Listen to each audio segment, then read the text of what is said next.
Hey everybody, welcome to the stream. This should be a very interesting one.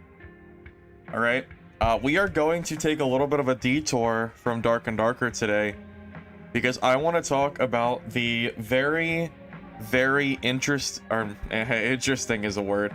The unfortunate things that are going on with the melee extraction genre right now. I know that not all of you keep up with the extraction games as much as I do. As most of you know, I'm very big on basically every extraction game. I'm always rooting for these games, whether they look good or bad. I've played them on launch, and I always give them a fair shot. But unfortunately, we've been noticing a big player count loss in a lot of these other extractions that have been releasing. Even Dark and Darker recently has been, unfortunately, still, we've been dwindling. The player base has been dwindling quite a lot, unfortunately. So before I get started, I want to go over two things.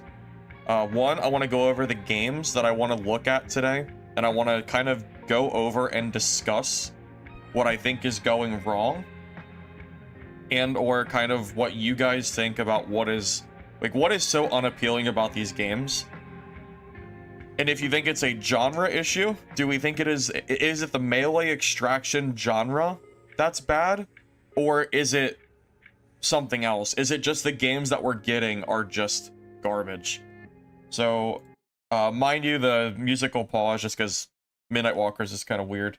But I want to show you this first. So this is going to be the Steam charts for every single game that I plan to cover today.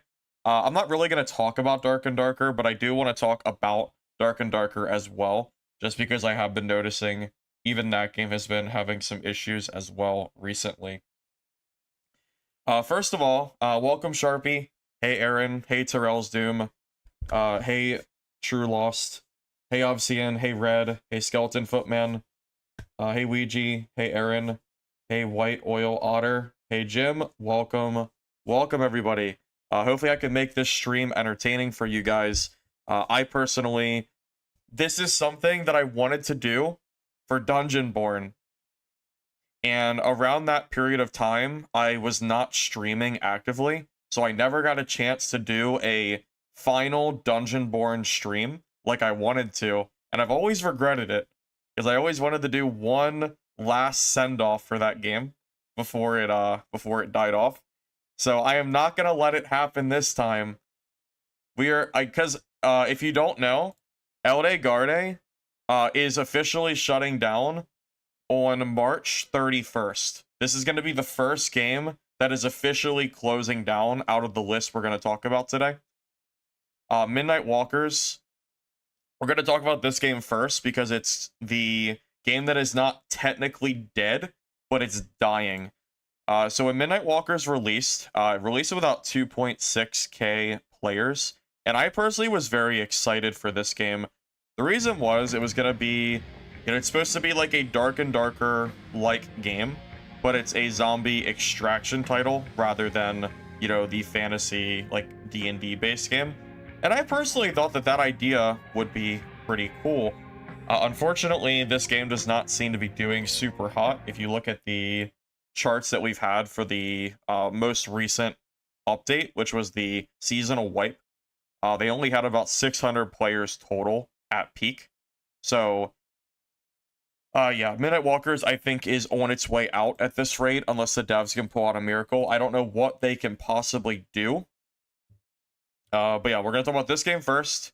Dungeon Stalkers is another game that is closing down in the next, 2-ish months or so. Similar to Eldegarde or Legacy Steel and Sorcery. This is another game on the list that has an official shutdown date. Eldegarde, again, is closing down on March 31st, so this game will be shut down completely. And I have a lot to talk about for that game, to be honest with you.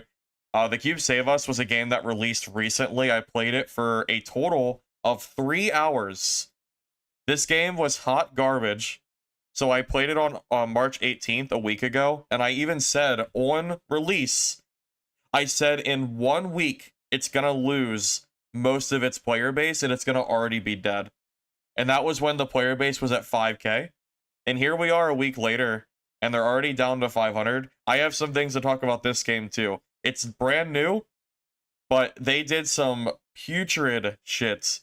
I don't know if you guys know, but the Cube released a real money marketplace system that I feel like we got to talk about as well, because that's like some bold. That's really bold to try to release a pay-to-win extraction. I just cannot imagine that ever working. And then I do want to tie today together, maybe towards the end of stream, and I want to talk a little bit about Dark and Darker as well.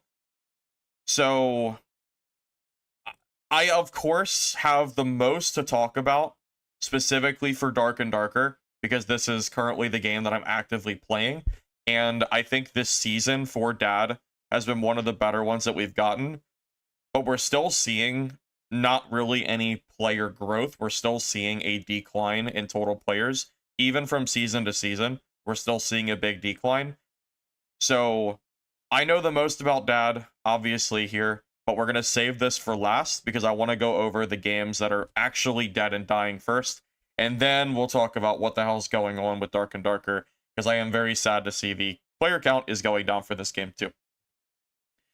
So Midnight Walkers, I want to explore every single game here on my list. This game got a recent update, so I don't know exactly what's changed. But what I'm hoping to do is we're going to go through the games one by one, maybe spend like an hour or so in between. And I'm going to like play a little bit, go through each of the classes, and try to figure out what the hell is actually going on. And hopefully what we can avoid with these other extractions, and or if we're just doomed with these other, if we're just doomed in this genre to just have these dwindling player counts. Yeah, so we're gonna start with Midnight Walkers, Goober, but there's so many games to talk about here, to be honest. First thing I want to discuss, actually, and it's something that Dark and Darker also does wrong, and I've been noticing. Okay, actually, yes, Protheus, I can tell you instantly something that we can improve on. I noticed complaints on the Midnight Walkers Discord forum. Or, I'm sorry, not Discord forum, I'm sorry, Steam forum. And it's something that I've been noticing / complaining about in Dark and Darker for a long time, okay? The first thing I want to talk about is the PvE. Alright? I don't think PvE is necessarily a bad thing for these games. But what these developers are doing wrong is they're giving limited PvE game modes that don't satisfy PvE players because they're limiting like the gear that you can gather. So you're basically getting a very limited portion of the game that's playable, instead of making the PvE its own separate game mode where you have access to everything the game has to offer, but it's just completely separate from PvE, because that's what players ultimately want, right? Every player that I've talked to that plays Dark and Darker PvE mode has said, why can I not farm, you know, why am I limited to these items? Because PvE mode in like Dad has such bad items. And it's the same with this game too, and the Cube. They all tried to follow the same exact system, actually, and Dungeon Stalkers. They all followed a similar PvE system where you load up and you're met by, you know, the PvP mode and PvE, but the PvE is so bare bones and it doesn't really have like much gameplay to it because the gear is so limited. And I know in this game specifically, they limit your, so there's things called grinders in this game, and grinders are a big part of basically grinding. It's like a rust grinder. You find items, you grind it up in the machine, and you take it out for loot, whatever. Well, in PvE mode, like, not only is the gear that you can find limited, but also, not only that, the, like, stuff like grinders and all that stuff just doesn't exist. So basically, we're left with, like, a very bare bones PvE mode that no one really wants to play. And I know there might be some people that might like or think this is okay, but I think the amount of time that these developers are wasting on a they're kind of half-assing it. Like, they're trying to appease the PvE crowd, but they don't want to go all the way. So either A, like, I feel like you just don't do PvE at all, or you make it a legitimate PvE mode and try to expand on it to capture both audiences. But the way that the devs are currently trying to do it, I feel like is not great. So I want to do a little bit of gameplay here and try to figure out... I don't know, I haven't played this in a while, and I want to see really how the game feels. Because after playing the Naquan extraction game recently, it feels like this game's... It feels like this gameplay is honestly not super great. I'm just going to go in and we'll just kind of go from there.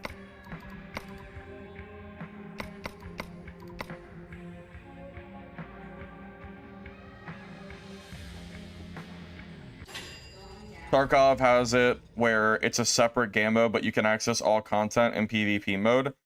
Only downside is it doesn't wipe, so you have to manually reset your count. I think PvE mode, not wiping, is actually a better way to do it. Most people that play a PvE mode are doing it because it's a single player experience. And they're doing it because they don't want the seasonal wipes. I think that's a good way to do it, to be honest with you. Now keep in mind, all these games that we're gonna go into today, they're all dead. So the chances of us finding any players is near zero. So just, you know, kind of keep that in mind. We're gonna be going through... Basically, we're gonna be playing single player today as I try to figure out what the hell's going on with these games. For PvE mode, it would be easy to make scripts for farming gear. If there's a marketplace, all the prices would crash. So, like, my whole point for PvE mode is I don't understand why these companies aren't making it its own separate game mode. Because I don't think... At this point, it just doesn't seem like companies want to go full in on it. But it's like they're trying to make a game for everybody, but as a result, they're making a game for nobody. Because the people that want to play PvP extraction games, generally speaking, are not the same crowd of people that want to play PvE extraction games. It's not the same, right? So with that in mind, what I don't understand is why Legacy, Dungeon Stalkers, The Cube, Midnight Walkers, Dark and Darker are all currently or tried to make a PvE game mode that just quite frankly ended up not working out at all. Also, first thing off the bat, why do we have to wait 2 seconds, or I'm sorry, 2 minutes in a isolated room for the game to start? Why is the queue timer not in the stash itself? Why do we have to sit there doing nothing in a locked room while we wait for the game to start? Immediately off the bat, that is just a poor decision. That makes no sense. You're wasting 2 minutes of a player's time every time they queue a match for nothing. So that is immediately a kind of a red flag, to be real with you. That makes no sense. Why would you do that?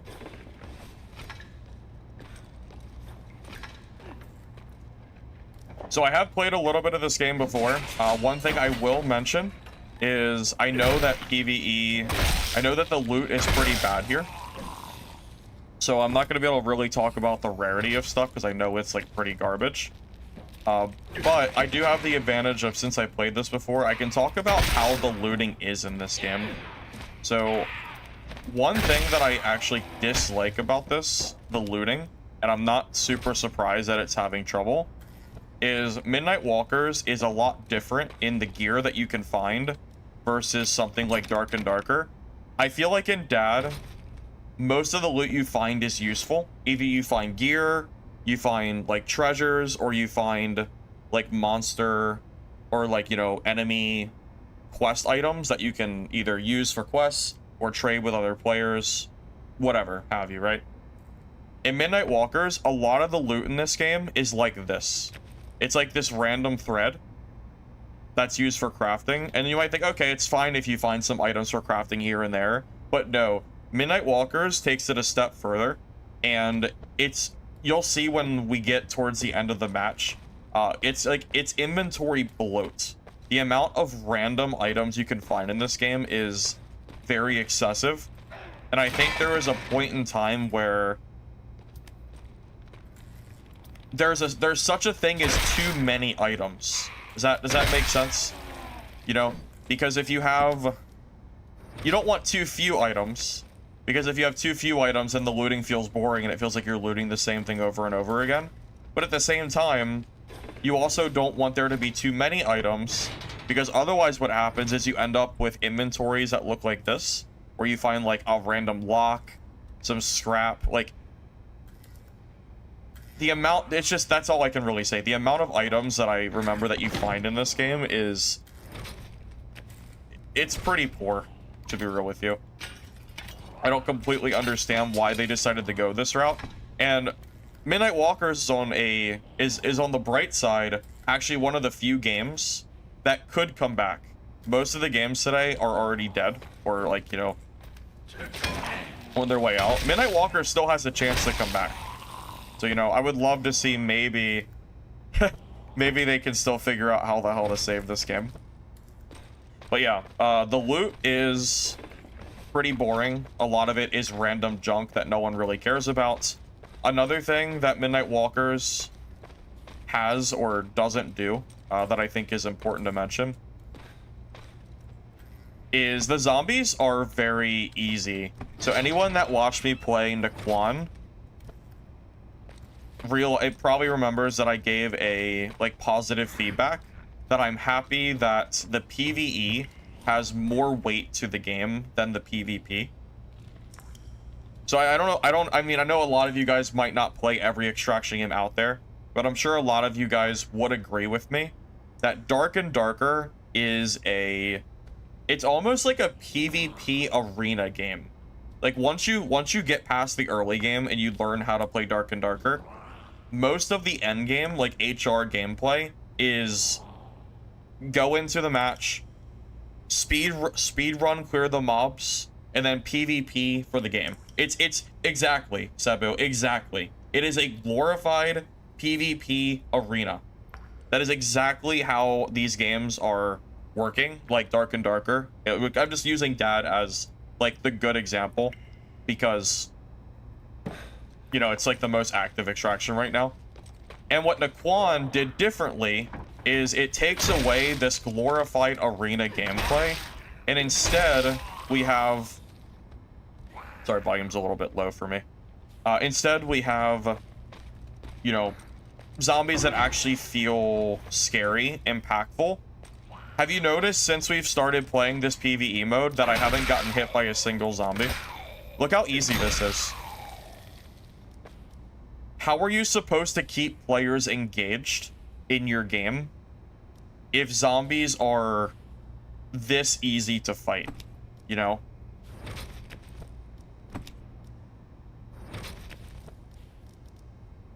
I mean, keep in mind, I haven't played this game in probably 6 months, and I'm having 0 issues at level 1, base character, don't know what I'm doing, just clearing through the enemies, no problem, right? So that's kind of another issue that that I would say is immediately noticeable. A lot of these extraction games are trying to build for PvP first and PvE second.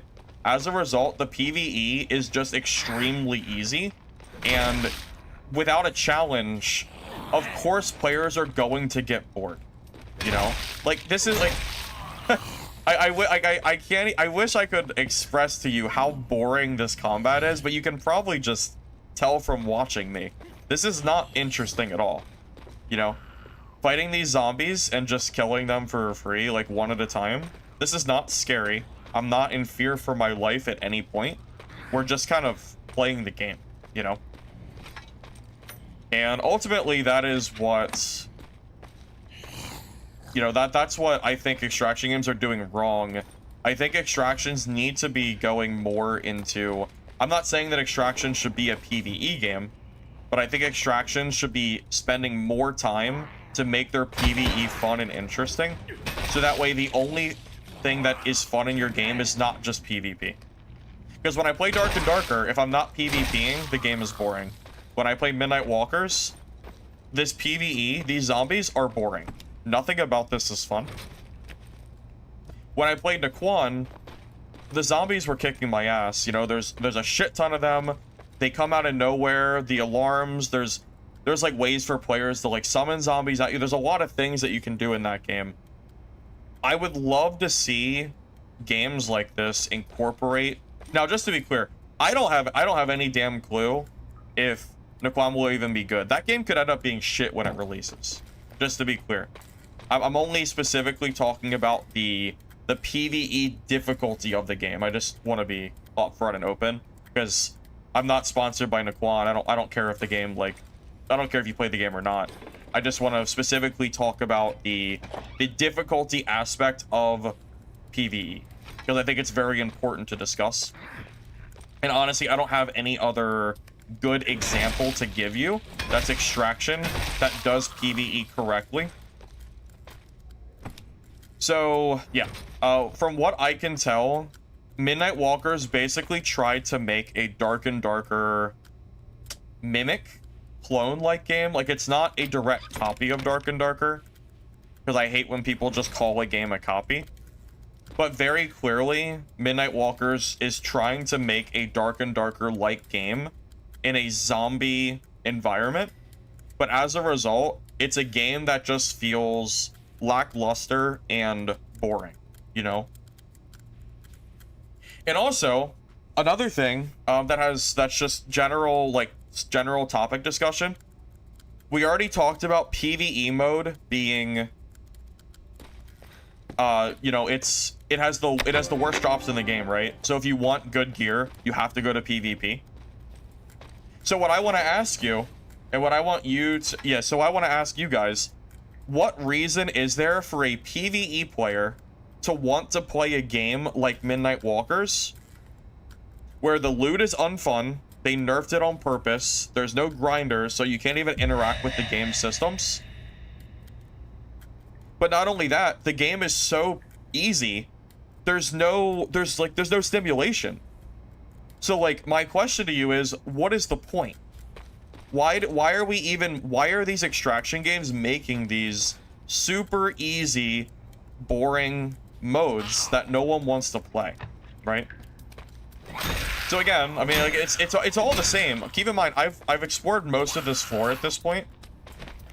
You know, we've gone through, like, I don't know, maybe a quarter or a third of this floor, and I fought maybe one singular zombie about every 20 to whatever, about like once every room. Yeah, I just don't get it. I don't understand. And this is something that Dark and Darker does wrong too. This is like an every extraction game issue. Because even Dark and Darker's PvE mode is stupid. Because you know what that PvE mode is?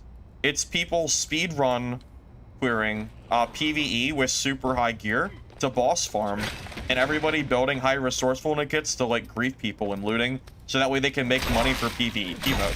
Like, even like Dad doesn't do this good either. It's all these games. I just don't understand. It doesn't make sense to me.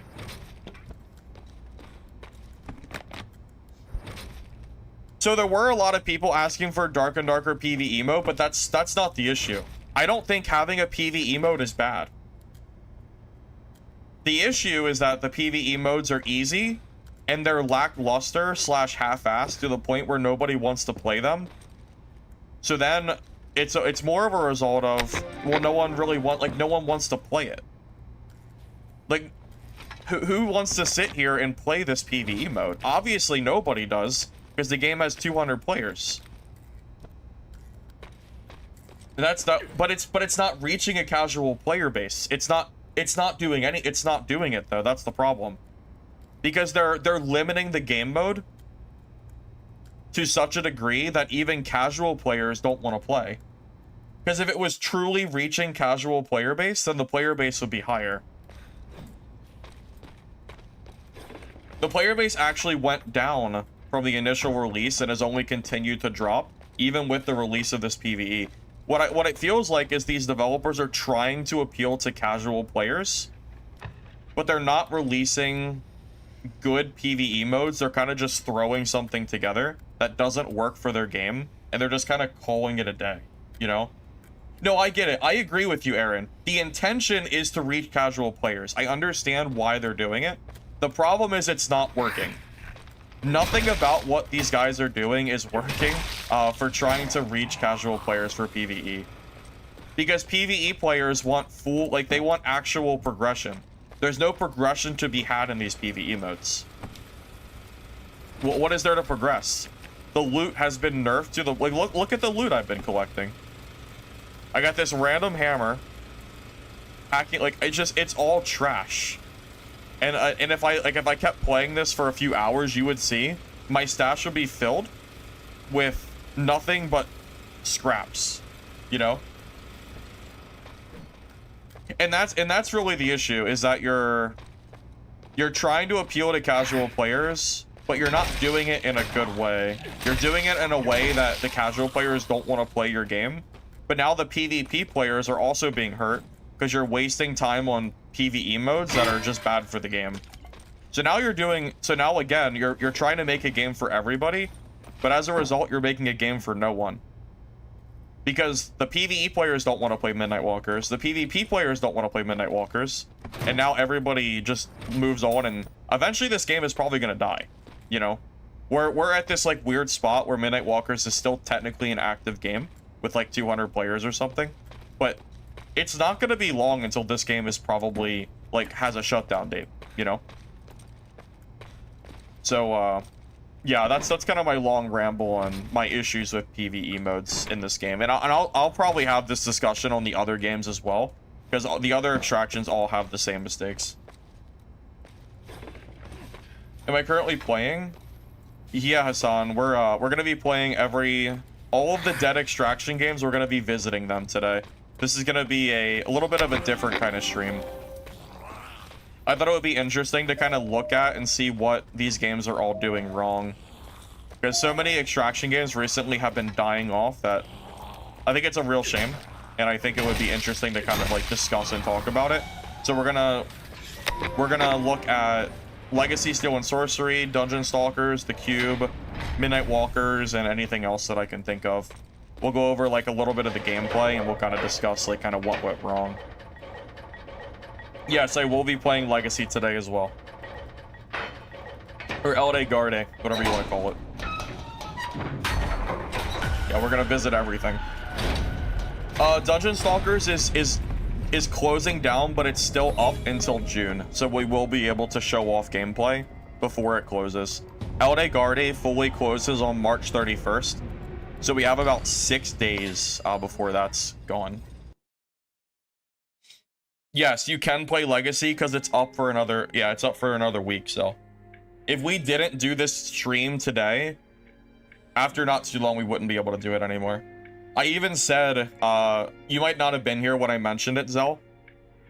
I regret not making a Dungeon-born final stream before the servers closed, because I think it would have been interesting to kind of look at and go over what Dungeon-born went wrong. That's why I made the YouTube video. So I didn't want that to happen again, where the servers close and I regret not talking about it. So I thought it would be like I thought it would be a good stream to kind of go over all of the games that are out and kind of go from there, you know? Dungeon Stalkers, I quit the game because it had a massive cheating issue. Okay, so we completed our first match. As you can see, our loot is just a bunch of random garbage, pretty much. We found... How much loot did we find during that match? We found 1 weapon, 1 chest piece, and 1 pair of gloves. And then we found, you know, whatever it is in our stash. So I'm curious, hey, how are the merchants right now? That. So every merchant has missions, so similar to, I guess similar to like Tarkov or Dark or whatever. Every merchant has missions. And there's a whole sticker system. I don't really know much about this. Oh, oops. Do you need anything today? I just want to quickly look at all these merchants. I'm just curious.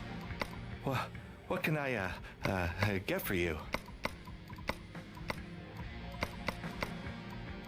That piece of scrap you're holding? Yeah, I'm not sure if there's It much I won't can last talk a about day. as far as the merchants go. I don't know if I know enough about the game at this point to really be able to say. I mean, I'll just say it looks fine. like without Just really pick interacting with the system too much. I mean, it has a mission system. Although, you know, actually, there is one thing I do want to talk about. There's one thing. Is it just me, or do extraction games that have seasonal wipes wipe too often for how difficult the questing is for merchants? That is one thing that I can talk about, because I saw some people complaining about it on the Steam discussion page for this game. And I feel that way for Dark and Darker. So does anybody else feel like the games are wiping so fast? So, you know, you have like, I think this game wiped in 2 months or something, maybe 3, whatever it was. Does anybody else feel like these extractions are resetting so frequently that when it finally does happen, you feel like you don't want to quest anymore because it just feels boring? You know, like I just did all these quests 3 months ago. I don't want to have to redo all these quests again. And they're usually super long and grindy. And just looking at this mission page, every quest merchant looks like they have like 30 plus quests. How many of you guys want to do Hello. 30 plus Are you in quests pain per somewhere? merchant every single time the game wipes?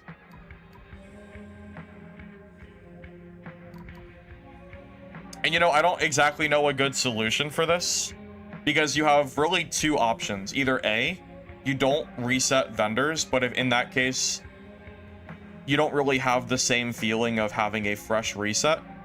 So you would have people that would complain about that, so I don't really know if that's the right call. The alternative is that the quests just need to be less expansive / easier, or the wipes have to be longer. So really 3 answers, right? So yeah, that's really something that'll differ from player to player, because I know there's some people that do Dark and Darker quests every single reset, every single season. But I'm just telling you straight up, just based on looking at these missions and looking how many there are per vendor, I would absolutely not want to do You this should buy every something. single season. It looks very unfun. Straight up. Okay, so I think we get level 3. So at this point, we can go to the PvP mode. I mean, that's fine. Doesn't really matter. Like, we might find some players. If we die, we die. We're not going to be on here for too long, so we'll try out the PvP survival mode. Actually, wait a minute. Well, there's another problem. There's only one mode. So there's one PvP mode. So correct me if I'm wrong. Does that mean what I think it means? That every single player who is currently playing Midnight Walkers, they're all in the same queue. So every single person that has like really good gear is going to be in the same exact matches as the players that have no gear. So our level 20, our level 20 characters with full legendaries going to be in the same exact queue as level 1s like me with no gear, because that's exactly what it looks like. That is a big no-no for these games. You cannot do that. Not for melee extraction games. It doesn't work. It doesn't. It cannibalizes your. It just destroys your player base. It destroys it. Is there a hidden matchmaking system?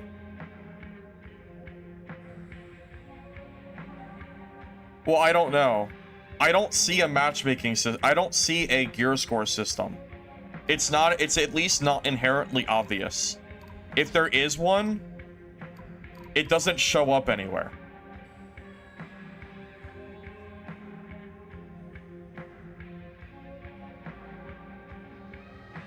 Well, yeah, that actually that kind of hurt Dungeonborn too. I do remember that. So there's no hard mode in this game for some reason. So there's only 2 modes, and it's either gonna be PvE mode, or you're in the funnel against every sweat in the entire. So we'll see. I don't know if we're gonna see any people because the player base is so low. But if the player base was higher, I absolutely would be fighting super high geared sweats. I would, because there's no other mode for them to play. That's a really big issue. I can just tell you straight up that is a problem. I have no idea why they're doing that.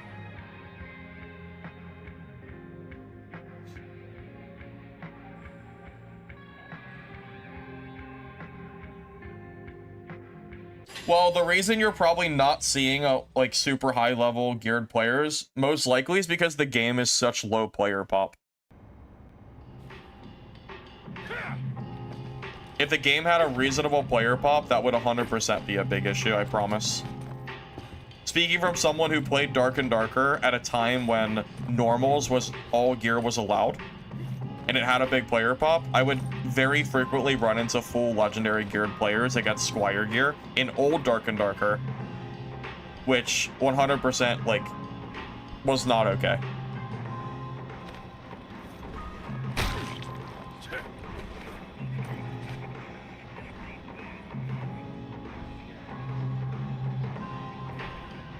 Okay, but adding a PvE mode and gutting the loot to not be worth playing is not a good excuse to having everybody in the same exact queue for PvP mode. That is not a good excuse or reasoning. That's part of why the game is probably dying. Again, it's the same argument I made earlier. PvE mode is basically a game mode that Midnight Walkers is creating to try to appeal to everyone, but it's appealing to no one. PvE mode is not bringing players to the game. PvE mode is not fleshed out at all. And now it's hurting the PvP mode because everybody who wants to play PvP is now in the same funnel of players. So, like, that isn't really an excuse. That's, like, it's still bad for the game. Like, clearly something is wrong here. Clearly Midnight Walkers is struggling for a reason. And they're not struggling because they have like a good foundation, right? Something has to be like bad here.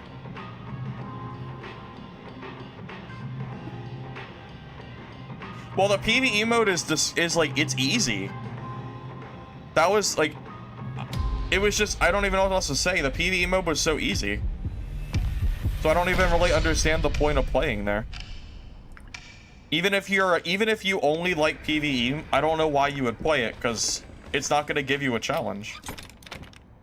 I didn't get hit by a single zombie the entire game. Everything was easy. What's even the point? Just like Eldegarde, full of sweats, running on murdering anyone who doesn't have as much. Legacy, yeah, yeah, that game, Zell, had a massive problem with sweats just destroying new players until the player base was dead. And the developers were completely full of themselves and really just never fixed those problems. The stun lock combat cheese that everyone hated just made the sweats even harder to fight because the sweats were super good at it and casuals couldn't compete. Yeah, that's a whole like different issue. Wait. How did I... I was a player here.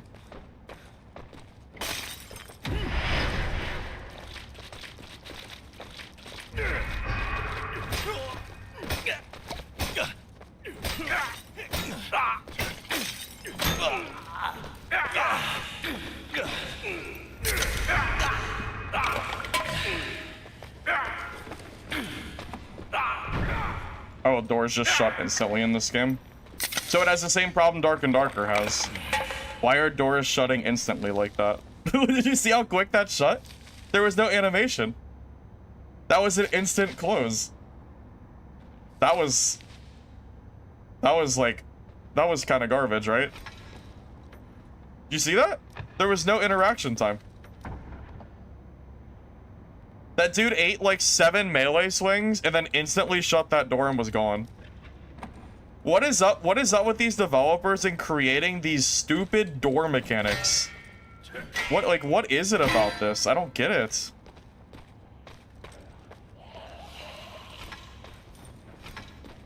It's so weird to me.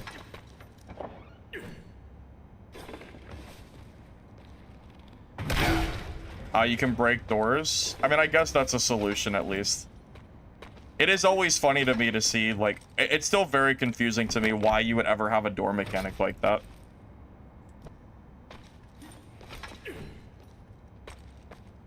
Yeah, I don't really understand how that guy survived. He was naked and he ate like 7 hits with my crowbar. That was like super weird. That was kind of bizarre.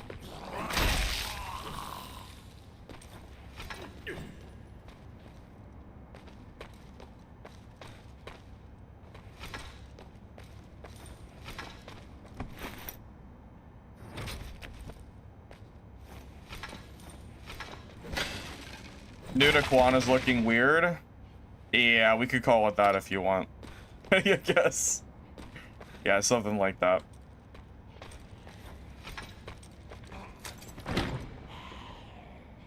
Is the crowbar just bad? Might be. Definitely might be.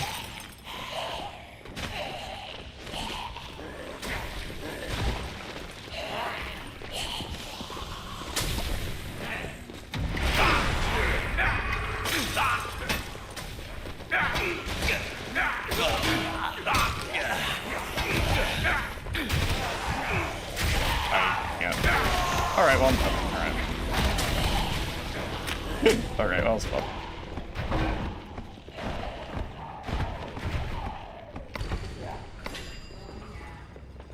That was fun.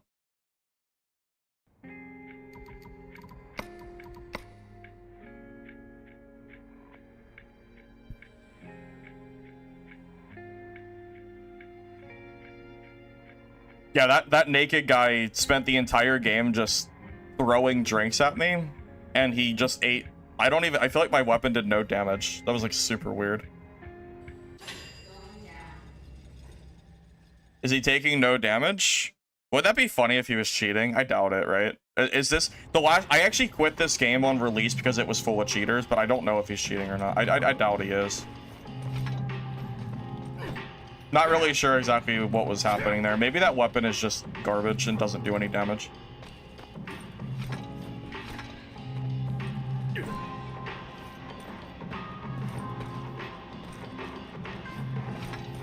Yeah, I'm gonna be real with you, that combat was not very fun at all. Nothing about that fight seemed very fun, regardless of me dying. Like, I hit him like 7 times. He ran away, shut the door instantly in my face, and then, like, you know, ran off. And then came back and mob dumped me. Again, the zombies basically are just kind of there. He basically used them as, like, blockers. Like, again, it's basically a PvP glorified arena, because the zombies don't really pose a real threat outside of, like, body blocking, like, when you're chasing a player. I imagine people like him they don't ever kill zombies. They probably just rush past them every game, and they just PvP, and that's it. Could have killed him easily with green gear. Okay, but he was naked, so you're telling me to kill a naked bartender, I should have just had green gear? Sure. I guess you're right. Should have had green gear to kill the naked bartender, I guess. For sure.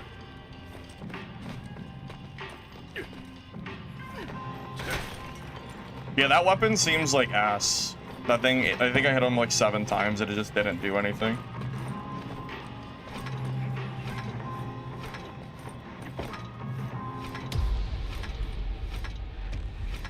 It wasn't a white weapon. I had a green crowbar.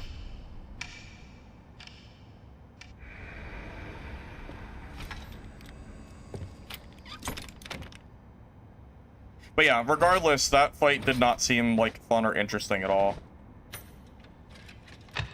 Again, I imagine most of the player base at this point probably just runs, ignores all the zombies, and does nothing but PvP.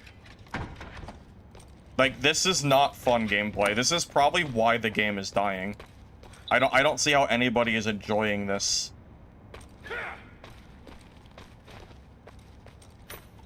I mean, it makes sense, right? Because again, like, there's like the zombies aren't really much of a threat. Like, you can just run past them all, and then you just run around and PvP, right? How are new players supposed to learn how to play the game when experienced players are just ignoring zombies because they're not really a real threat? mean, I just don't really see how, I don't see how, like, you can actually enjoy this gameplay.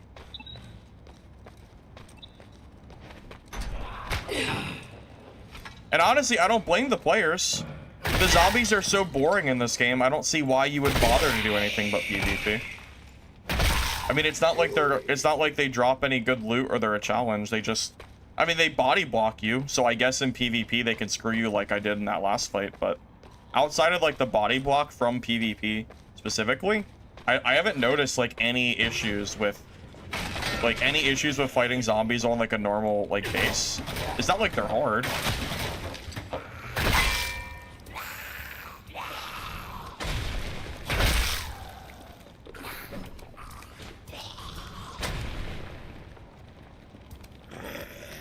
Well, also, not to mention, again, we're in the same exact queue as everybody else. So if by chance we happen to find like a super high leveled geared player, we're gonna be in the same game as them. There's gonna be nothing we can do to like actually like fight them. That's all, but that's like a whole entirely different issue of having like a lack of queue system.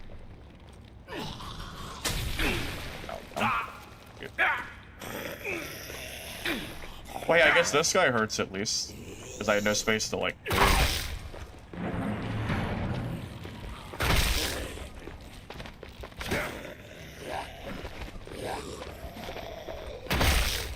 Honestly, the biggest challenge on zombies appears to be their health pool. Look how many hits it takes to kill these zombies.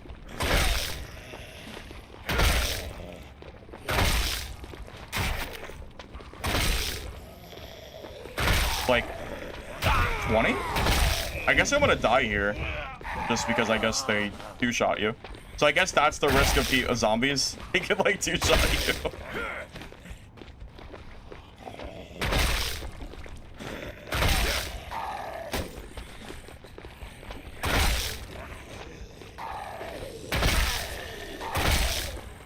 Holy shit, man. Low level gear. Have you ever played Dark and Darker normals? In Squire gear, enemies are not this spongy. If I go to normal goblin caves and play in Grays, enemies are not taking this long to kill. That's not a real argument. It's an elite.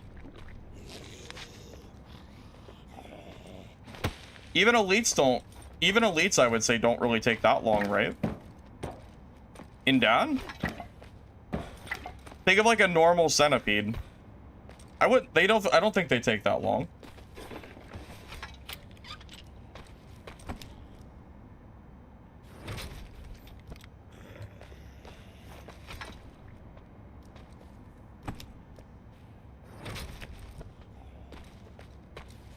But also, you're sitting here, so what I think a lot of you guys don't understand, I'm guessing you're telling me this because you're experienced at this game. You're trying to tell someone who doesn't play the game that the reason that they're doing 0 damage because they lack gear. But they have to get good gear to actually play the game. I mean, how many players do you think are going to sit there in a fight, in like a spot like this, where they're having to hit a zombie like 20 times? And they're just gonna go, oh, I just have bad gear, and then like they're just gonna quit the game. Like, yeah, sure, like I understand that I have bad gear, and I understand that that's gonna mean that zombies like might take longer to kill. But but you have to understand, not all players are going to be okay with that. And that's why, and that's the problem.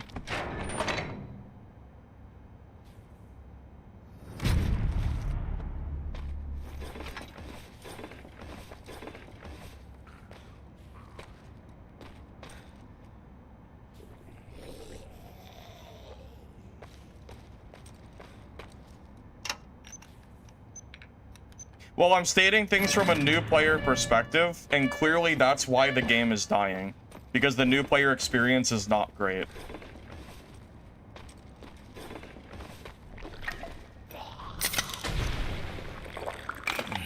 Like, Dark and Darker doesn't have this problem. It doesn't have enemies that absorb this many hits, even in junk gear, that's not a thing. Like, the enemies aren't hard, they're just spongy.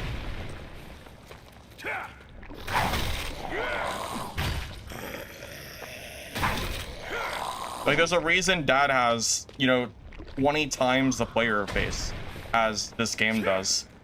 Like, I'm just telling you, from a new player perspective, it is not a fun design. That's all I'm telling you. You can tell me I'm wrong all you want, but it's still not fun. That's the issue.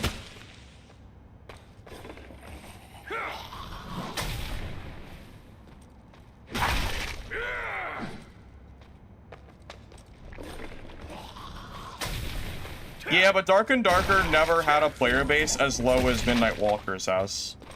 Dad's player count has never went as low as 200 players.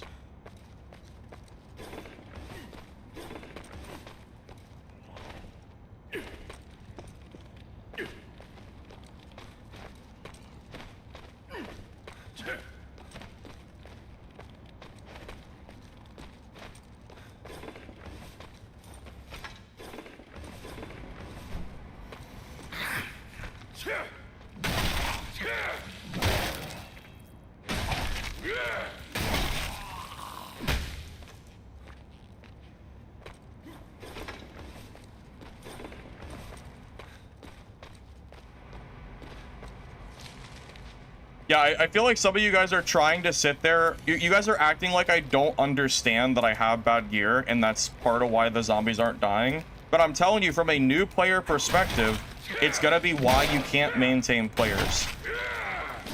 Because a new player is gonna be in Squire gear, in new gear. They're gonna go up and they're gonna come across this SWAT zombie. They're gonna hit it like 30 times and it's still not gonna be dead. And they're not gonna find it fun. I mean, yes, Dark and Darker does have some mini bosses that do take like a decent bit of hits, like Skeleton Champion or Cockatrice or whatever, but they are pretty infrequent. Like, I haven't gone too far. I haven't gone far enough to the point where I would have found that many elites in Dark and Darker. Like, Dad definitely has better, like, PvE consistency. It's the same... I guess I'm dead. It's the same exact bartender from last game.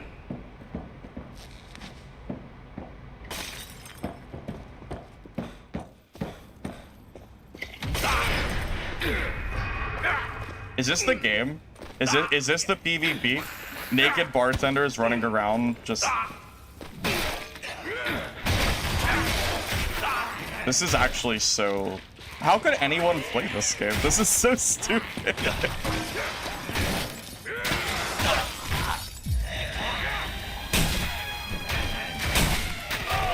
Alright, I guess I'm dead. Alright, well...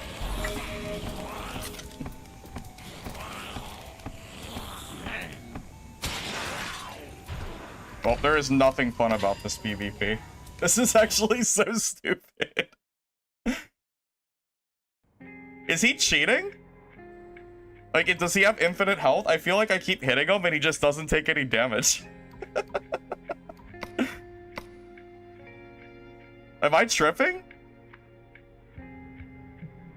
Yeah, I think it's time to move on to another game. I actually agree with you. It's time to move on down the list. This game is just bad. We need to let this game just die out.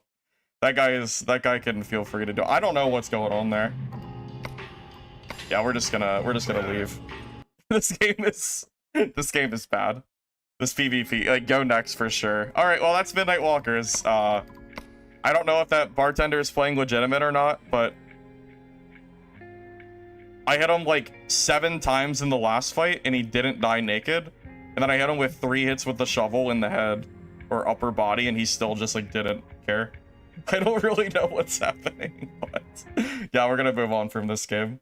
I don't know. I can see why this game is dying. This game is like in a really bad spot for sure.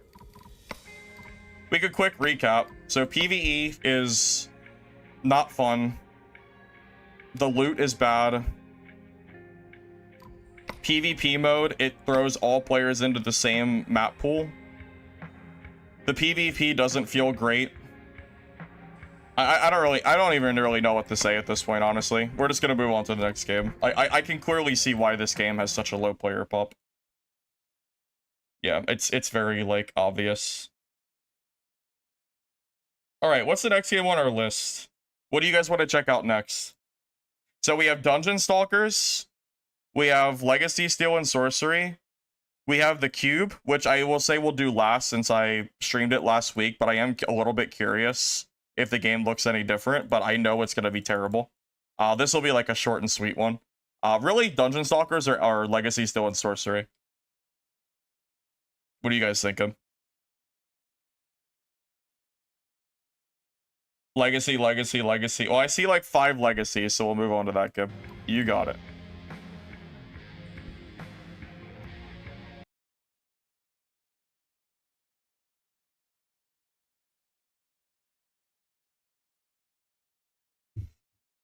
I'm really surprised how many people in Twitch chat are... What? Please close Ace Base? What does that mean? I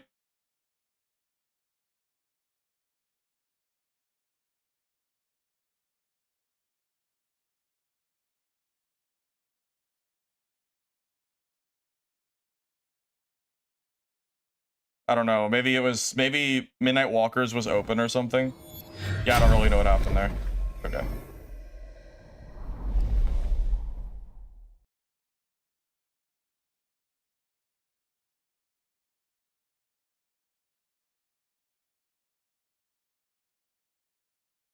Yeah, I'm not entirely sure if I don't know. I don't know if that bartender was cheating or not. I'm gonna just assume that he wasn't, but that was like really unfun PvP.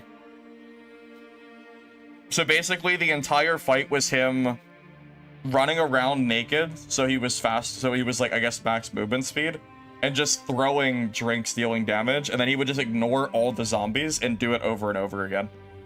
That, like, I don't see how anybody could enjoy that PvP. That is incredibly unfun.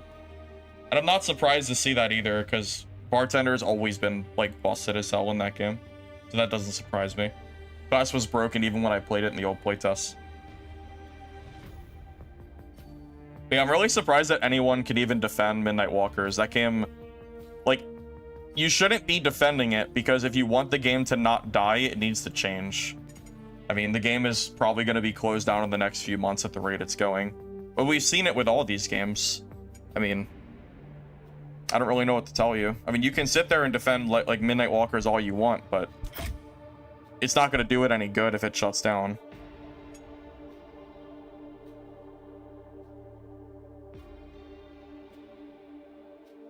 Well, I had no heals, so what did you expect me to do? Let him run away and heal up? Or run away and then just keep throwing shit at me? What did you want me to do there? Because I had no healing.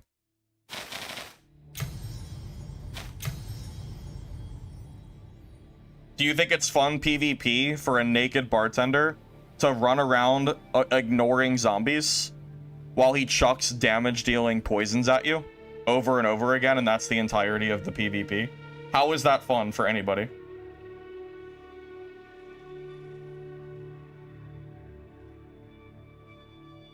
Was for him? Ah, okay, got it.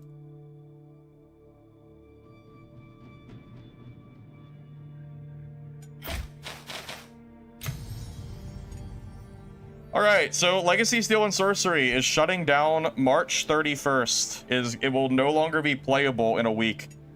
This is an extraction game that is, like, actually dead. It will be dead very soon. Yeah, Gank, it feels like you're defending Midnight Walkers and defending that bartender playstyle. But clearly, I don't know. I don't really know what to tell you, man. I don't see what you possibly would have expected me to do differently in that fight. I had no heals. So what should I have done there? I was half HP with no healing. So outside of killing him, what would you have expected me to do? So let's say I run away from him. He just chases me for the entire match and will throw stuff at me that I can't defend. So what am I supposed to do? There's no stronger position for my class at that point. I don't have any healing. Either I kill him or nothing happens.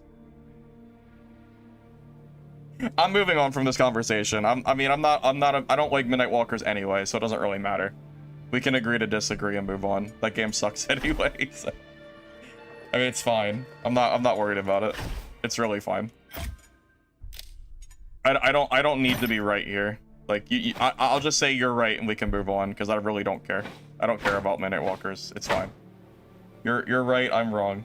You got it.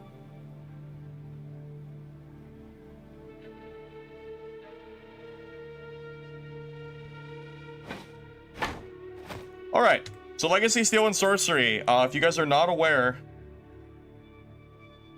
this game is shutting down entirely in 1 week's time.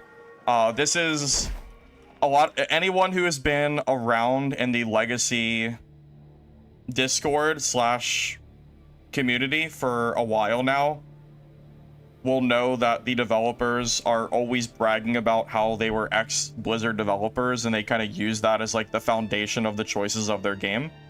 And unfortunately, as a result of that, the game never really received like the updates they needed, and the devs kind of just, I feel like, always knew better. They always knew what needed to happen for the game, and as a result, the PvP is, last I checked, very stun locky. Veteran players were basically just chain locking players to death for a long time, and as a result, new players just couldn't really ever get into the game.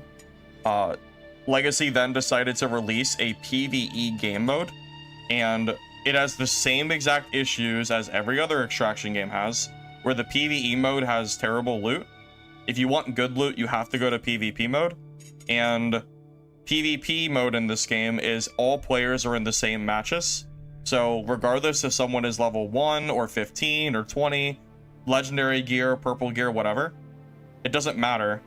You always have to, you have to fight them regardless when you go into the PvP mode. Just a few things to talk about real quick. No, I agree with you. No, I 100% I agree with you. The developers were using the whole Blizzard dev thing as a crutch, or like a shield, basically, of we know what we're doing. And the developers never, like, they've been making bad decisions on this game for a long time now. Fun fact, the legacy developers gave me game codes to give away a few, like, this was probably 8 months to a year ago. The game was in such a bad state that I gave them the codes back and said I didn't want them. And I said I would take a look at their game in the future if they had some good updates, and I would maybe stream it again. And as a result, they removed me from their Discord creator program thing. They didn't like my my upfront honesty was not appreciated. They did not like me telling them that the game was so bad I didn't want to give codes away for free. They were not happy about that. They were very upset at me. Yeah, they also, one of the lead developers also sent me messages telling me that it was during one of the Mistfall playtests, and he told me that the only reason Mistfall had so many players is because it was nothing but like bots. Like the developers were artificially inflating their Steam numbers with bots. Like he was really going hard on like telling me that Mistfall was like this big like scam game. It was really bizarre. Again, this was like almost a year ago. Yeah, so I've been pretty out of touch on the developers for a while now. No, Mistfall Hunter is the dungeon, is the Dark Souls like extraction game. Yeah, it's the yeah, that's, you're thinking of a different game. The Jiggle game is Dungeon Stalkers. Mistfall Hunter is the Dark Souls one. I like Mistfall Hunter. That's the one that I actually really enjoy playing. Yeah. All right, I want to get into a game. I don't know what I'm doing. Apparently this is a new class they added to the game. I don't know what it does. We'll just kind of see what it feels like while playing. Yeah, we'll just go into a game and see how it feels. Wait. What did that previous thing say? Oh, we'll never know.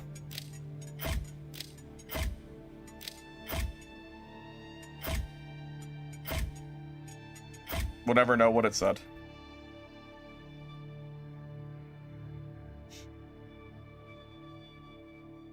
Mistfall Hunter is supposed to release in like 6 months or so.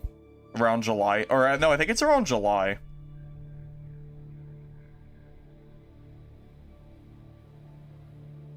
Also, really quick.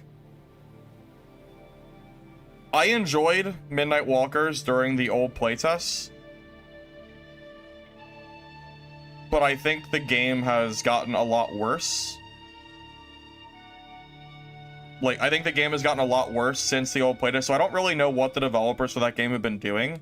And that is a big reason that I'm afraid that Midnight Walkers is probably going to be a dead game after not too long. Because it seems like their progression is regressing, not progressing. Just wanted to, like, add that in there, that I did used to like Midnight Walkers a lot. I enjoyed it quite a bit. But I don't really think it's held up at all.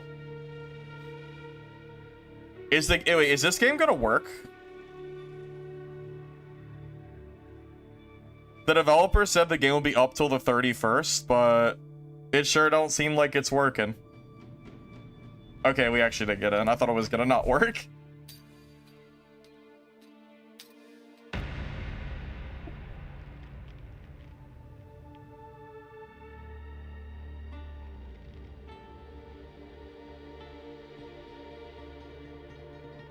I did enjoy Dungeonborn. At least for a time I enjoyed it before the developers started making really stupid decisions.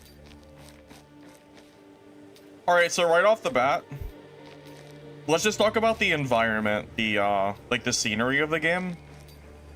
I think the scenery is going to be split into two different people. One is going to be people that like this fantasy artwork, and the other side is going to be the ones that prefer the realistic artwork. I personally don't mind this artwork style, so I think, generally speaking, I think it looks fine. But I do know that a lot of people, when this game was being made / released, said they didn't like the art style. The one thing that I will give the devs credit for is I don't think they ever used AI or even store-bought assets. I think everything was made in-house, as far as I'm aware. If I'm wrong, correct me on that. But I believe they made their stuff, like the artwork, I think they made it. So if that is the case, then at the very least, I'll give the devs some credit there. You were on the devs' head a while ago, while I was being worked on. They were playing Arc Raiders instead of working on Midnight Walkers. Wait. I'm sorry. Sorry, Runts, are you telling me the Midnight Walkers developers are playing Arc Raiders rather than working on their game? Because that would make so much sense as to why the game has been regressing every single, like, update. It would make so much sense.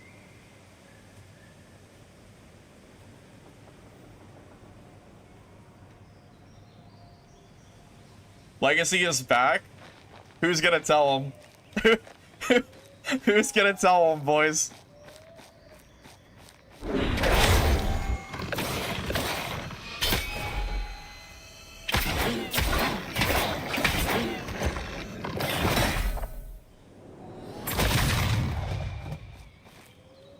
Oh, that's my potion button, apparently.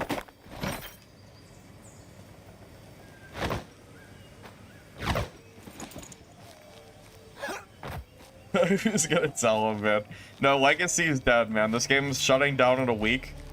This stream, I'm just visiting dead extraction games and kind of looking at them and kind of talking about the ups and downs. I already played Midnight Walkers earlier. It was very unfun. There was a naked bartender running around ignoring mobs, just throwing potions at me and killing me, so I gave up on that one.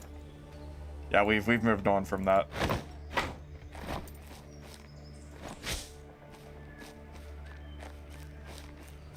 Does anybody else here's one feedback I could give. Does anybody else feel like that circle stamina bar is super overdone and just overused? Whenever I see it, I just think of Zelda.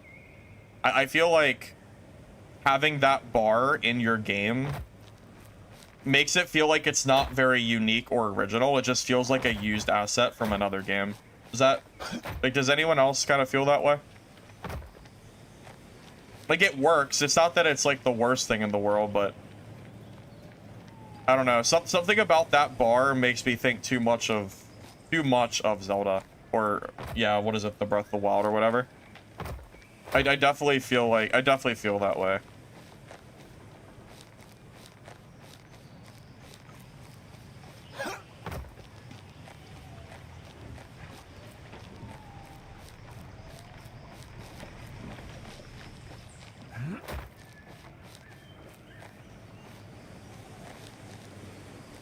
So unfortunately, I won't get to, well, I probably won't get to do any PvP because the game is completely dead.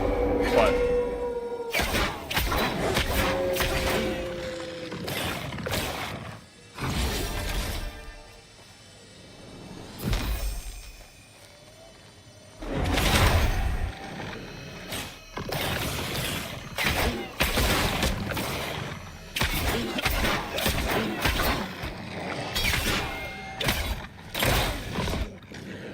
I'm sitting here like, I don't know, I'm just kind of sitting here like thinking about what is good slash not good about this combat. Is anybody who's more familiar with Legacy able to tell me what exactly players generally like and dislike? From what I can tell, it's basically just stun locking the enemy down until it dies.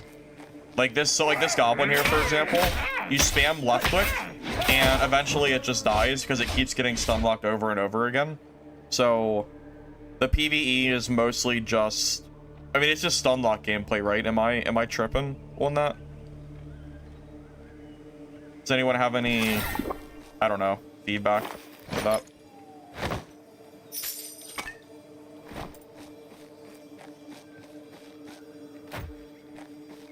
No, this game is like dead. This game is like 100% dead. It's not coming back. No, right now I'm just kind of evaluating just kind of the combat. And I can only really evaluate the PvE combat since there's no players. But I just wanted to just mention that I noticed PvE appears to just be stun locking until they die. So it's not inherently interesting from what I can tell.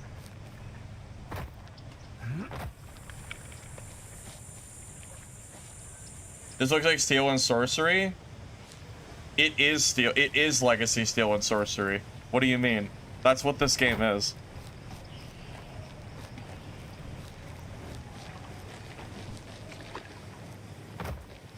How old am I? I'm 30.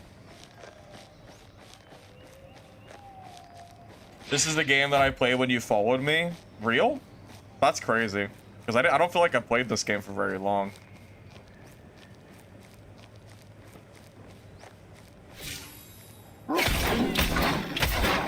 You know, that's another thing that I kind of want to talk about. I think the stamina system in this game was always too punishing for new players. So look at the stamina system real quick. Let me just drain it down to 0. Look how long it... Oh my god. Hold on. Look how long it takes to regenerate. Imagine, if you will, as a brand new player being in a PvP fight and then being unable to run for 2, 3, 4, 5, 6, 7, 8, 9, 10. So 10 seconds. How is it good combat for you to be out of the fight for 10 seconds because you run out of stamina? Oh, right, and that's not even including the dodge mechanic, by the way, which takes a third of your stamina away when you dodge. You know, and I'm like, again, this Eldegarde is already a dead game, so we're not like, this isn't a topic of is Eldegarde a good game or not. This is just a topic of why do we think Eldegarde died. And I will tell you straight up that that is probably bad PvP mechanics. I don't think you can have PvP where you're out of the fight like that for that long and not have it be only for like mega sweats. I don't know how the hell any casual player is supposed to play with a mechanic like this. Well, Mistfall Hunter's changing their stamina system. They're completely revamping it because people complained about the same exact thing. People in Mistfall were complaining that the stamina system was like they were basically getting like stun locked or running out of stamina during combat, and it was screwing them over, and that it was just not fun.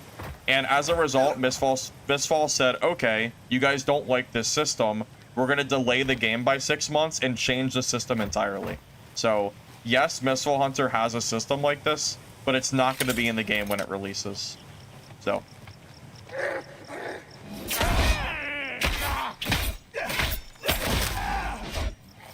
1995 here also. Welcome, fellow 30-year-olds. Welcome, welcome.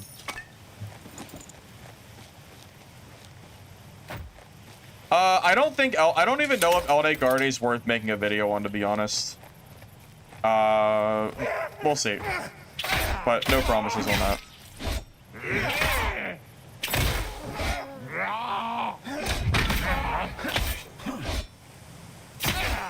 Honestly, after the whole developers removing me from their creator program because they were salty that I told them their game was not in a good enough spot to give away free game codes, I don't really care too much about this game. I just wanted to visit it for stream. I wasn't even rude either. I told them I would revisit it like at a later date as long as they like improved it. But yeah, they were not too happy about that, so. So, you know, I don't know. We'll see. We'll see.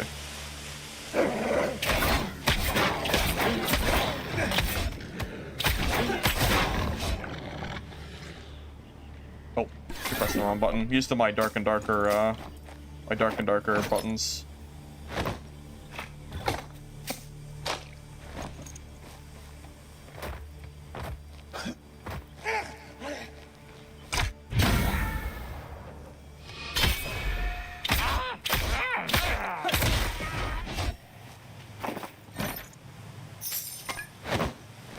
Yeah, right now I'm paying attention to the loot, and I'm trying to figure out if, like, how many different types of items there are in this game. Because I recall in the older, like, playtests and stuff when I still played, having a big problem with storage, and a lot of the items I found felt very useless. I'm not, like, entirely sure if I feel that way about the loot yet, because I just haven't really seen enough. I at least know in the Midnight Walkers that the loot was feeling very, very... It felt like a lot of the stuff I was finding was just complete garbage. But I'm not sure if I feel that way yet. Now, I will say if the loot is similar to the way that it used to be in old playtests, that this game does also have a loot bloating problem as well.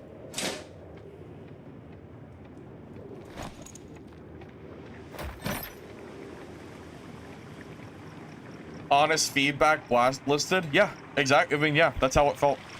I gave them honest feedback that their game was, you know, not in a, you know, it's not like I told them anything bad. I just told them honestly that the game just wasn't in a good spot. So, yeah, what more can I really say?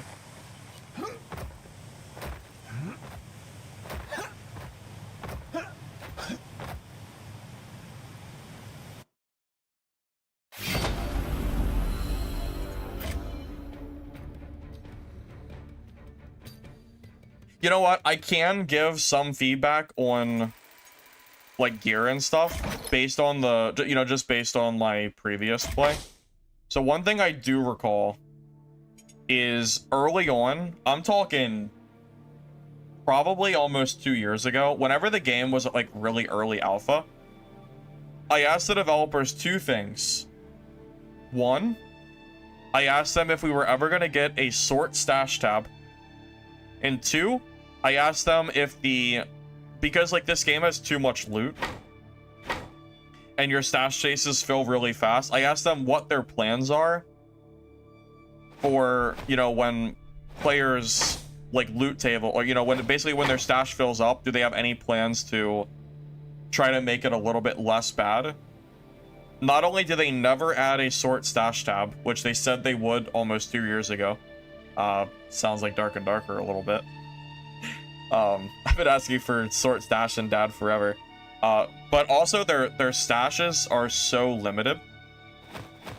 And I remember them having so many different types of items here that it would fill up extremely, like you can already see, so we played one game and my stash is already half filled for 1 tap. So imagine, if you will, imagine playing this game for 3 months and trying to use these stash tabs. You can see the problem, right? It's gonna fill up very quick. So it just ended up being a very unfun game of trying to clean up your stash tab after every single match. I do remember that being a thing. Oh my god, yeah, doesn't this game have battle passes or something?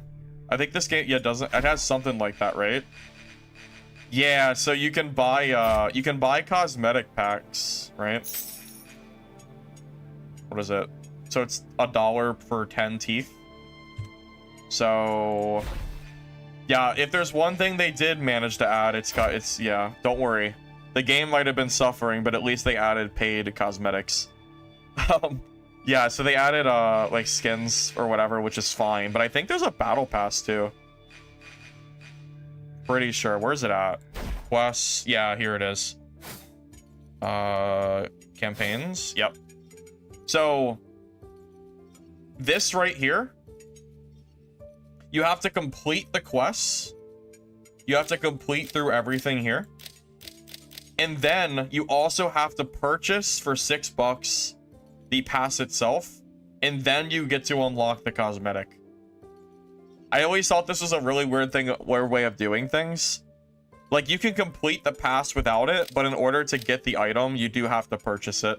And I believe the way they did it was if you purchased the pass and then the season reset, I think your progress would reset on the thing you paid for.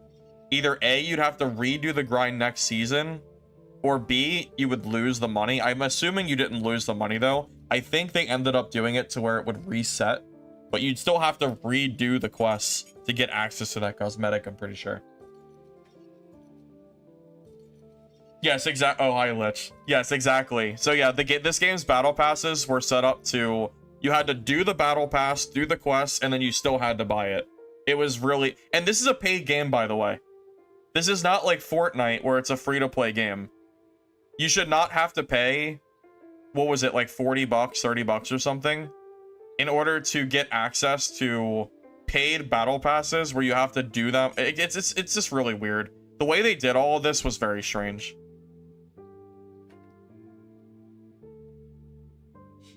The hardest premium quest to complete was Rogue and a Snake's treasure that required a specific RNG key to drop, and once inside, you had a 10% chance to get the item. Oh, that sounds fun. Oh god, what game are we talking about? The Cube? Bro, that game is garbage. That game is so bad. My god, The Cube. Hey, Lich, since I have you here, and I know you play way more Midnight Walkers than I did, is Bartender still the same bullshit class that it was when you last played? Because I tried to play 2 games of Midnight Walkers, and every game I played, I got chased down by a bartender, throwing drinks at me and running away every fight. Is that like still basically the gameplay now in Walkers?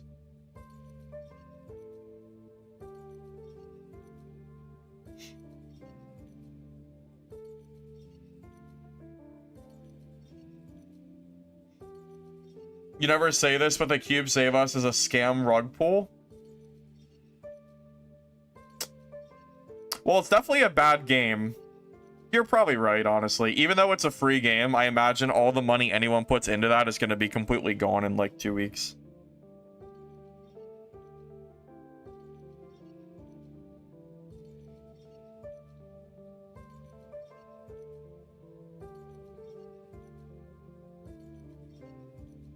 Midnight Walker's meta isn't real because there's no PvP. You know what? Fair enough. Kind of hard to have PvP meta when there's no players. That's fair. You got it. Legacy is pretty looking. Shame it died, although combat's too flashy for your taste. Yeah, so my biggest issue with this game, I think by far, is the PvE does not feel very interesting. Because most of it is just stunlock gameplay. And I feel like the PvP as well is more... It's almost more like chain combos than it is like it's not like Dark and Darker at all, right? Most of the PvP is basically just trying to get the other person in like whatever combo that you're gonna do. So if I don't know, I don't think it's very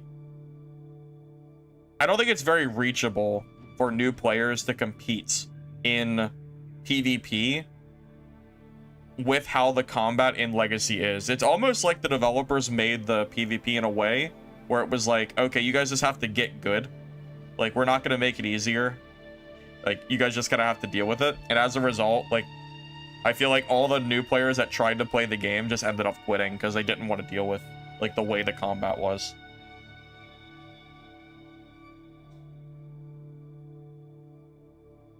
Exactly. Yeah, I think the learning curve for Legacy, Steel, and Sorcery was extremely high. So high, in fact, that most new players were never able to really... like, get, you know... weren't really able to get into the game, you know? I'll be back in 1 second, fellas.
Mistfall, a Chinese gacha game?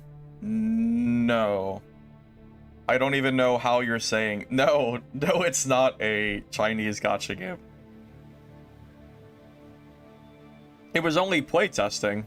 There wasn't even any, yeah, Mistfall Hunter didn't even have any paid, like, there was nothing paid in there. What are you talking about?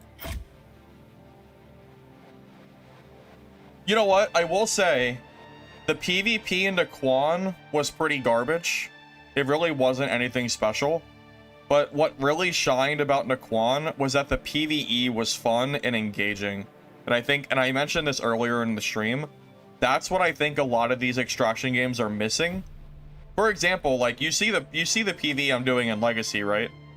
It's just spamming left click, stun locking like enemies till they die. There's not really much risk involved here, you know? I feel like that's the one thing that Naquan actually did well, and it's having the PvE be engaging and fun. So I'm hoping that some of these other extraction games can kind of do what they're doing. I hope Mistfall's PvE ends up being engaging. Considering Mistfall is supposed to be kind of like Souls-like in a way, I hope it ends up being good once they release it.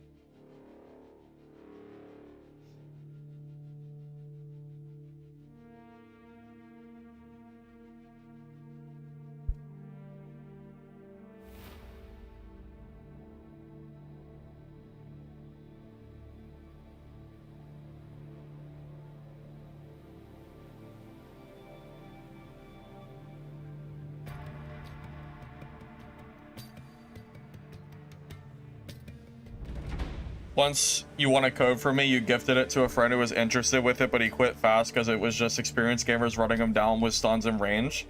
Oh, Zell, do you mean you got a code from me for Legacy? I'm not surprised at all. I'm not surprised. I think this game's new player experience was horrendous.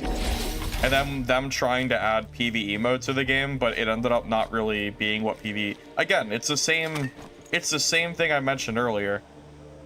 These games are trying to release PvE game modes, but they're not for anybody because they have bad loot, and it's only really there as like a tutorial.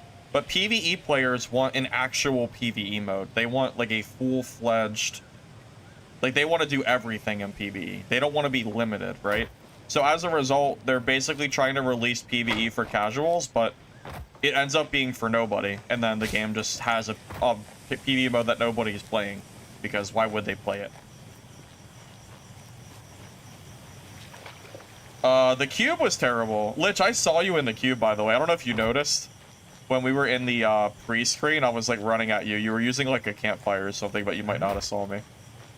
That game was terrible. The cube legitimately is one of the worst games I've played in a long time. I'll probably end up loading it. I might load it up today, but we're not going to play it for long because it's really bad. Getting attacked by players is fine as long as it's fair. He basically couldn't play the game. There was no fights. No, that's... Zell, I made this exact argument the other day when talking about that Sword Eye game. I think no, and Naquan as well. I think there's not going to be any way for a extraction game to have super high skill ceiling combat, or at least high skill floor combat. Maybe it's floor. Because the skill floor is too high, and new players are not able to compete at all.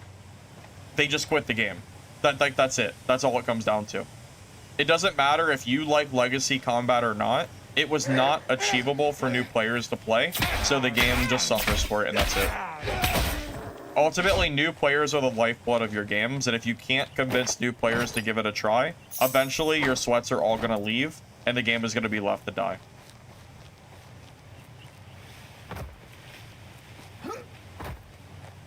I think that's part of why Dark and Darker is such a popular game, or at least has been a popular game, is because the combat is relatively simple, and basically every new player can pick it up after not too much effort.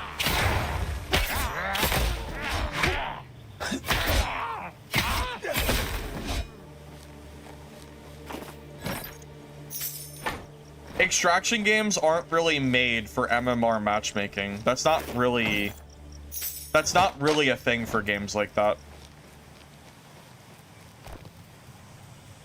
Dark and Darker already has enough queues as it is. Imagine if they doubled it or tripled it and made it based on MMR. Extraction games is more about gear and just like general like playstyle, I feel like. I don't really think MMR fits extraction games.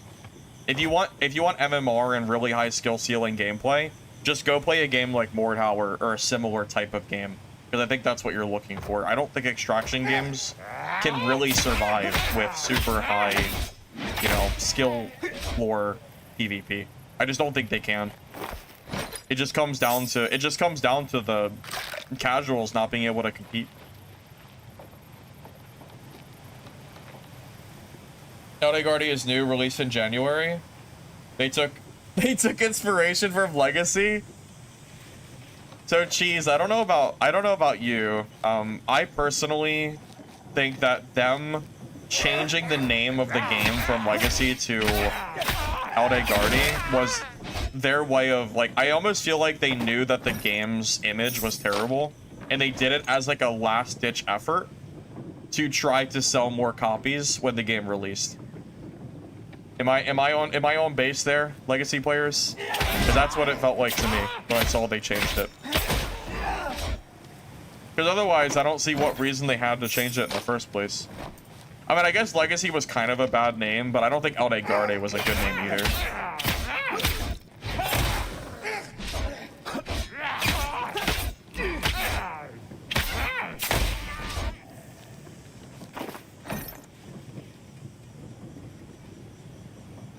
That combat is simple on the surface in terms of PvE, but in PvP there's dodging and then no. Yeah, but the dad combat at the base level is kind of simple, right? Like it's not super complex combat. Ultimately, if you play something like Barb, for example, you know, you can just kind of like press W and mouse 1 and kind of just kill people. Maybe not as consistently as a veteran player, but it's not super complex. Not in the same way that Legacy is. I'm legit, I'm telling you straight up, if I tried to fight I as someone with hundreds of hours on like old legacy playtests, if I tried to fight a current, like, or not a current, but someone who played this game until it, like, recently, till it died, I would not be able to kill them. There's no way. I don't think I don't have, like, the amount of skill that it takes to kill someone who is good at this game is way outside of the scope of, I would say, probably 90+% of players, maybe more. Because the combat is so difficult that it's not possible. Can I uninstall the game? YOLO, today is the only day we'll be playing it. It's for a dead game stream. We just finished Midnight Walkers as our first dead game, so we're gonna be doing this one now. Yeah, we won't be here for too long, don't worry.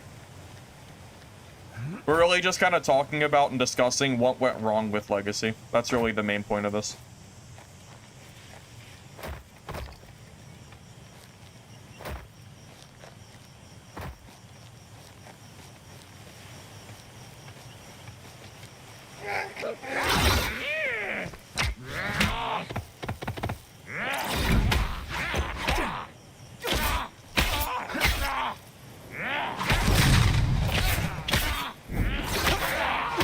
Alright, well, it's been a little bit since I actually played this game. Definitely did not do that very well, but it's fine.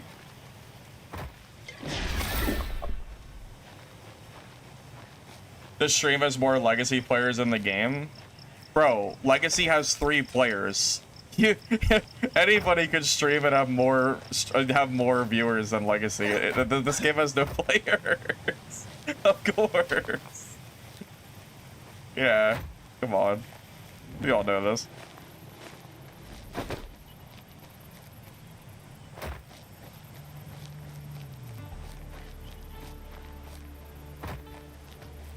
Yeah, I'm gonna tell you straight up, this PvE is not very interesting. I know it's kind of hard to tell from your end since you guys are kind of just watching, but does anybody else feel like the PvE in this game does not feel very... I don't know, it feels like most of my gameplay is just spamming left click and waiting for them to die from stun locks. That's what almost all of it feels like. Just, it doesn't feel great.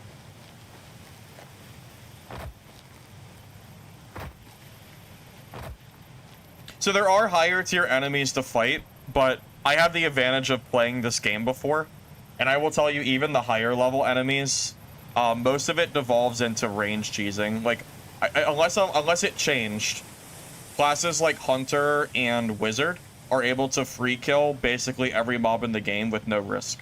At least when I played the game last, I was able to do that completely risk-free. You're welcome to tell me I'm wrong if I am, or if it's changed in recent updates. I wouldn't know. But when I played like almost a year ago, it was completely free kill for every range class in the game. It did not change. They're still cheesing for range. Okay, then I stand with what I said then.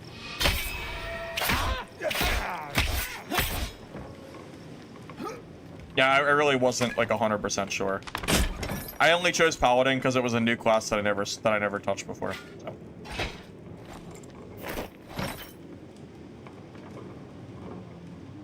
Solo bossing in Data Mistfall is actually fun. Lich, do you like solo bossing in Dark and Darker? Because I actually don't like solo bossing in Dad because it feels like it's more about people griefing the fight. Mistfall Hunter has the best solo bossing in the entire extraction genre because it has those fog walls that stop people from griefing your fight, and then when the fight is over, it lets you heal up before players can rush in. I think by far Mistfall does bossing the best. It's not even close. You're glad Dad isn't on this list? Well, Dad is still struggling, Mitch. I don't know if you've looked at Dad's like player count history, but they've lost 90% of players plus since release, and that's not like an exaggeration. They've actually lost about 90% of players. It's going pretty bad too. I like Dad in the current season, but I can't help but ignore that fact. So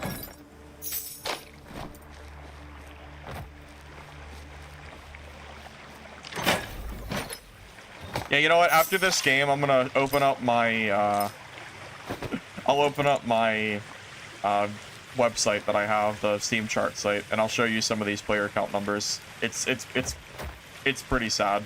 It's a little depressing, to be honest.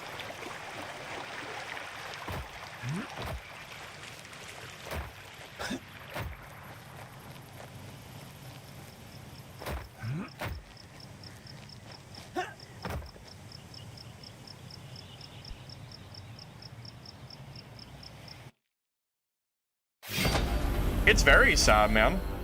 Watching all these extraction games just die is not fun for me. I don't like this. I don't like it at all. It's my favorite genre, and it just isn't... They're just not going well.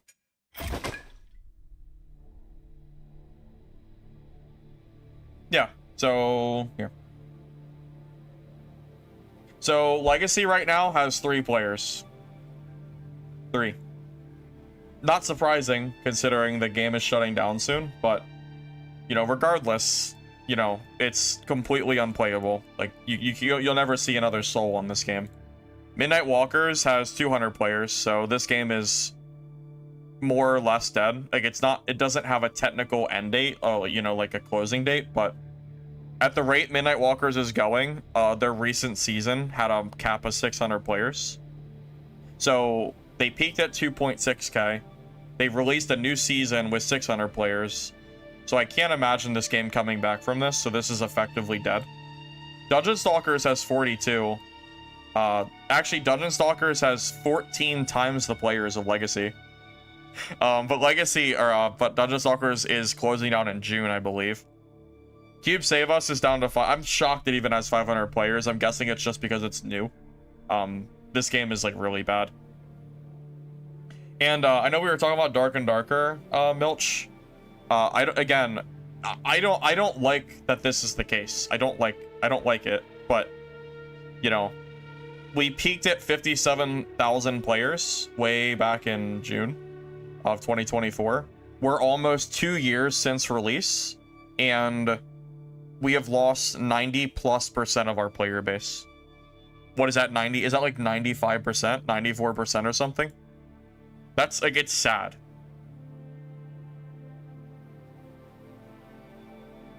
Because I actually like the current season. I think it's fun. But the player base is not... This is like, it's been getting worse over the last like week or two. We were sitting closer to like 10k or like 8k at the like minimum. Yeah, it's really dwindling at the moment. If they start advertising, do I think the player base will increase? I hope so, because Dark and Darker is not a sustainable game if it continues to fall. Let me look at every season. So 57k, then new season released and it was at 27k. New season released 21k. New season released 17k. New season released 11k. So every single new season Dark and Darker has had, we've lost, I don't know, 50%, 25 to 50% of players or something, like consistently every single time.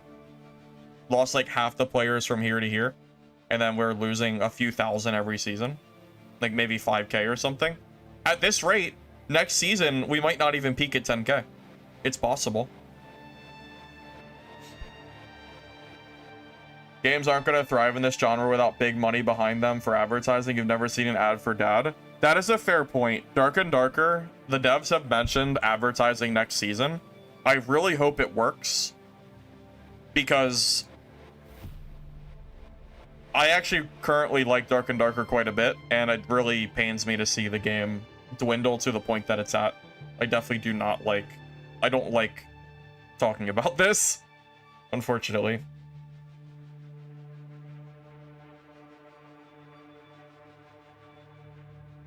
Yeah, I would agree with you, Goober. I think the chances of Dark and Darker recuperating back to 50,000 players is almost zero at this point. Dark and Darker's best hope, it seems, is just trying to climb its way back to like 10 or 20k with advertising, but it's going to be really hard to do it. You know, we could talk about that as well. I was afraid of the same thing, Cheese. I'm afraid that SDF's new, the new thing they're doing, actually I can pull it up on Steam.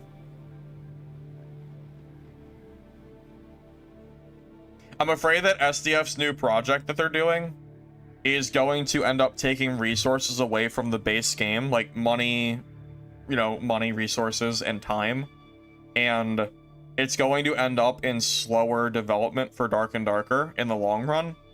And Dark and Darker's already been struggling so much that I'm afraid that this new project that SDF is doing is going to end up being like the nail in the coffin for Dad. And it's going to end up putting the game again on like a permanent maintenance mode, which will never result in growth of the game. I hope I'm wrong. Like, I really hope that I'm wrong and that is not the case, because I don't want to see Dark and Darker end up on the sidelines for whatever the hell SDF's working on now. But it is a little worrying seeing this message for a game that's still in early access. Because that is not even fully released, technically speaking, even though game companies like to shield their games behind EA releases. So it is a little bit worrying seeing messages like this, because it's uncertain what's going to happen in the future. There's nobody can know.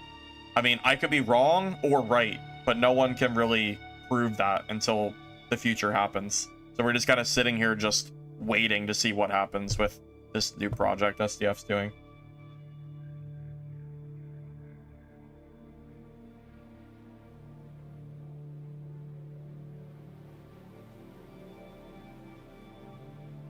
Iron Mace will never remove the marketplace. That is wishful thinking, and it's not gonna happen. If you watch the previous dev Q&A, Iron Mace, like Paul or someone said that they didn't like the game after SSF for 2 weeks. So future wipes will have 2 weeks of SSF at most. They already answered that. That will never happen. Just straight up, it won't happen.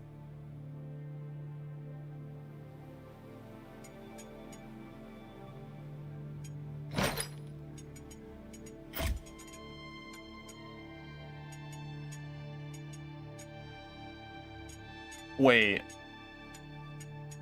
So I can't play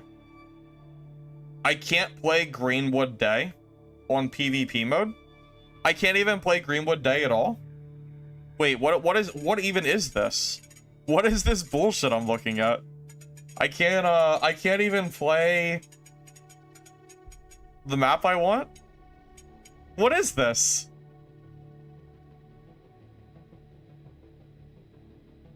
You have to wait 2 hours to play the map you want? Are you kidding me?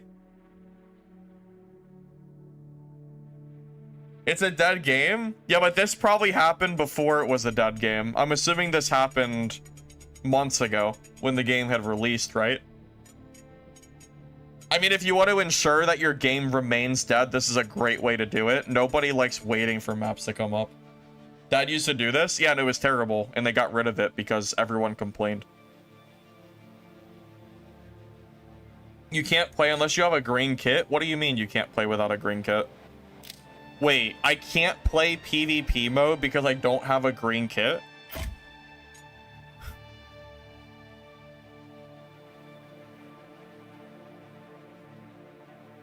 What's the new projects? SCF's project? We don't know. They never gave us an answer, Loki. Any word on Mistfall Hunter? We just know that it's supposed to release in July. No worry, we can wait 2 hours. That's so crazy. That's insane. Yeah, Greenwood Night sucks. This map is too dark. You can't see anything. I hate it. I only like Greenwood Day. I guess we're just gonna play more Goldrock. I'm gonna choose a different class.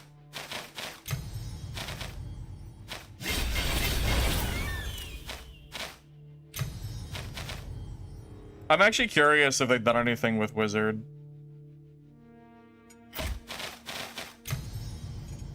Yeah, I guess we're staying on Goldbrook because...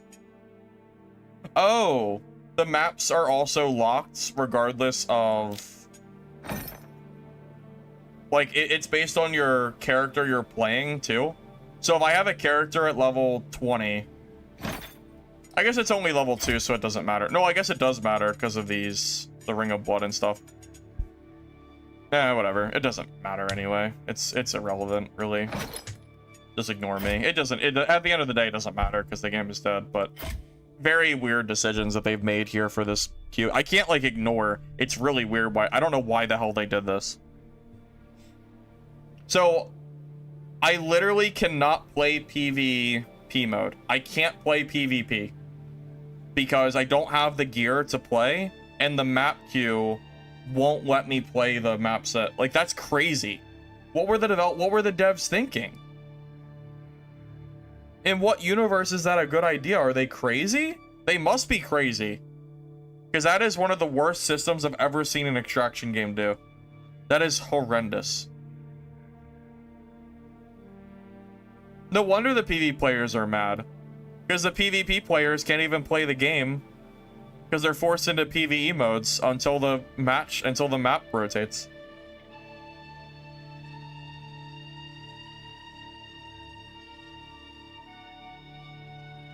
It's sad to think that Torrent Dad and Pre-Torrent Dad was as good as it got. Player base wise, yeah, you're probably right. I don't know if we'll ever be in a spot like we were player base wise for Dad again. It would require a lot of advertising and a lot of, I don't even know. It would take a miracle for Dad to come back, you know, in terms of like peak player count. Dark and Darker doesn't have enough players to let people choose an SSF character or not. They don't. I don't think they have enough players for that. That would double the queue size. I don't think they can.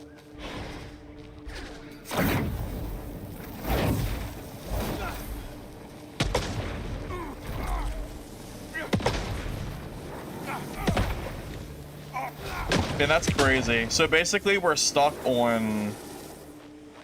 We're basically stuck on this map forever. That's insane to me. Well, forever, because I'm not going to grind enough to play PvP mode. Not that it matters, because there's no one to PvP, but that is definitely something. I'm actually kind of in shock. That is a system so bad that I never would have expected it to be that bad. I'm, like, legitimately shocked.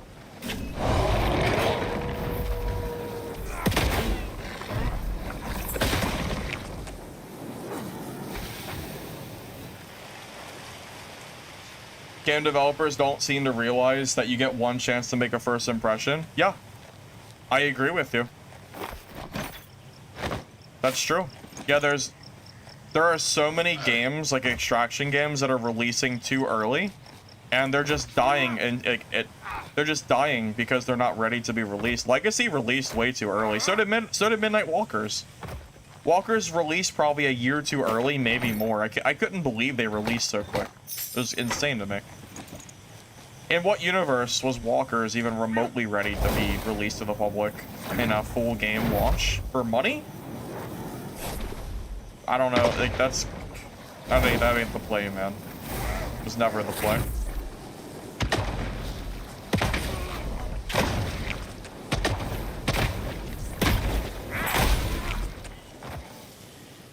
Unlimited chance at redemption? Well, no, because you run out of money and then the game shuts down.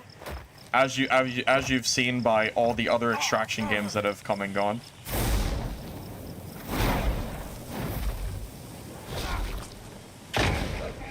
They have 30 devs that want to feed their family. I mean, okay, but if the game's not ready to release, then you might as well hang it up because it's not going to happen anyway. I mean, if you release the game too early, like if you release a bad game, it's like it's done. I mean, what do you like? I just don't really understand the thought process behind it.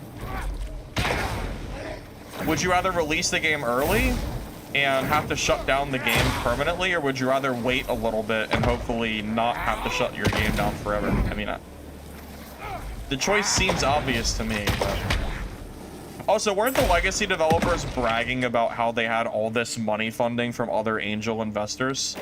So Legacy shouldn't have had to release early. Because again, I remember them talking about having like all this like free money. Because every time I would see a comment about people saying the game's player base is too small, keep pressing the wrong button. Every time people would say the game is like too small or whatever, they would say, well, it's okay, like we have plenty of money, don't worry about the player base, all that other stuff. They would say that all the time. So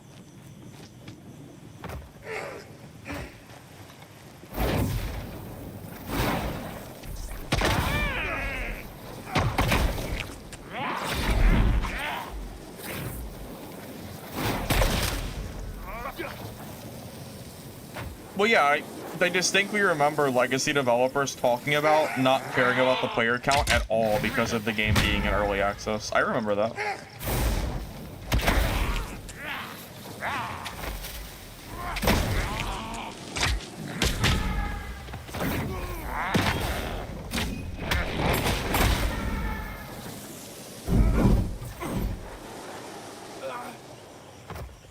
Alright, after this, I might... Alright, what game should we test out next? You guys want to go visit Dungeon Stalkers? Is it time? Time to go visit, Goon and Gooner, as I used to call it. I keep emoting by accident. I don't know why.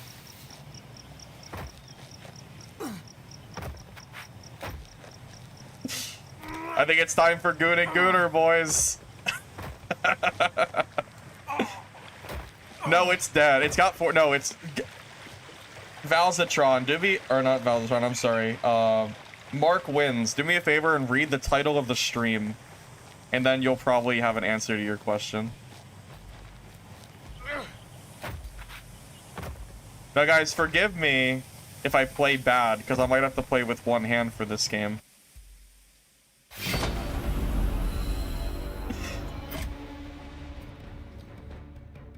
That stupid game. Alright. Alright, so long. This is the last time we will ever have Legacy Steel and Sorcery open, so. So long.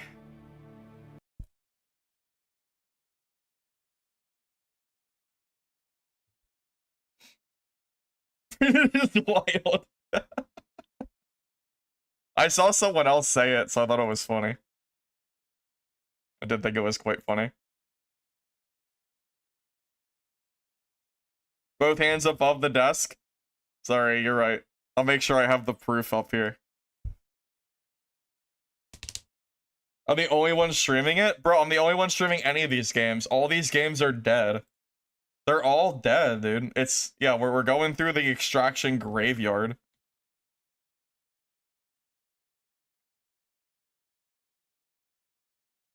Uh-oh. Did the game crash? Uh-oh. Alright, let's try that again. Uh-oh, what if it's down already?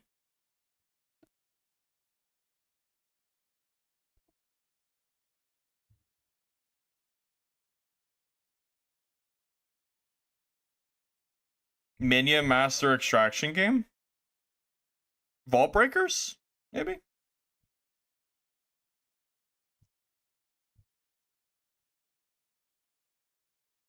You had a lot of fun in Star Siege Dead Zone. I remember people talking. I actually remember that game a little bit. Vaguely. JWL, I've been looking forward to this game. Remember, you guys, you have to be 15 or older to play this game. I think we meet the requirement, at least. God, I haven't played this in so long. Oh my god. Oh man. Dungeon Stalkers, this game. Let me tell you, this game is oh man. How could we forget? Dude, the skins in this game are crazy. Do you guys remember the skins this game has? You remember this? Oh, they've added more skins. Look at these skins, guys. Look at this. Look at this, man. How could this game fail? How could it possibly fail? I can't see any reasons for it. Oh my, is this even okay to show on Twitch? I don't even know. I'm not even sure if this is even, like, allowed. What even is, like, this is, like, yeah, this game has some crazy skins, man. I remember I played a lot of Baron, though. He's the least Gunner character on the game. Wait, what did they do to him? Bro, what the fuck? What is this? Oh, the durability! Wait a minute. Oh my god, I forgot about that. Hold up. You're right. You're actually right, it gets worse. Wait. Wait.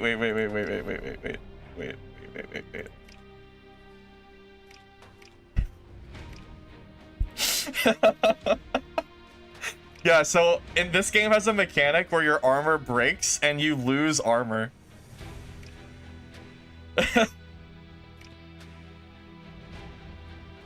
How can we forget? How can we forget about this one, man?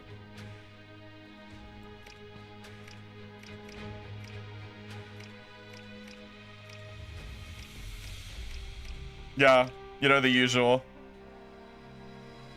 Crazy. Alright, let's play a game. I haven't played this in a long time. Let's actually see. I don't even remember what it looks like at this point. Doesn't really matter where we play. There's no one in the games anyway, so.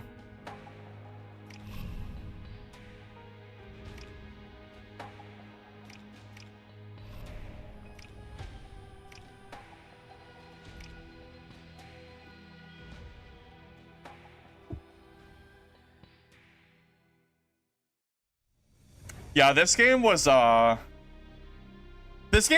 when it first released, but the novelty wore off pretty quickly, and the cracks began to show, and then the game was full of cheaters, and I quit the game. You have to pay real money to put anything on the trading market? Do you? That's interesting.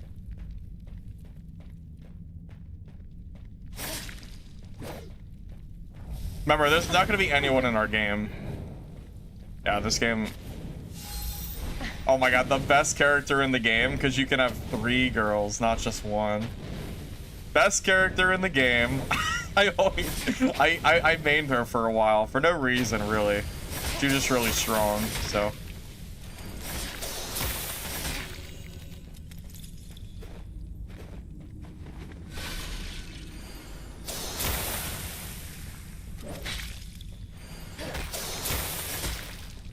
Yeah, she's pretty OP, since you can have 3 characters. Oh my god, there's a player in my game. Oh my god, it's a player. That's insane. Legitimately shocking.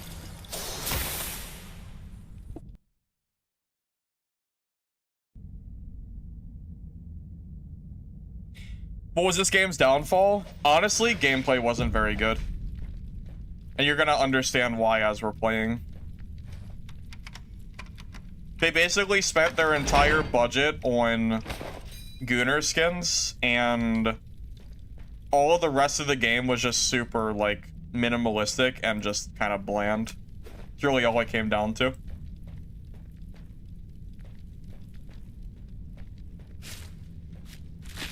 Like, a lot of the enemies are super basic, too.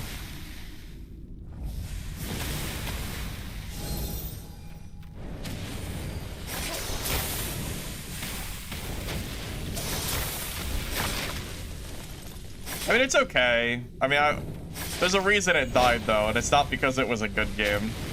Yeah, most of the enemies are just, like, very, very, like, just kind of whatever. Yep, this game is closed out in June forever. Unironically, though, I would actually rather play Dungeon Stalkers than Legacy Steel and Sorcery. So we got that going for it, at least. We got that, you know. Now, that's not saying much, but...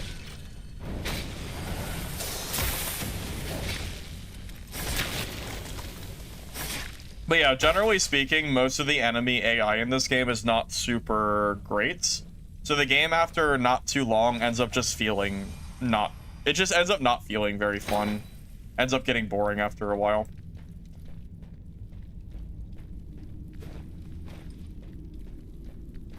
You rather play the Cube than Legacy? Well, I don't know. The Cube's like actually a scam game. No, this game is better than the Cube. I will give Dungeon Stalkers that. This game is better than the Cube by far. But that is not saying much because the Cube sucks, so. Yeah, that's not really not saying a whole lot. Yeah, basically every enemy in this game is a dungeon, is like a store asset, basically, that was copied over.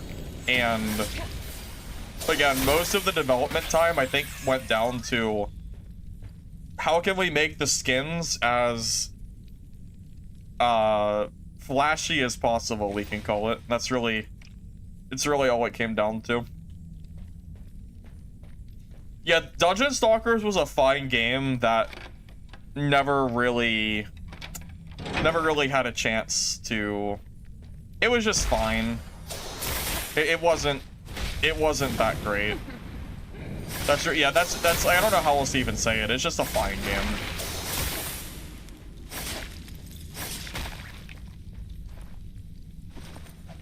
That mob was from Dungeonborn. Oh, where's it at? The little eye mob. It's in, I think that mob is in, Legacy too, actually. I know what you're talking about. I did see it. I don't know where it is now, but I know what mob you're referring to. Yeah, the little eyeball, green thing.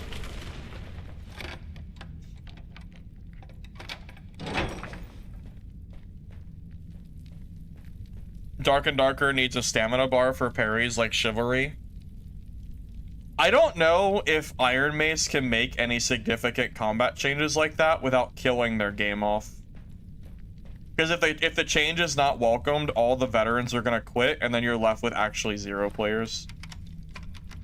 I don't disagree that perhaps there could be some other changes to the game, but I just don't know if that's gonna work out. Yeah, pretty much every single mob that you're gonna see in this game is just real asset garbage. That's all it is. That's all it comes down to. There's not a lot of originality here except for like the skins.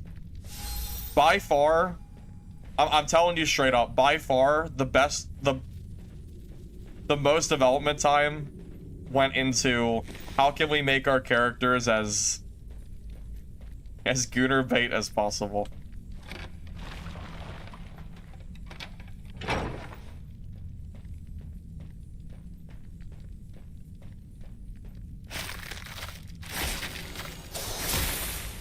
And honestly, also, the PvE is just kind of boring in this game. I mean, like, everything is just so, it's all so simple. Like, it's not like this, it's not very engaging at all. So, like, without a player base, there's nothing to this game, you know? Like, it is what it is.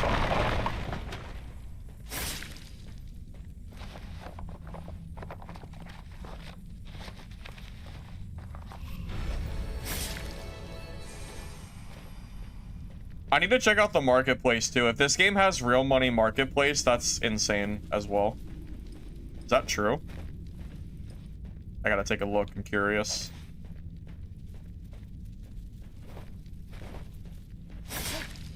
Also, I think there's only one map on this game. I think this is the only one available, too, which is kind of another problem. So between the mobs being boring and there being a serious lack of content, again, outside of the skins, what even is the content on this game? I don't really think there is anything. I mean, there was like a laundry list of new freaking skins. But I was looking at characters, there was a ton of them, but what the hell is even the point?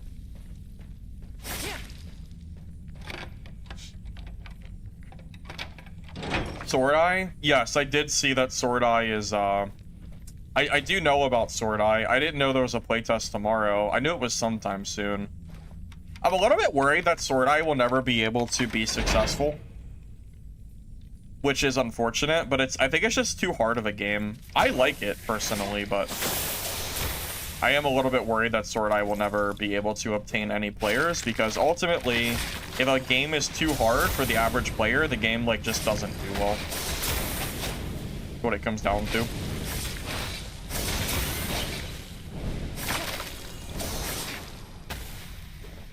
You can buy for gold if you want to sell. You got to use real currency. Yeah, I'm gonna take a look after this game because you've piqued my interest on that. Because if that's true, that's incredibly scummy. I believe you, but I just want to see it for myself. Yeah, I think Sword Eye is gonna be too hard for the average casual player, and as a result, the game's probably gonna end up just dying off, which is sad because I like the game. Hey, there's your dungeon board mob, by the way.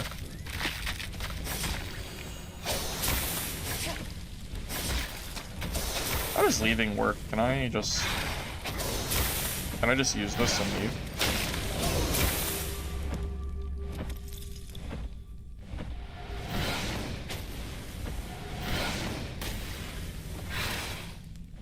Okay.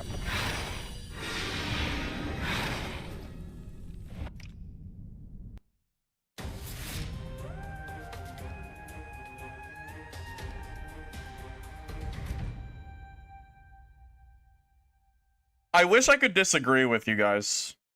I wish I could say that Sword Eye is gonna do well, because I think the game's combat is very complex, and I think there is a serious level of just very skill-based, and I could see there being some fun in that, but I think it's gonna be too skill-based for the average player. Okay, so yeah, gameplay does not feel very fun at all. Like that, without the risk of players, the mobs are so just boring. I don't know how else to say it. That was not fun at all for me. That was basically just mindlessly clearing through extremely easy mobs, getting through the dungeon. Yeah, not great, to be real with you. So you said the marketplace, I have to use real currency? I'm shocked there's even stuff on the market. So, my sales. So what if I do this?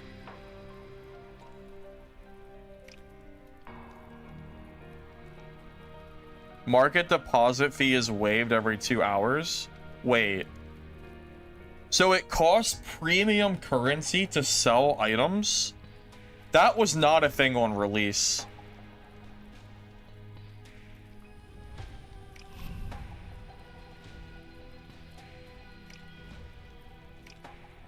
Dude, that's crazy. No way they added this to the game. Oh my god, that is so scummy. You can only do one market listing every 3 days for free? That is the dumbest shit I've ever seen. That is so bad. Are you kidding me? There's no way. I can't believe that.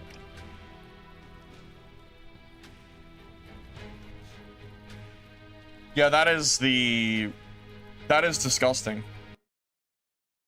That is legitimately disgusting. I cannot believe that's a thing.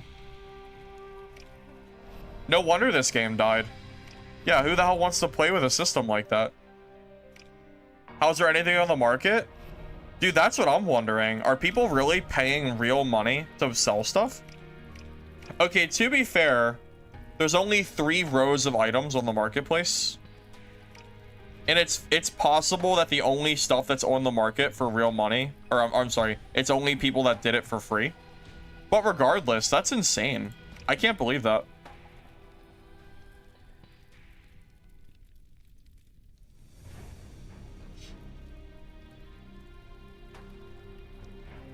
Yeah, I mean, I take back. I mean, the game was like never really good, but it got worse. That's shocking. Yeah, don't forget the pay-to-win season pass too, where if you pay real money, you can unlock legendary tier items for free just from leveling it up. Yeah, the battle pass is also pay-to-win too.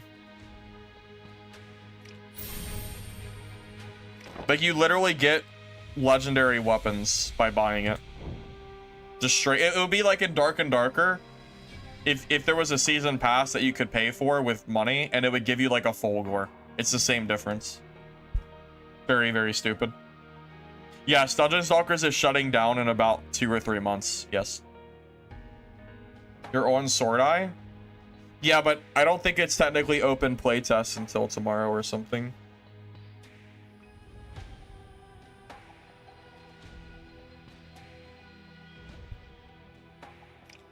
Well, it looks like that's gonna be another another checklist or another check off our list, something like that. Is there even anything else to look at here? This game is just so devoid of everything. Honestly, outside of the skins being like funny as in, you know, as they are, I don't think there's really not much else to the game. Well, you have the skill tree, but you know what? I'll tell you, this skill tree is kind of whatever. I remember when it first released, unless they changed it, there was very obvious like metas to what the skill tree was supposed to be, and I don't know if they ever really fixed that. Like, yeah, I don't know if they ever fixed that or not. I mean, it's cool that a skill tree exists, but it's very limited on what you can do with it.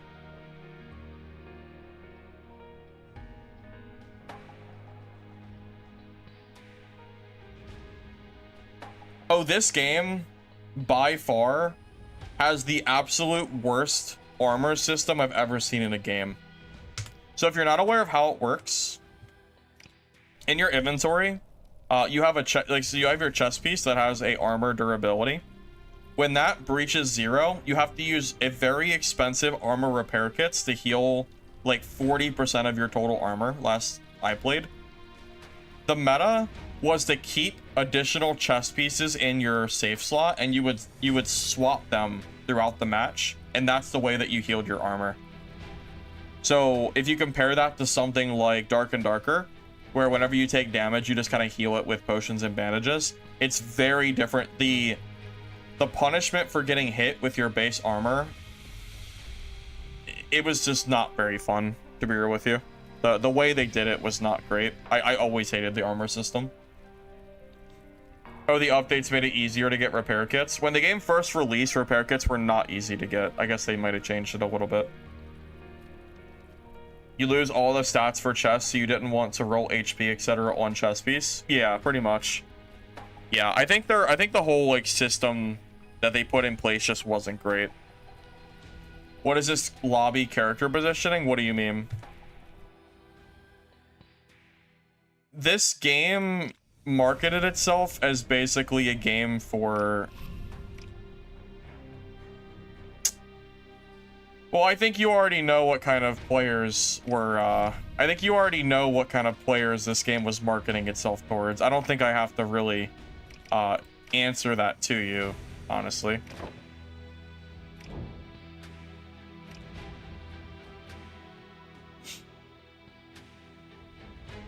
I think all of us here know exactly what the developers were doing when they were making these skins. They knew.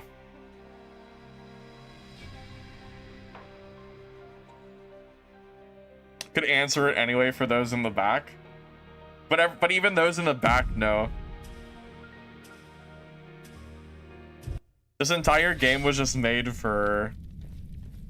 I don't even know. What can I even say? It was just made for gooters. I don't really know. What can I say?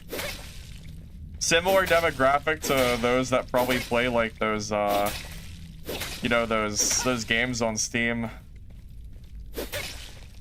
You know what games I'm talking about. I don't even think I have to say that one either. Don't do competitive. It doesn't matter. The game is dead anyway.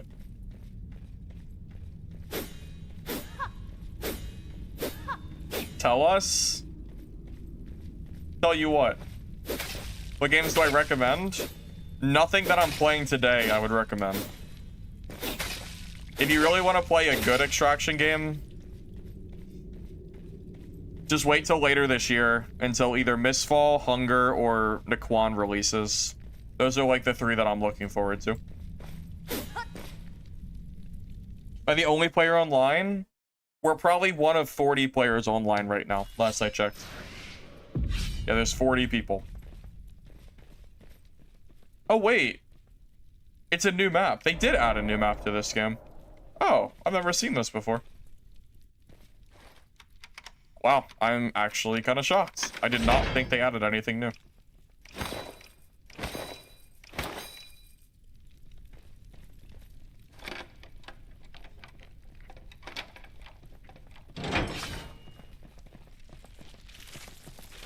What are these mobs? Look at this thing. What is that? What is this thing? But I'm actually getting wrecked. What is this? Oh. Wait, help. I'm actually getting wrecked. What is happening? Help.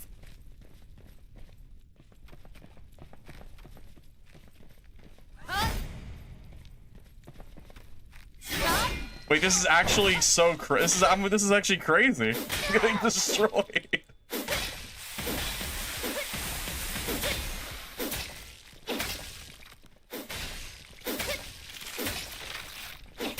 Well, I asked for difficult. I got difficult, apparently. What a freaking jump in difficulty, man. Look at this. There's like nowhere to go, and I'm just fighting like 5 mobs out of the spawn. This is insane.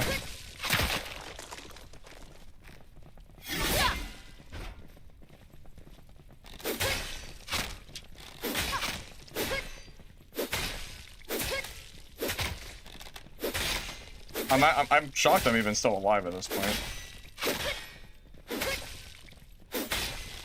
Dude, they're so tanky too. Oh my god. What is it with these games and making mobs so beefy? What is it? I don't understand. Like for what reasoning is there?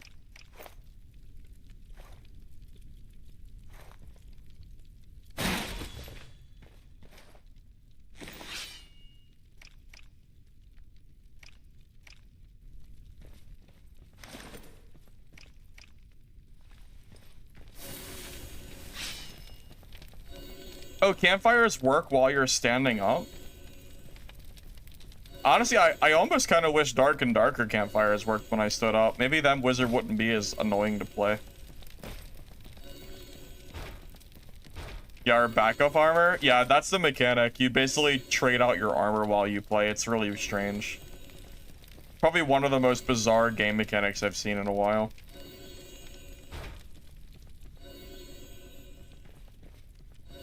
At least for extraction games, it's a pretty bizarre mechanic.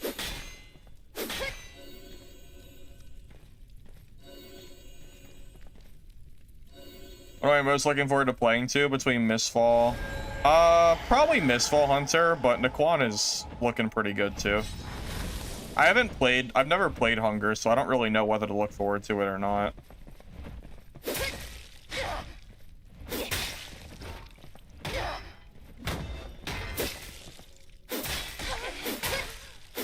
Yeah, I'm gonna be real with you. This game just isn't. It doesn't feel very fun to play. I can see why this game failed. Like it's I don't know. Am I about on point with what you guys are thinking? Like, does anyone else feel like the PvE is just boring? I feel like this is not. This doesn't feel fun.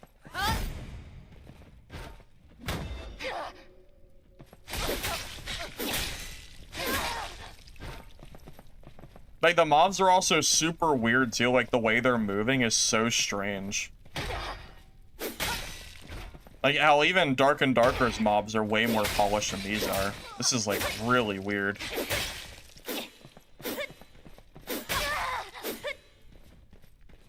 PvE is boring, that's true.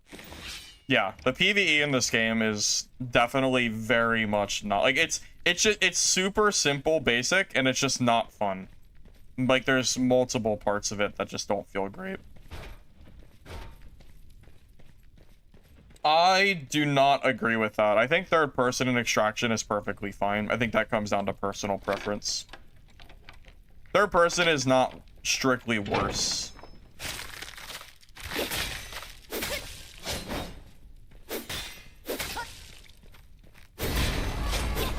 Especially of each class of passive. I agree. I made a comment on that the other day about that.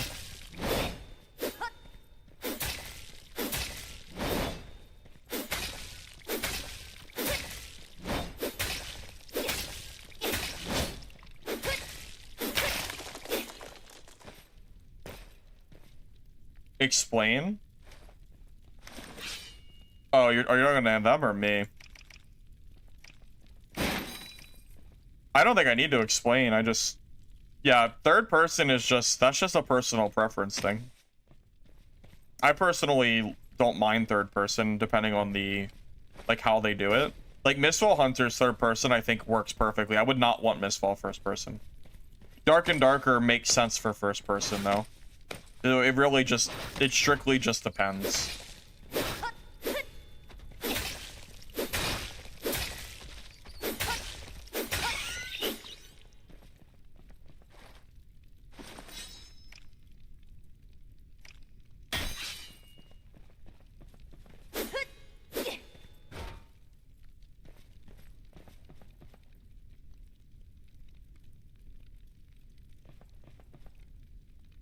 This game? Oh, this is Dungeon Stalkers. It's a dead game though. I wouldn't like worry about playing it. We're just visiting dead extraction games today. Yeah, this game is shutting down in June. It has like 50 players or something left, so I wouldn't worry about it too much.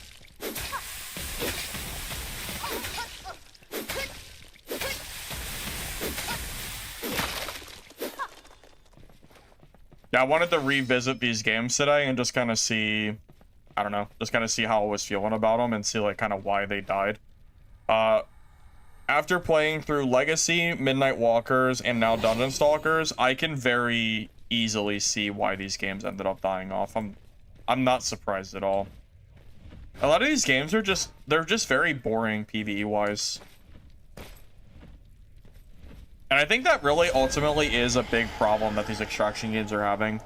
A lot of these games are creating games that are just glorified PvP arenas, and if the PvP is not good, the PvP better be really freaking good to maintain any players. And then once the player base leaves, there's nothing left and everybody everybody just gone. And I feel like a lot of these games are just creating such uninteresting PvE mechanics that nobody wants to play it.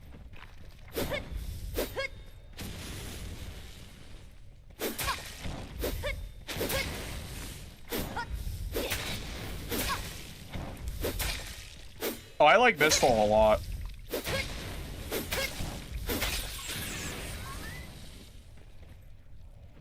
So Mistfall's PvE was okay. I wouldn't say it's like the best in the genre, but it was okay. I'm hoping that, I'm just kind of waiting for Mistfall to release to see what they end up doing with it. I will say the bossing was good though. Mistfall Hunter's bossing was very fun PvE. That, at the very least, I'll give it that. I thought it was very, it almost felt like a Dark Souls game boss. I liked it.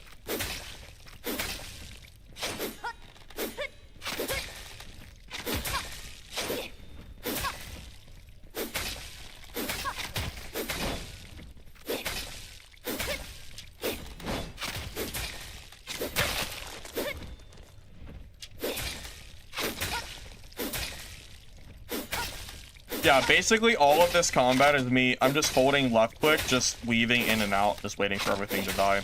It is, it's nothing too complex.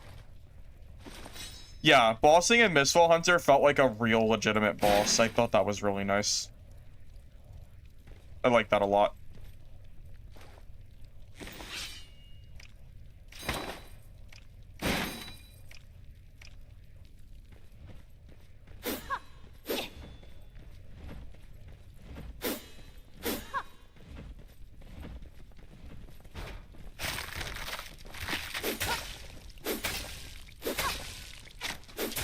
You know, I will say, at the very least, even though the enemies don't feel, like, super interesting, the map looks kind of nice. I mean, it's like, it's almost like you're in, like, a mansion or something. It's okay. I wouldn't rate it, like, the best map in the world, but And I think part of that is just because the mobs are kind of like whatever. But yeah, the aesthetic of the map looks kind of nice. It's not terrible.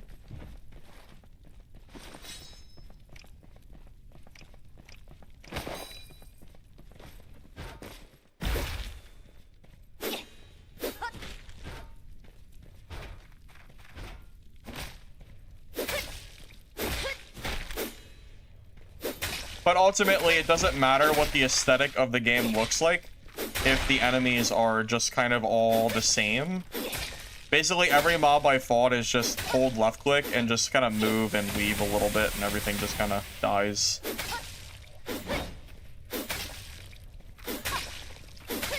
So, you know, as maybe as decent as the map might be, I don't think it matters. Also, that marketplace shit was horrible. What's the inventory space? I can show you in a second. Let me kill this and I'll pull it up.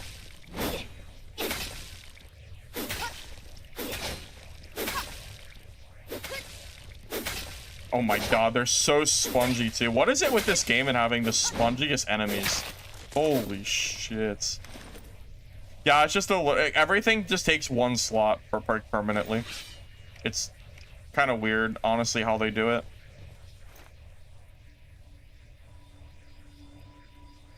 Yeah, basically a piece of armor will have the same exact space as, say, like a piece of wood. There's no sizing.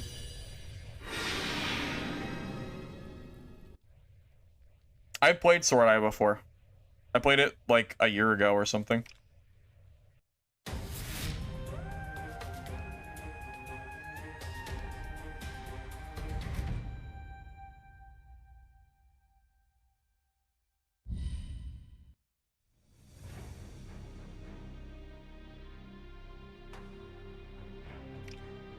Alright, well, I think that's all the dungeon stalkers I can stomach. This game is, this game is pretty bad. I'll be real with you. This game is not great at all. The PvE is relatively boring. There's no players, so it doesn't really matter. Like, there's no PvP content, so it's basically just a PvE game with bad PvE. I guess it's just not great. The marketplace system is terrible. You have to pay real money to list items on the marketplace, so it's literally just a pay-to-win system. I don't know what they were thinking with that, so that's a thing. The season pass is pay-to-win. You have to buy the pass, and it gives you artifact weapons, legendary weapons. So that's not great either. There's a lot of shit going on here that is really bad. I'm genuinely not surprised I'm not surprised that they lost so many players. Yep. Next game. What's next on the list? Let me take a look. Well, we don't have that many games left. So I wanted to go over Midnight Walkers, which we did. Went over Legacy, Steel, and Sorcery. Went over Dungeon Stalkers. You know what's funny? The Cube, I played it for about 2 hours the other day, but I kind of want to revisit it a little bit. I'm not going to play it for long, but I'm just so curious because I want to see the marketplace system really quick. Because I was told that the marketplace is also pay to win in this game, but I never got to look at it. So I'm curious. I want to know how I want to see how they made the system. Because I was told that every single transaction you do in the cube costs real money on market. So I want to see what it actually looks like. This game's terrible though. Don't play it. The cube is garbage. It's really bad. Yeah, do not waste your time. Yeah, it's really, really bad. I would not recommend this game to anybody. I'm very curious what their market system looks like.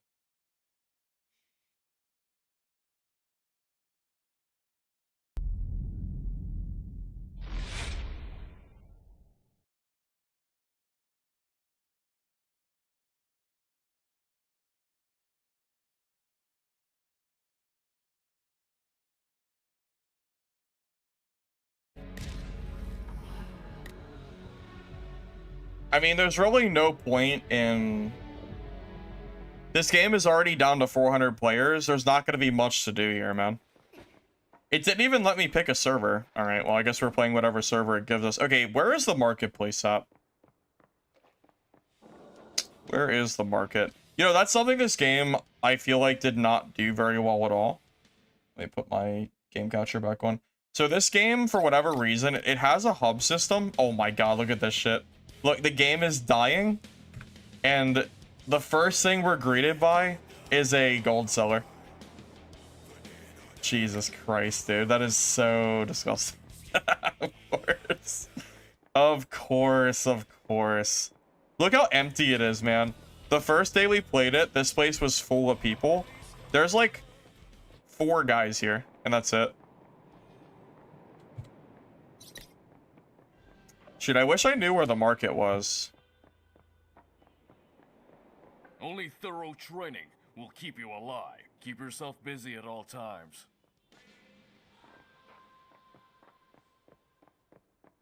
Chat was slammed on gold sellers day 1. I didn't notice any gold sellers day 1, but I played it like the first 3 hours, not actual day 1. I played it like as soon as it released, so they didn't quite get a chance yet.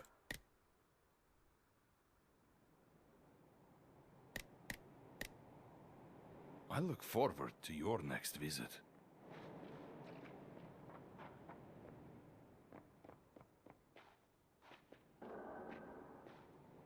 Shoot, man, that's all I wanted to do on this game. All I wanted to do was check out this marketplace. But I have no clue which one it is. You never heard of this game? Sorry, it's terrible. There's a reason for that. This game is... It had like 5,000 players on launch, but it's already lost like 90% of its players. This was a super cheap cash grab that... I'll set some aside it was... I cannot express to you how bad this game is. Yeah, I'll just go into a match and show you. Yeah, we'll just go into a game because I can't find this damn merchant. So, how do I enter a game? I'll just go to...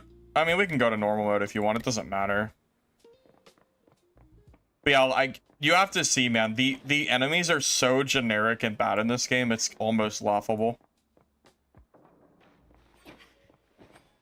Yeah, I would not recommend this to any player. I would not recommend this game to anybody. Check out the dev defending the game on Reddit. There's no way the developer is honestly defending this game. That is insane. There's no chance. Who the hell is defending this? Okay, this game is... If the developer is honestly defending this game, the game is already... Might as well just hang it up. Because it means it's never going to improve. That's just sad. Cheese, you have to send it to me on, you gotta send it to me on a Twitch message. It's not gonna show up on chat. I played this for the first... Well, I can't even get a game, guys. Oh my god, the queue. Alright, maybe I can get into PvE mode. Game is already so dead that I can't get into the match. Bad sign. Nice. 2 people. Alright. Thriving.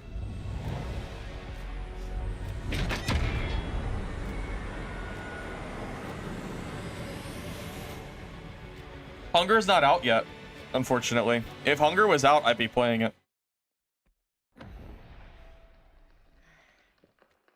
Yeah, so look at these mobs.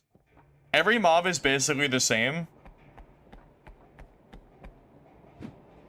Like, this combat is just... It's also laggy, too.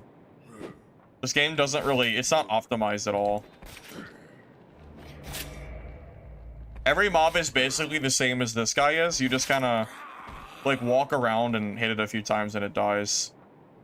Like, here, let me see if I can find another mob for you that's totally, completely different.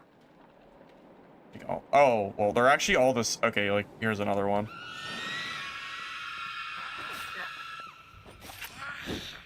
Again, just walk towards them. They attack. They do some stupid free hit. They only have, like, 1 attack, by the way. And then you just... It's bad, man. I cannot express to you how bad this is. I don't know what the developers were thinking here. Thinking anybody would play this game for longer than like a day.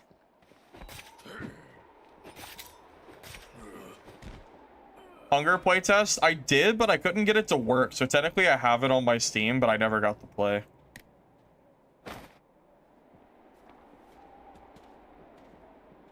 It's like kind of a zombie extraction game, but it's... I don't even know how to even put it, man.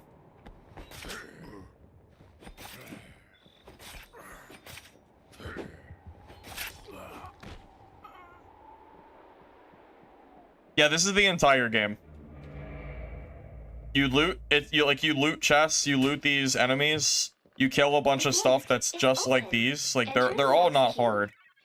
Yeah, this is the entire game. Practically being put to sleep while playing it. And without like player like combat, there's nothing left. Yeah, I want to see that yeah, I'm going to take a look at that that developer defending his game. I'm very curious. Bosses? I don't know. If there is a boss, I think there might be mini bosses or something, but I'm not really sure if there's anything that's... I don't think they're that much more interesting than like the main enemies are, as far as I'm aware.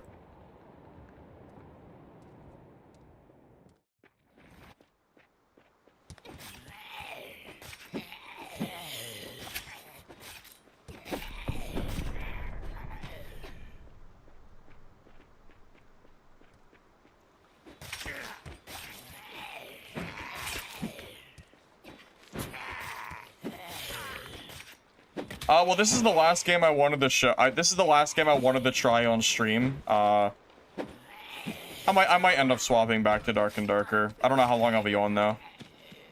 Yeah, I wanted to do. I was curious, really, what Midnight Walkers and Legacy was looking like right now. I'm very glad that I'm glad that I decided to stop playing those games from today's stream because they are all like very much not fun to me at all. I'm very glad I moved on to Dad. Dad is definitely way more fun than these games are. The mob density? Honestly, it's kind of like, it's almost... Yeah, the mob density is just, it's not much at all. Honestly, I've been spoiled by Naquan's PvE. That game has showed me that you can actually have a real PvE. Like, real PvE content in your game. So, I'm pretty happy that we at least have something to look forward to, because this is yeah, these kind of like trash like PvE games, like we gotta stop getting these, man. These developers, they have to stop making them. Like, it's just, I don't understand it at all.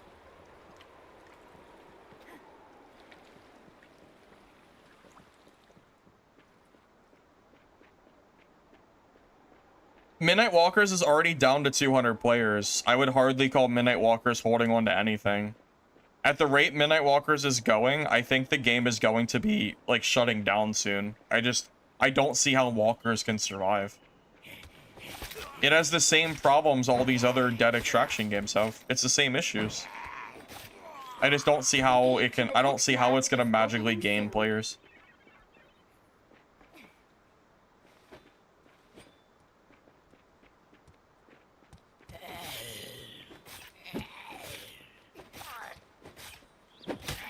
Yep, quarterly crash grab. That's honestly a great... Yeah, that's really a great way to put it.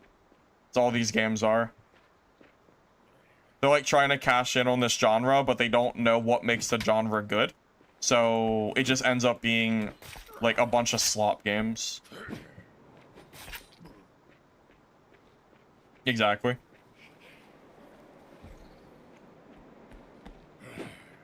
So even at 400 player peak for Midnight Walkers, that's still really bad. Like, surely you would agree with that, right?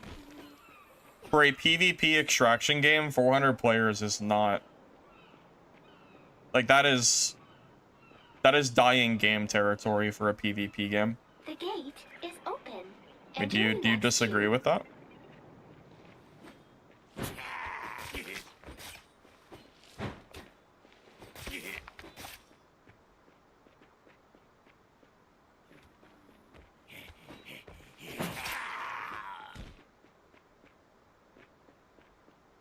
I don't think marketing is the problem.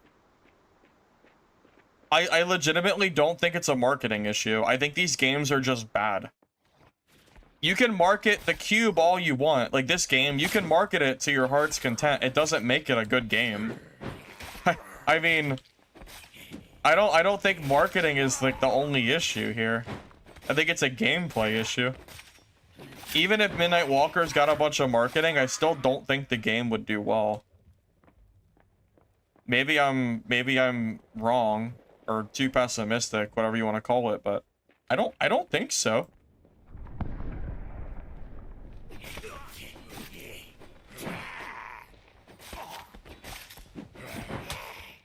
Alright, I'm gonna let these guys kill me. This is so boring. I'm not playing this. The PvE in this game is it's actually like, it's so boring. I can't do it. I can't do it, man. I can't. I'm gonna take a look at this post that someone sent me.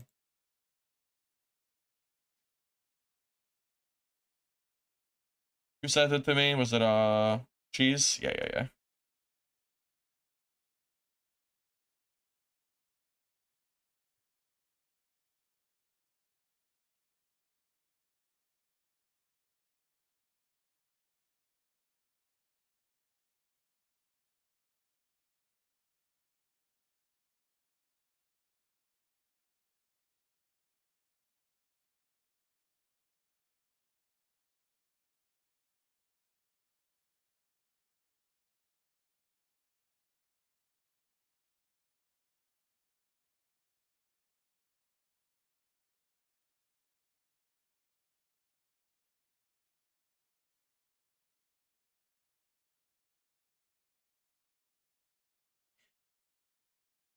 Cheese, is it just the just his overview posts that we're looking at here?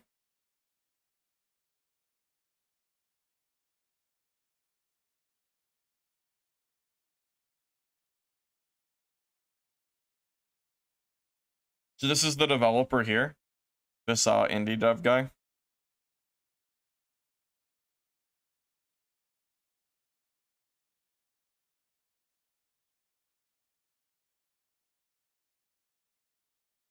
We received over 1,000 negative reviews, but we're still working on the game.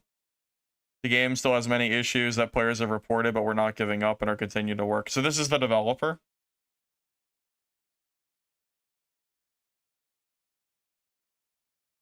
OP is lying. The game isn't an indie game, and they're not indie devs. The game was created by a large, experienced development team based in Korea. Literally a week ago, they posted to destroy my game, and they gave them feedback as requested. Guessing this post is another marketing strategy for new players. Wait, that's crazy. Wait, is it like a scandal? Wait, so the developer is acting like he's an indie developer, but he's not. It's actually like a giant like conglomerate. That's crazy. Wow. All right. Dude, so they're just pretending to be indie devs. Wait, you know what we gotta do? I want to look at the I want to look at this. I want to look at the store reviews for this game, because I know it's got to be absolutely terrible.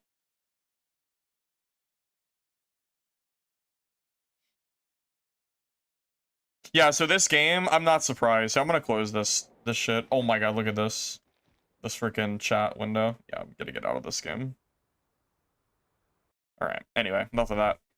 PS. Yeah, so the cube has 32% positive reviews.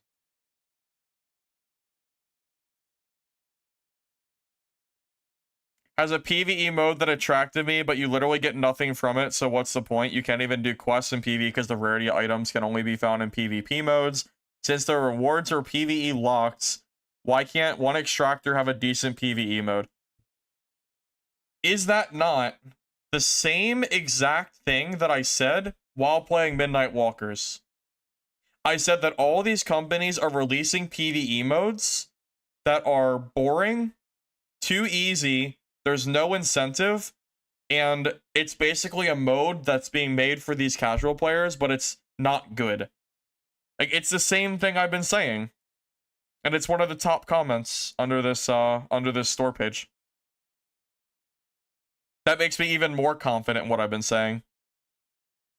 All these extraction games are wasting their time making bad PvE game modes.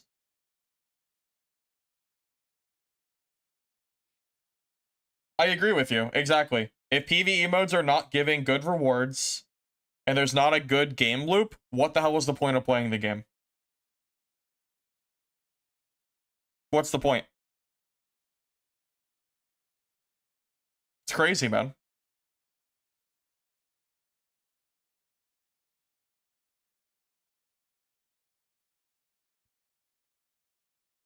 Well, yeah, in Midnight Walkers, I don't really understand. Like, did the Midnight Walker developers think that this was the way people wanted it to be? Angel, I'm gonna be real with you. This game is not good. I would not recommend playing it. Don't be bit.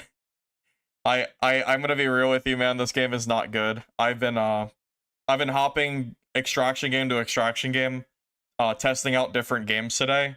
I would really not recommend it. So, do what you will with that information. Do whatever you will with that. I would not recommend it though, not by any means.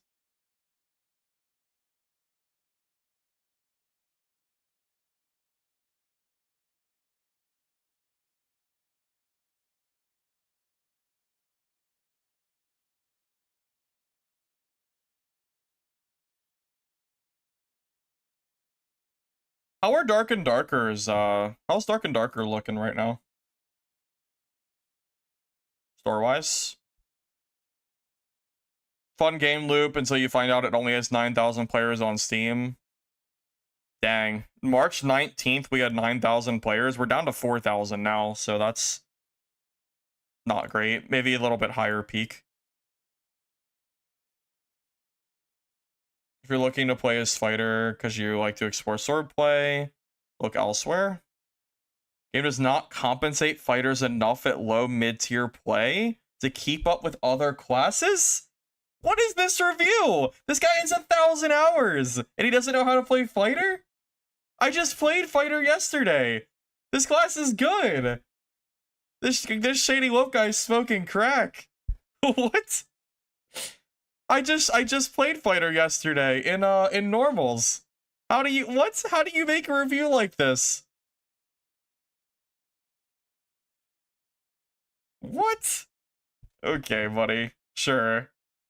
Sure, but yeah, fighters bad. You're right, buddy.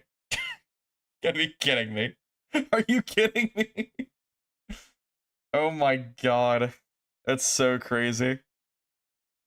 I know there's 8 upvotes for this. 8 people looked at this post and said, yeah, that makes sense.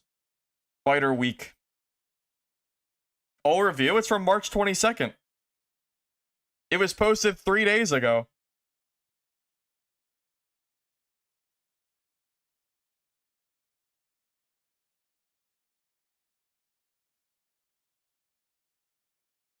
Yeah, I mean, fighter might not be like the most OP build, like OP class in the game or something, but oh my, look at this comment.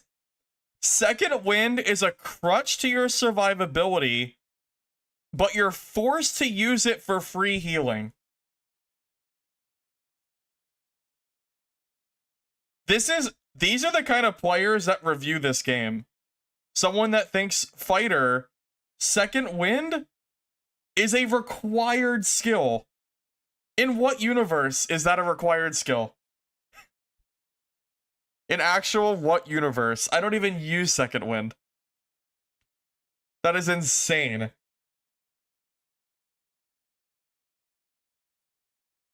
Wait. Choosing any skill other than second... Wait. Choosing any skill besides second wind, especially without equipping a shield, forces your playstyle to focus on retreating and evading. Is this real? No, this has to be rage bait. Bro, this post is bait, for sure. This is crazy. He has 1,000 hours. And he just said if you don't use second wind and a shield, you have to evade every fight. I can't even, I don't even know what to say. That is insane.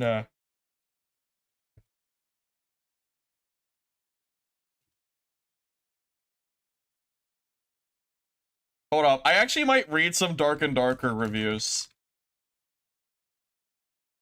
Hold up. I'm gonna actually change the title of the stream real quick. I want to read through this whole thing. I'm really curious. This has intrigued me.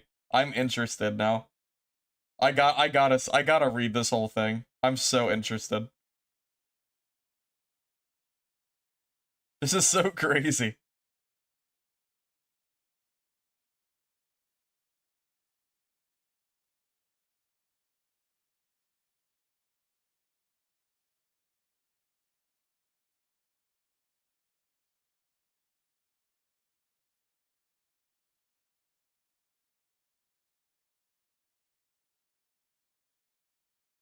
It feels too, I agree with you. It feels like it's too well written to be rage bait.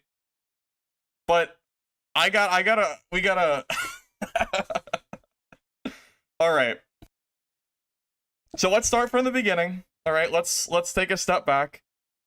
So this is coming from a 1,000 hour veteran Dark and Darker player. 1,000 hours is a long time to play. All right.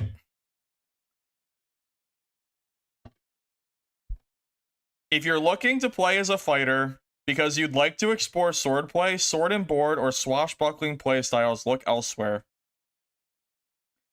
This game does not compensate fighters at low mid-tier play to even keep up with any other class. At high-tier play, the skill ceiling is so incredibly high, you have to optimize your gear, dodge every shot, heal constantly while zigzagging, and still hit every strike meaningfully. Is this AI? This sounds like AI. Now that I'm reading it again, am I tripping? Who writes like this? He's got like 1,800 dashes. Who writes like this? This has to be AI slop, right? Did he go to AI and type in like give me a essay on fighter being weak in Dark and Darker, and this is the shit it like went out? AI slop detected for sure.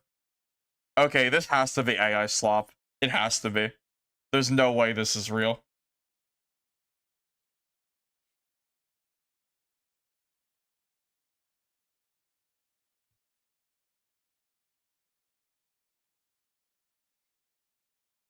He typed it, then I had to clean it up. You think he wrote this, but AI didn't write the whole thing? All right, I'll humor it. We'll just say that he used AI to clean up his message, but I'm telling you straight, this reads like straight AI.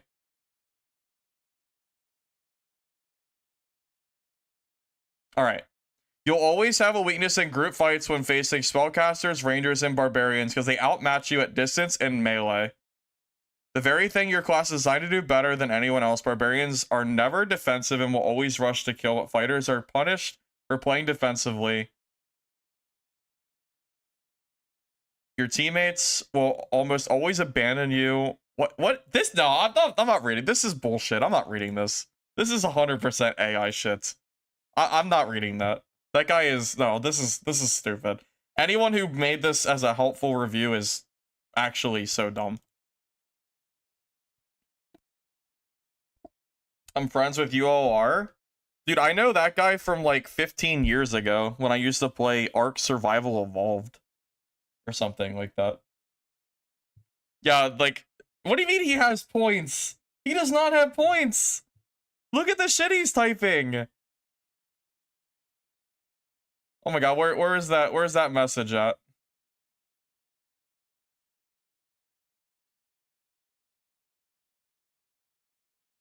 Yeah, this right here? Oh my god, like look, adrenaline. Okay, also he calls it adrenaline surge.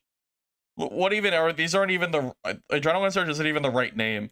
Adrenaline rush won't out DPS barbarians or rogues. That is some straight cap right there. Adrenaline rush is one of fighters' best skills in the game. It is absolutely capable of out DPSing barbarians. Like, that's insane. This guy doesn't have any idea what he's talking about.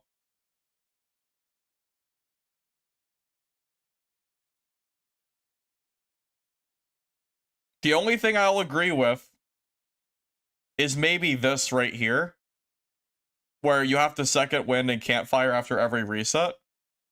That's one thing I do actually wish wasn't the case. I honestly wouldn't mind it if second wind was a long cooldown timer, but that's more of like a full-on discussion or like balance thing that that's kind of a debatable thing of whether you think campfiring should still exist in Dark and Darker. I think it's too slow. I don't really like campfire mechanics anymore.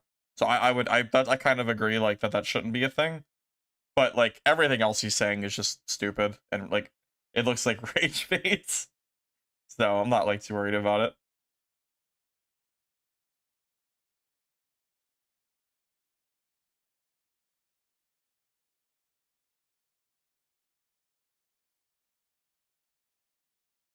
The game developers decided to make the game unplayable by turning it into a teleport onto any other class in the game with Sork and Melee. Proceeded to not touch the one class that's actually broken with knockback and insane HP and highest DPS games that... I'm telling you, man, I feel like people that review these games just don't know what they're talking about. Because this guy is saying that they did not touch Barbarian, which is just false. That is not true. It is factually, like, that's just not true. They nerfed Barbarian multiple times in the last patch. I know because bards were crying over it in the Reddit and stuff. Yeah, they nerfed Barbarian a few times. They nerfed their Berserker. They nerfed their Achilles Strike. They nerfed their Reckless Attack. Yeah, they did a bunch of stuff there. So I don't know what he's talking about. Also, I've played my fair share of Sork at this point, and I don't think it's as OP as people are claiming it is.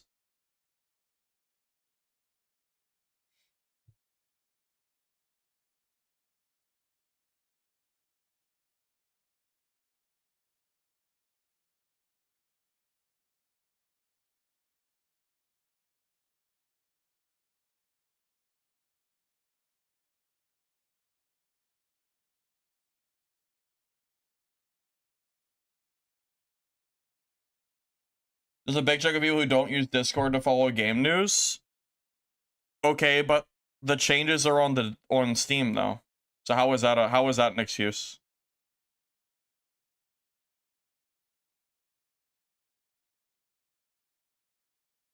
It's right here. Right on Steam. Right where he made the review. How was that an excuse? I mean, it's right here. So there's no excuses that could be given for that. It's on the same exact platform he's making the review. So, and clearly he was able to read the sorcerer changes. So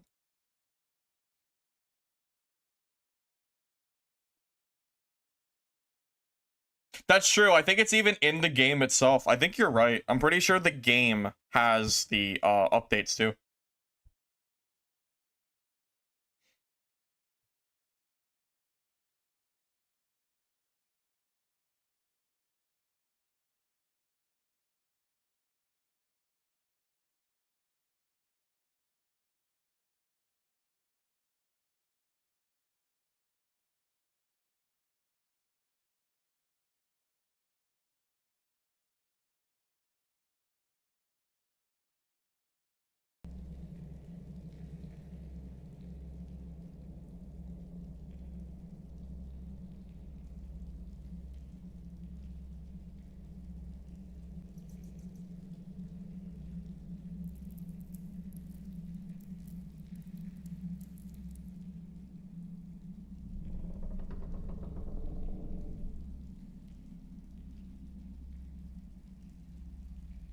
I mean, ultimately, that's just part of why reviews are so untrustworthy at times. A lot of people that are reviewing the game just don't even know what's even going on, and they just review it based on like facts that are in their head only. So yeah, that's kind of a thing. Yeah, melee sorcerer became viable and good, but I don't think it became broken. I think that's kind of absurd. I don't know how the hell anybody's calling that broken. That's ridiculous. It's not broken at all. Yeah, the best fighter build in the game for, like, solos doesn't even revolve Second Wind. I've been using Sprint and Adrenaline Rush. I think this is one of the best normals builds right now for fighter. Seems very good to me, at least.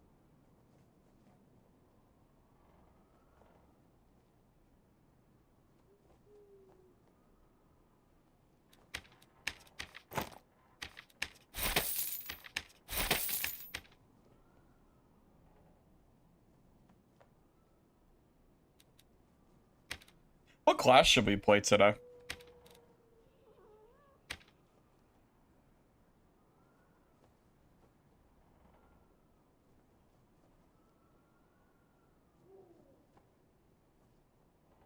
You can, yeah, there's, the patch notes are in game. It's even highlighted. It's under news. There's a big, like, yellow exclamation point to look at it. It even has the hotfixes right here in front of your face. You can read it right here for yourself. There's no excuse for not knowing it. It's right here.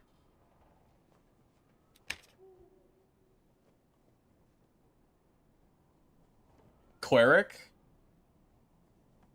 Could do cleric today. Feel like I should play fighter in light of that review. We should play more fighter. We played a lot of fighter yesterday though. I mean, cleric seems like it might be kind of fun. Check into Steam now. What did you miss? What would you do to Dark and Darker to increase cleric count? Bran, yeah, we just finished checking out a bunch of different games. I haven't really discussed too much about what Dark and Darker can do, though, to be honest. Also, I have a chest to give away as well. I think my gold went into these chests a little bit. Forget how much was in them. But yeah, I have a gold chest to give away that a viewer had given yesterday. These aren't mine, so.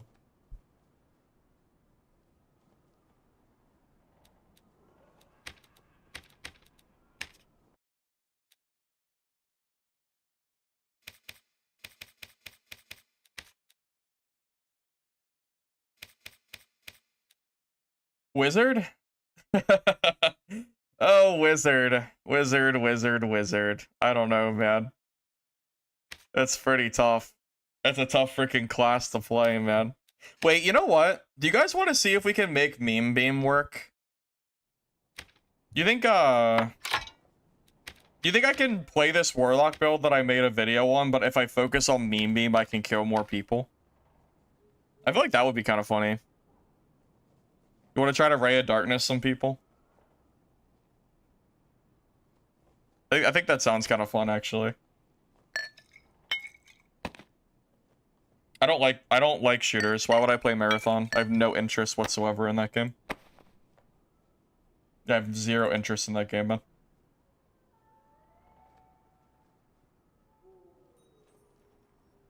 Alright, let me update my title again.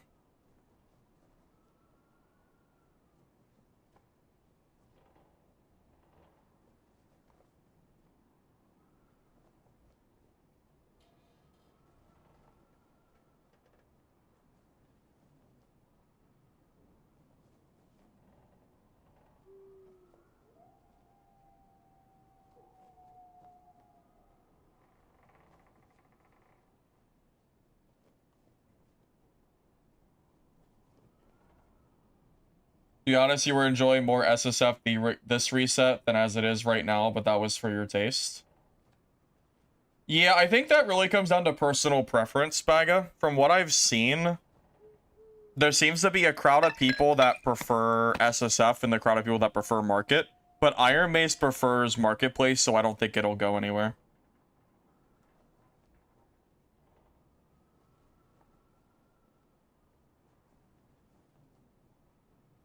I'm not even saying anything bad. I'm not saying anything bad about Marathon. I'm just telling you straight up that I don't like shooter games, so Marathon's not for me. That's all I'm getting at here. I'm not here to convince you one way or the other to like Marathon or not. I don't care about that game. That's all it comes down to. So.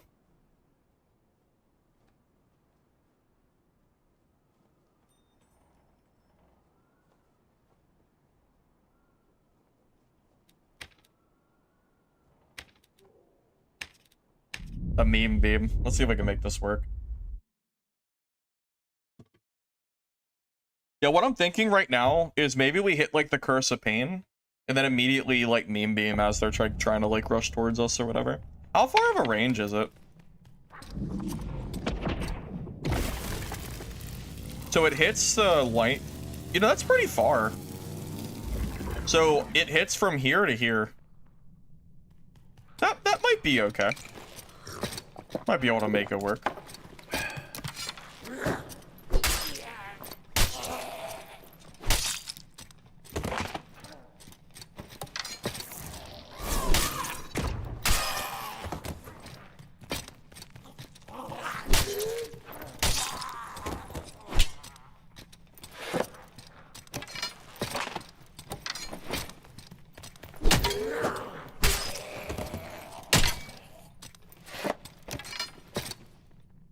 Firebox in the caves. Yeah, well, you know, I had fun going over the dead games today at the very least. Although some of those games are really bad. Dungeon Stalkers and the Cube were...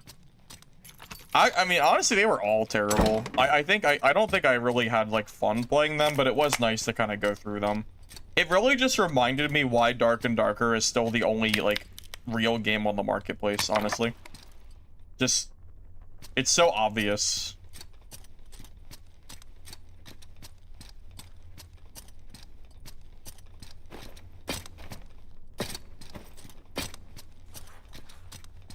SSF can't be longer at this point. The developers already said that they were bored of it being so long, so I don't think that'll ever happen. Devs did not seem too interested.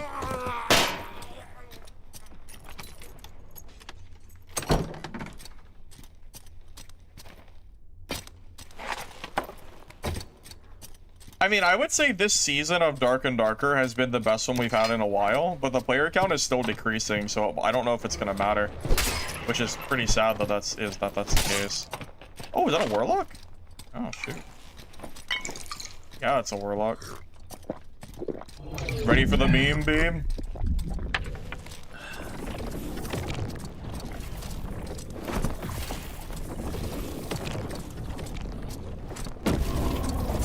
Oh god, I messed up. I messed up my meme beam.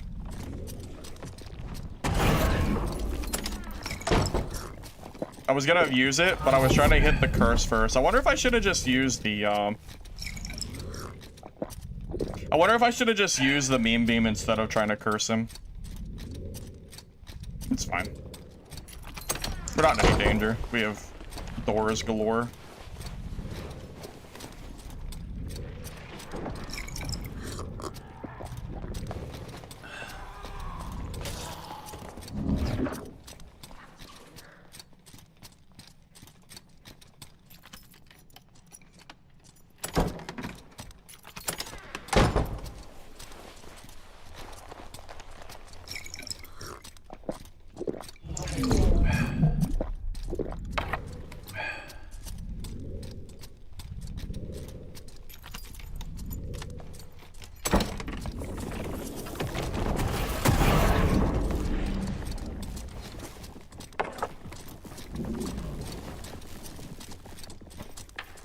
I'm trying to get the meme beam off, it's just not working, I'm sorry. I'm trying. He used the meme beam!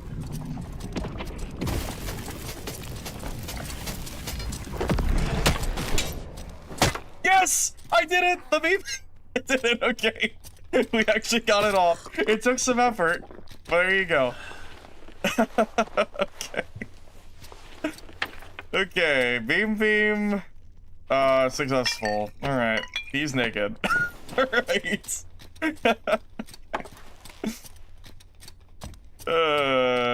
Man. You too can beat naked Warlock players.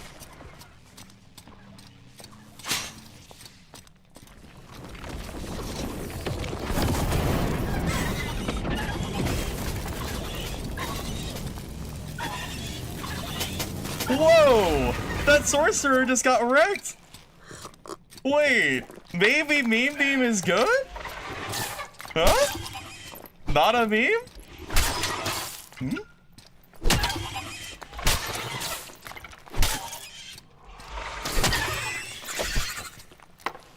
Maybe I just need to trust in, maybe I just need to trust.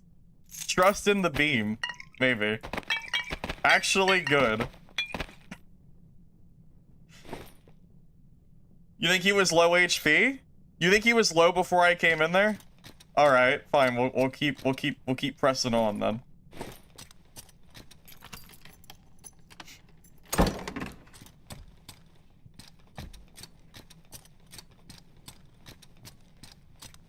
It's fine. We'll keep going.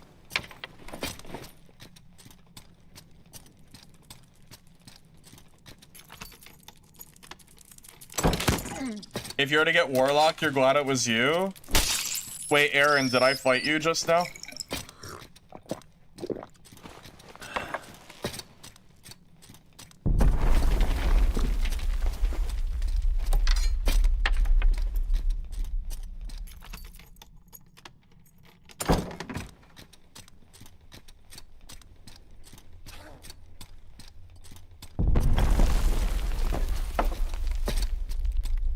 Alright. Don't worry. We're gonna showcase this meme beam to its full power. Hey, thank you for the dono, Kefjin. I appreciate that very much. Thank you.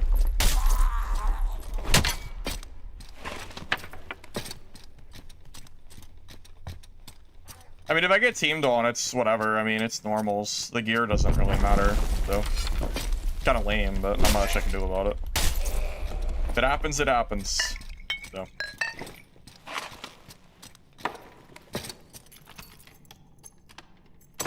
Yeah, circles are gone. Yeah, there's no more closing circles like there used to be. Yeah, those are gone.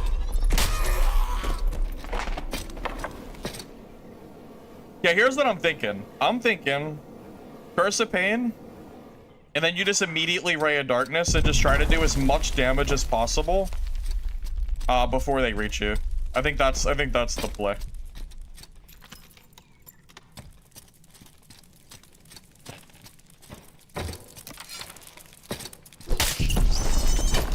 Is the game good again from like a year ago? I think the game's in a good spot right now. Guts, personally.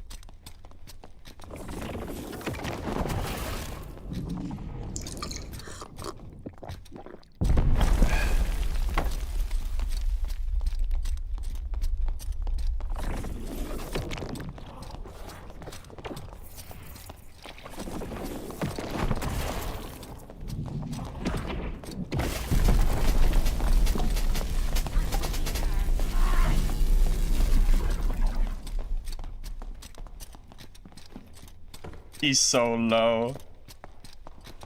He's so weak.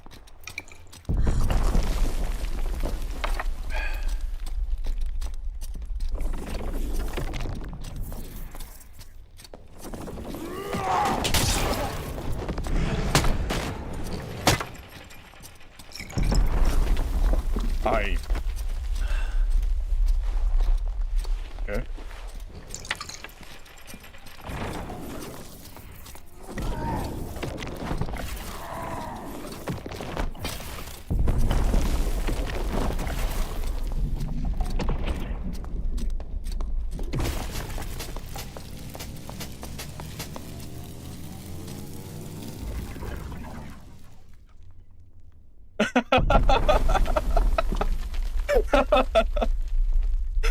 Alright, well.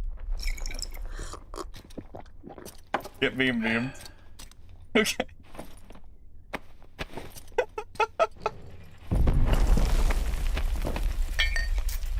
Okay. Well, just just me. It's me beam everybody.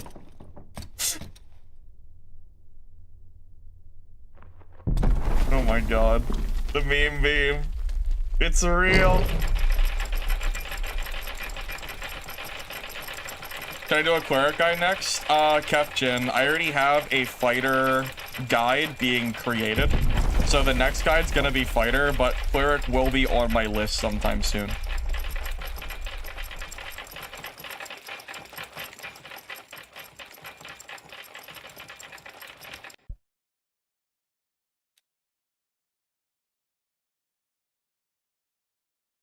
Yeah, the dual wield fighter that I did on stream yesterday, that's gonna be the next guide sometime in the next like few days or something.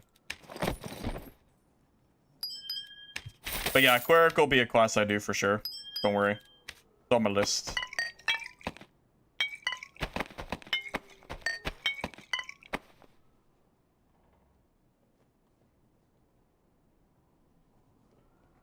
Yeah, Guts, I also quit like a year ago.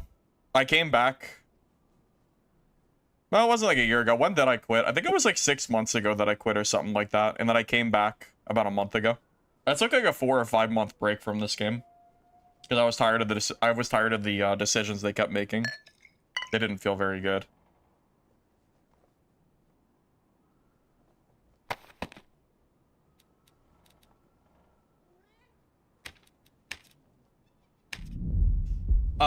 It's not going to be Spell Cleric. I'm not playing Spell Cleric in solos. It'll be Smite PP Cleric, almost guaranteed. I think that's the best build for normals. Or just for solos in general, I think.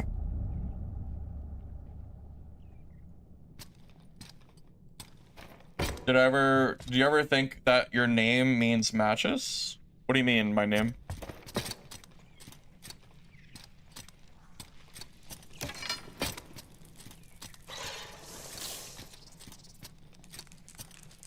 Is there a better feeling that earthquaking a phantomized Warlock? Earthquake plus Sorcerer seems pretty broken from what I've seen.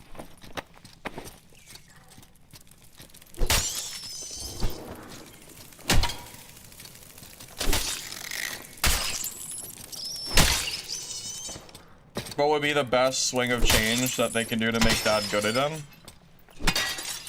Honestly, I think bosses need a revamp. Bossing doesn't really feel very fun in this game. It hasn't felt fun for a long time.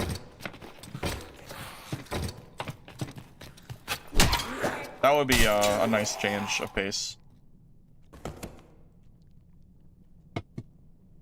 Look at that guy's name. That is crazy. Yes, they did end up keeping PvE mode in this game, but it's full of gold farmers now. Building high resourcefulness kits to steal loot from other players. It's hardly a real PvE mode at this point. Yeah, you have bards running like 200-300% interaction kits and then following you to steal like your boss loot and stuff. Very silly.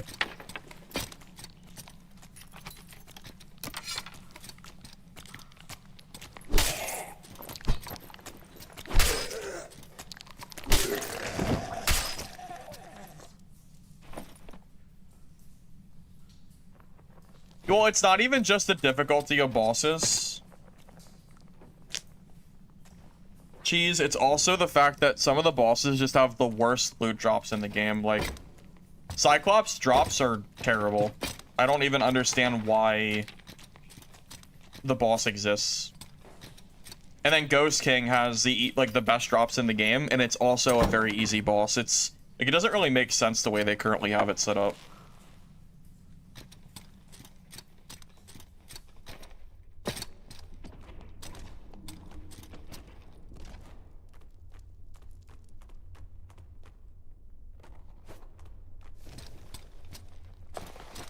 It really does feel like whoever ganks you first, you're not even wrong. It really do be feeling like that. I think a system similar to Mistfall Hunter, where it locks you, is the way to go.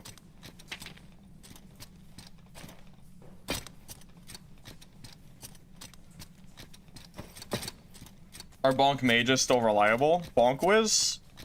Well, wizard got a lot of nerfs. I'm not really sure how viable it is or not. I'm doing meme beam gameplay just for fun.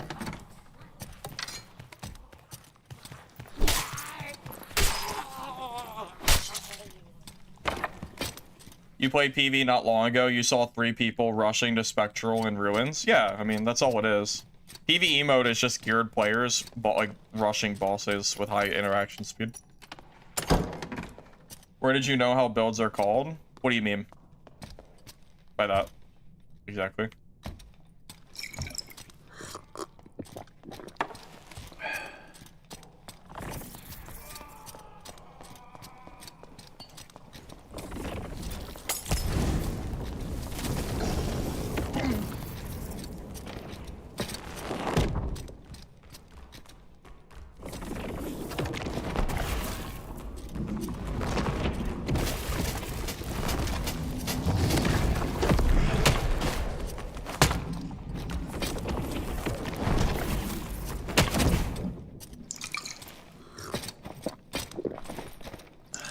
This meme beam's kind of fun though.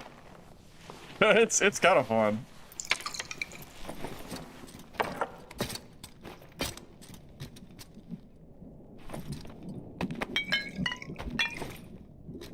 Did you hear that? The body's making demon noises. Interesting. I don't think anybody expects the meme beam. Do you like the combat of Eldegarde? Power, I think it was too hard for casual players, and that's part of why the game ended up dying. I talked about it a little bit earlier.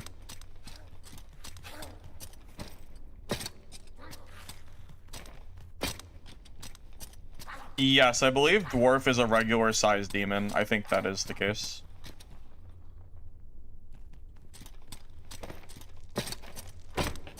Well, you're right. I don't think anybody expects the meme beam. You're definitely right on that.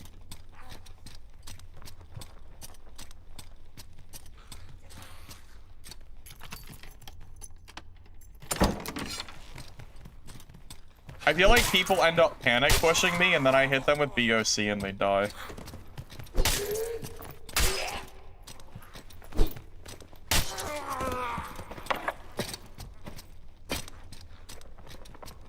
Yeah, I'm honestly not that surprised that Legacy ended up dying because of how hard of a game it was. Also, I think the development just didn't go, like, very well.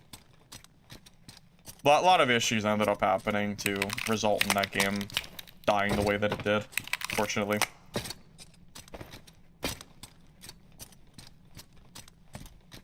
Please kill Papa Smurf. If I see him, I don't know where he is.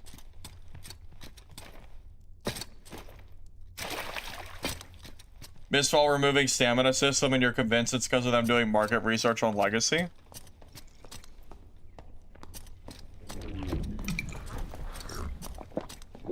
Not even just Legacy, honestly. In just generally speaking, it seems like all the difficult extraction games, like, end up dying. Alright, well, that guy decided not to fight me after seeing that fighter.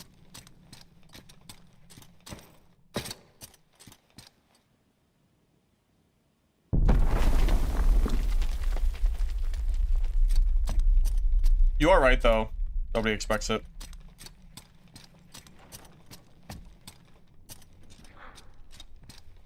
Yeah, normals has been very fun for PvP. You get a lot more player combat, and people don't play nearly as scared as they do in HR. Ends up being a lot more fun fights. And again, I get to fight way more people, so that too.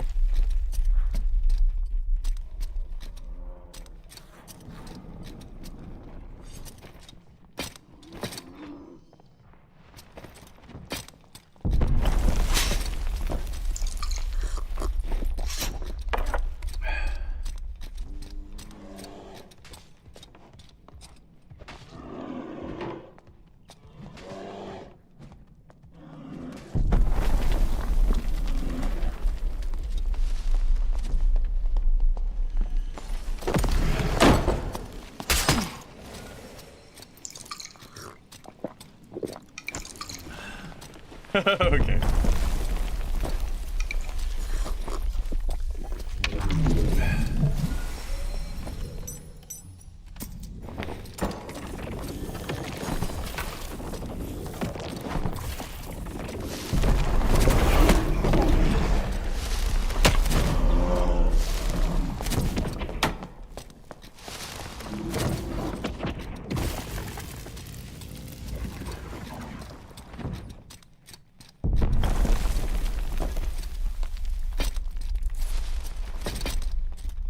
I messed up the bonk.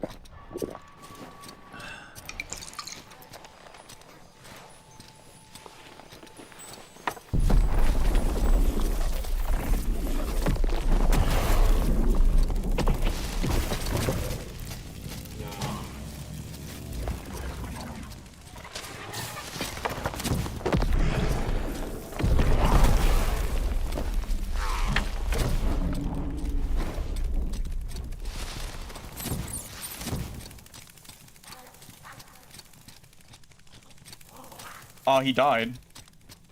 He died to the Curse of Pain, but his body just disappeared off the face of the earth because Iron Mace doesn't know how to fix rat form. Yeah, they should just remove Druid from the game. Rat form needs to go. It's literally broken. His body just went through the map. His body went through the map. His Iron Mace can't figure out how to do the collision. They should just remove it.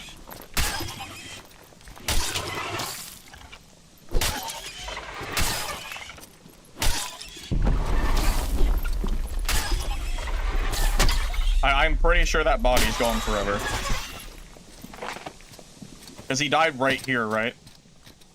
Like right in this little area.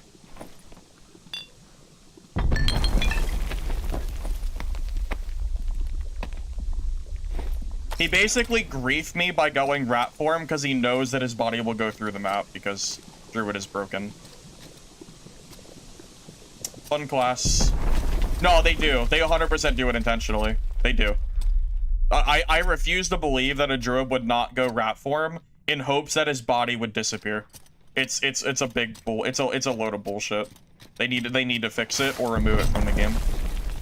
It's not fair that a class can forcefully make themselves go under the map like that. It's very stupid. Yeah, really unfair that Druids can do that.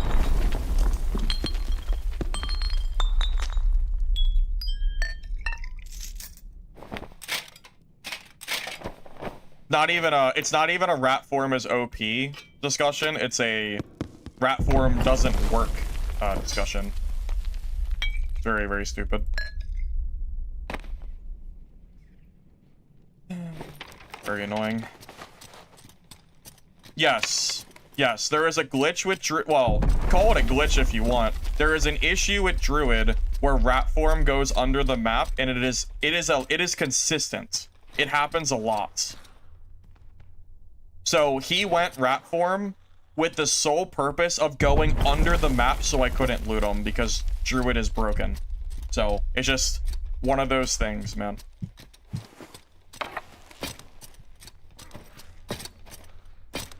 Yeah, he chose to go rat form rather than stay in panther form. That way I couldn't loot his body and he could get stuff back from the merchant. Because again, it doesn't work.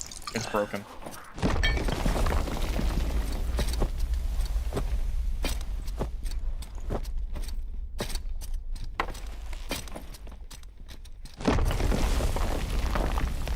Yeah, very annoying. Very annoying indeed. Hey, Cheese, have to get back to work? Alright, man. I'll catch you later. Thanks for stopping by. Appreciate you.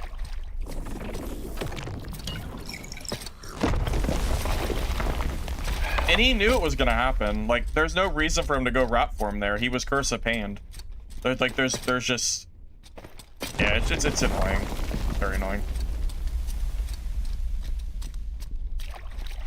I don't even know if Iron Mace knows it's a bug. I don't even see people complaining about it, which is really, like, the annoying part. I should make a video on it. I actually should do that. I should make a video on Druids. Like the rat form bug, where their body disappears. Because it's an unacceptable bug in a loot. It is a bug that should not be allowed to exist. Too game breaking. Is this elevator coming? I'm not tripping, right? Okay, we're getting a little worried here. Okay, we're good. You have a bunch of clips. Well, if you went through my stream over the last few weeks, yeah, but I don't know where the clips are. So, it'd be impossible for me to share more than one. But I can tell you that it's a consistent bug based on my experience on streaming.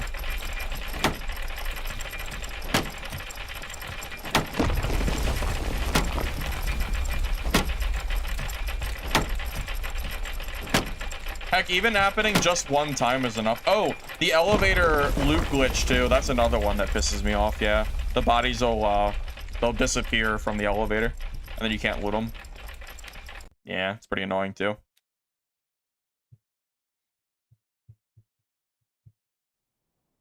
Yeah, I don't personally have the clips of Rat Form Druid bugging out like that, but I promise you it is a consistent bug that is able to be, like, it's repeatable, you know?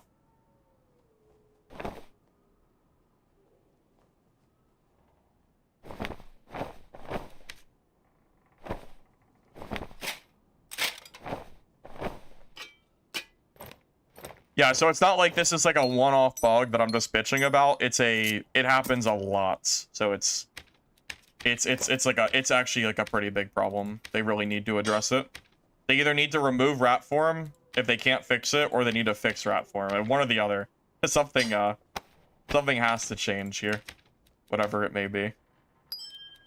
But it's not okay. Very, very broken.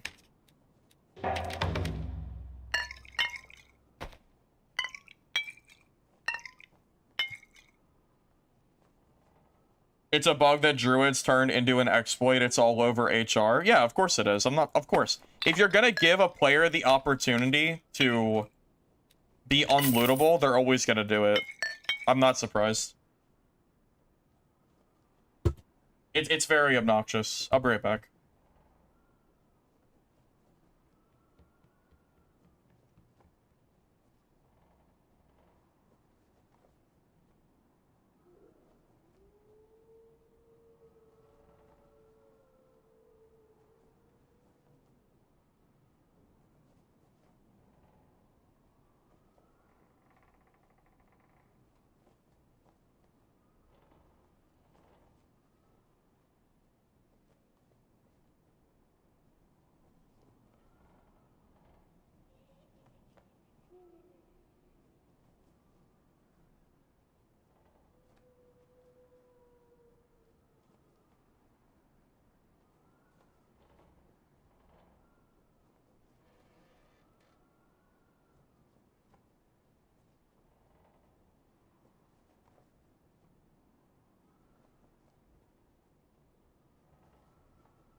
Yeah, maybe if I make a video on it and I give it to Iron Mace, maybe they'll finally work on it.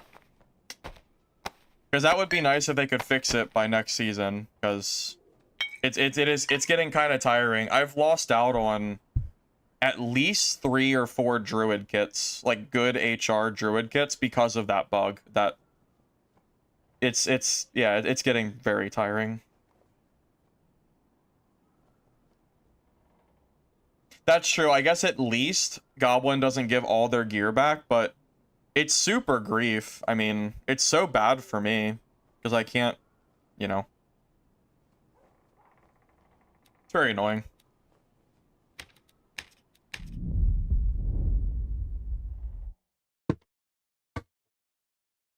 SDF doesn't oversee the main development of data anymore. It's Terry and Paul that makes the primary decisions for the game now, so if it takes removing rat form to take that bug out of the game, then I'm all for it. Whatever they gotta do to fix it, because it's really, really getting on my nerves.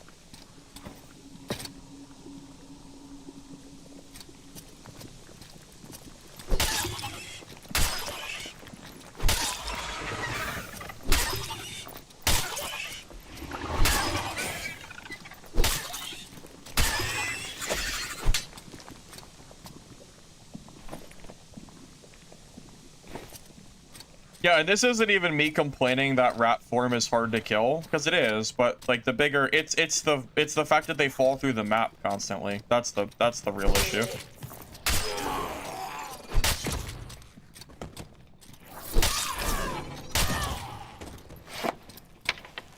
I mean, honestly, if Druid was more meta and more people were playing that class, it would be a game-breaking bug.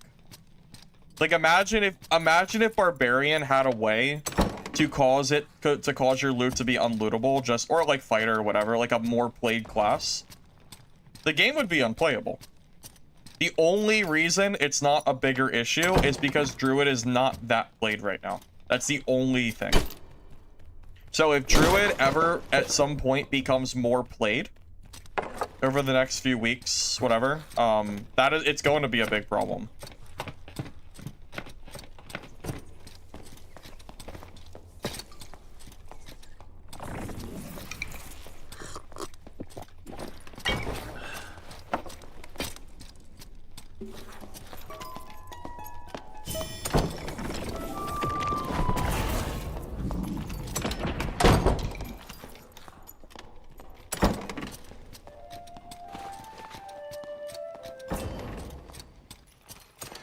Bard's door opening song.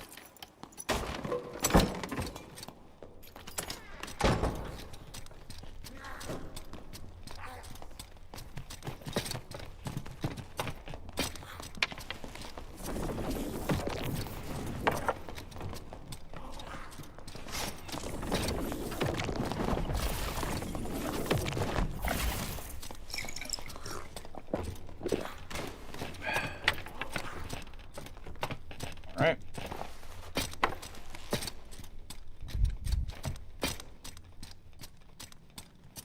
But yeah, I don't know how hard of a thing it is to fix or not, but again, I'll make a video that shows like the example from today. That way, at the very least, Iron Maze can clearly see like how broken it is, and then hopefully we can go from there.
Get him with the old meme.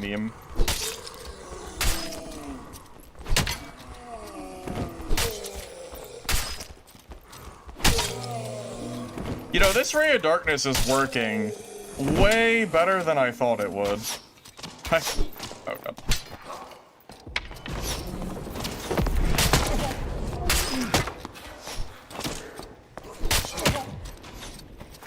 Alright. Anyway, yeah, Ray of Darkness is actually working pretty well, surprisingly.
Runner, huh?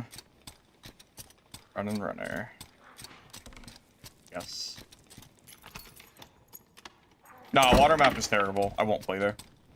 The water combat. If they remove the water, I'll play that map. That's about it.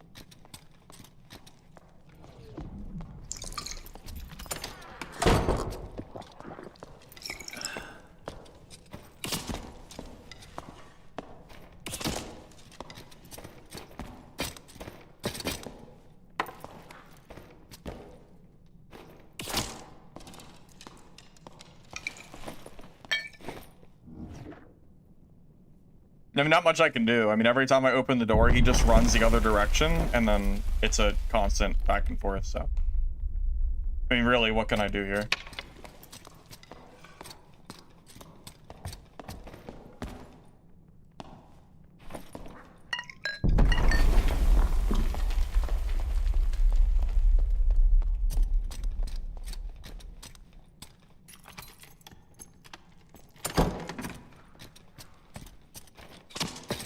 He is still just sitting there.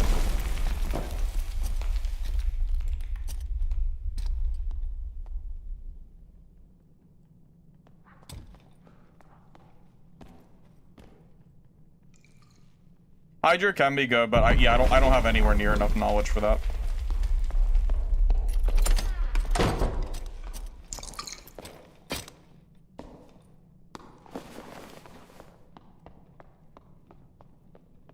Unironically, this is the correct way to play this fight.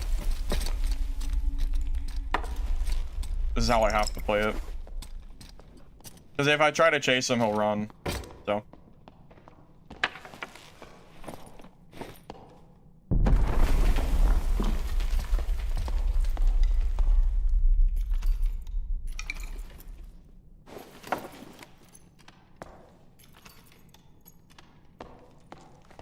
Oh, I'm not patient, but there's no other play I have. I have no alternative choice. What else can I do? If I try to run away, he'll just follow me. So this is the gameplay. This is how you have to do it. I don't like it, but I'm left with no choice. This is gameplay in Dark and Darker until they fix doors. At least if doors didn't act like this, you know, there might be a chance for me to maybe corner him, but it's not gonna happen. Even outside of the doors, this is what it is.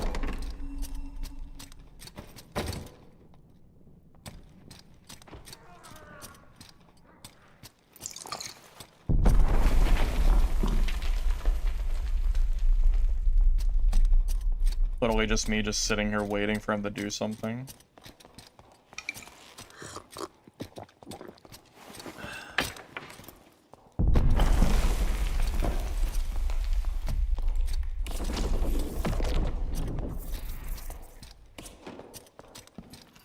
Oh, there he is. Back to a door.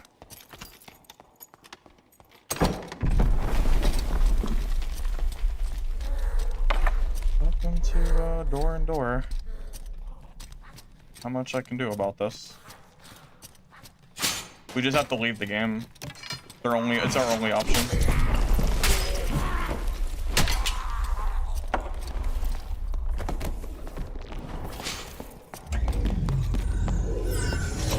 Yep, I have no other option, so. This ranger will just run forever, so.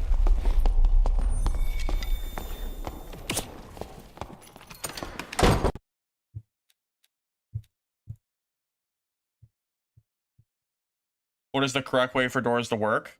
They should close the same speed that they open. Always should have been that way.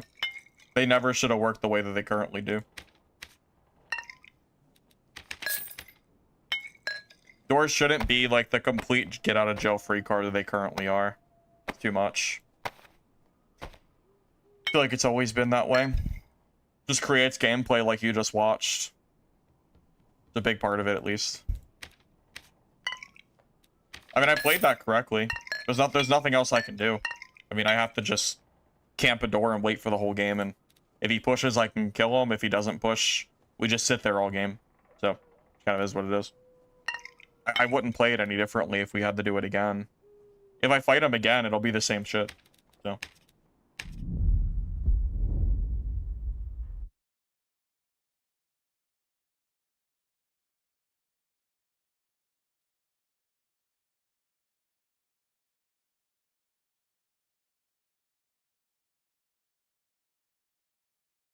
Does Troll's Blood work with Potion Chugger? They changed it a long time ago. I don't think that works anymore.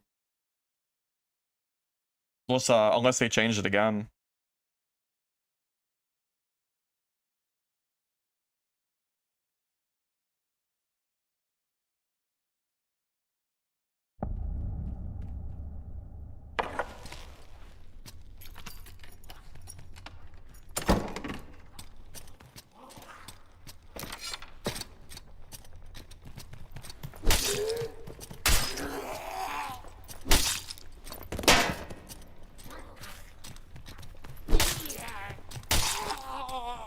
And the sad thing is, that range, like, I will have to fight the ranger the entire game, because if I try to run away from him, he's faster.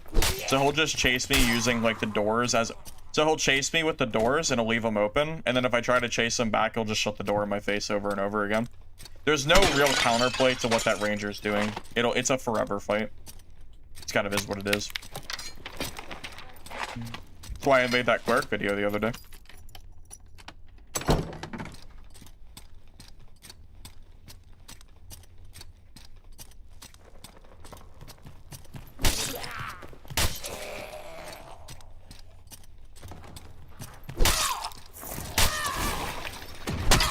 In theory, I can kill that ranger if I get him in a corner where he can't utilize a door to run away from me. It's like the only possible way he's ever dying.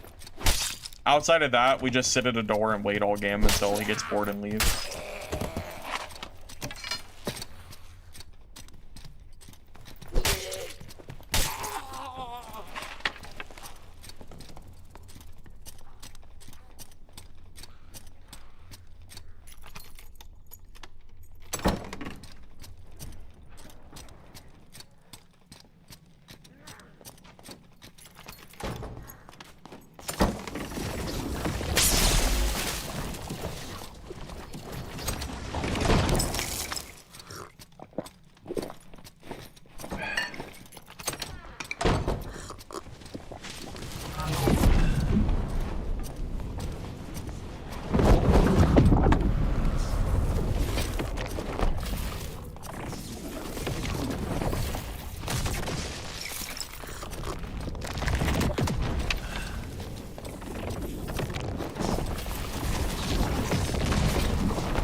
Damn it.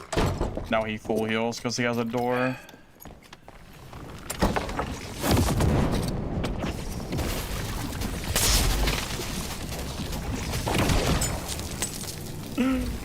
Oh my god, we killed him. Oh, I'm dead.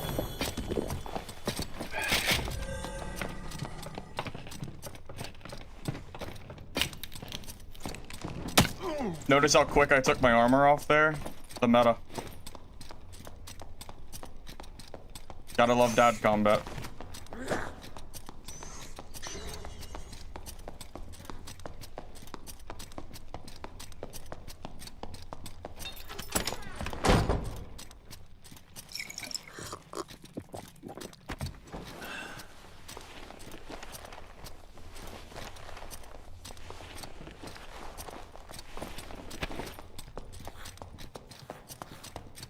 Oh god, I think he's naked too. He left the door open.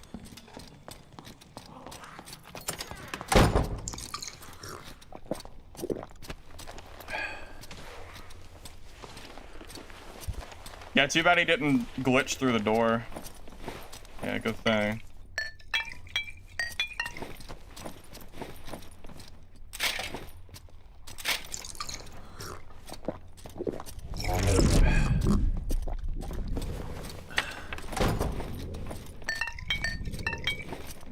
No more free kill for you.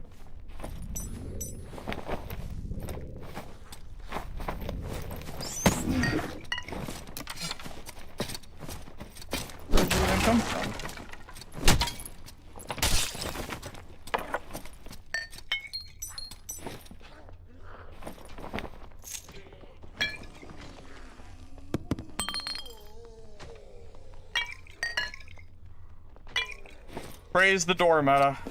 And the armor speed meta. That too. Anybody else think it's silly that, like, a big part of the game's combat is dropping your armor off instantly to, like... Well, it's a little silly, right? Don't you think so? Yeah, that was his one chance to kill me. Oh, I mean, he could still kill me, but... Alright, he shut the door. Alright.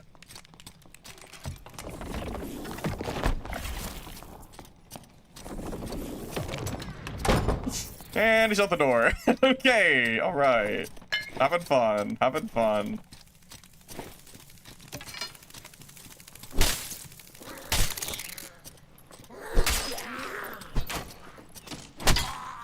Dark and darker combat in a nutshell, pretty much.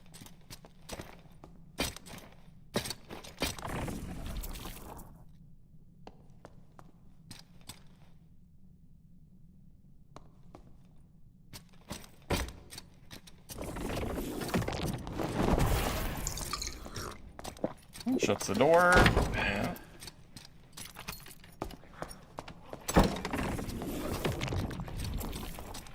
Shuts another door. Oh, there's no door here. You can't shut it.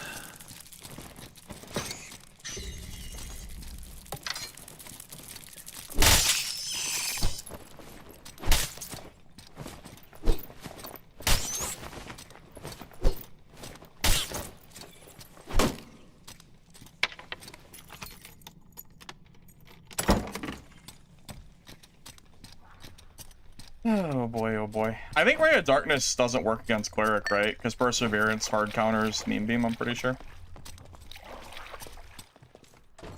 Pretty sure it's a hard counter. I don't think it, I think it means it does no damage. Because it does damage like every tick. And then Perseverance reduces every tick by 2. Which makes it do virtually 0.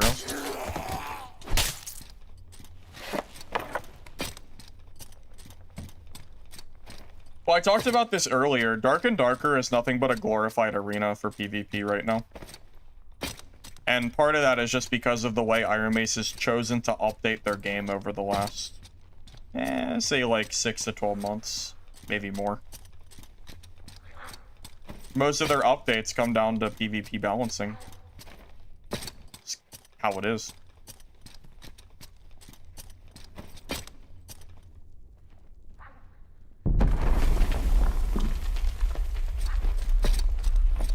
I mean, I guess without the armor takeoff, I probably would have died there, so...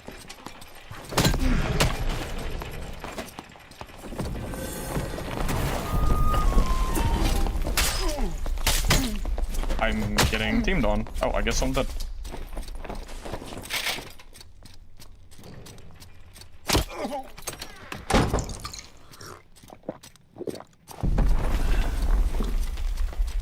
Damn, if that isn't true Dark and Darker gameplay, I don't know what is.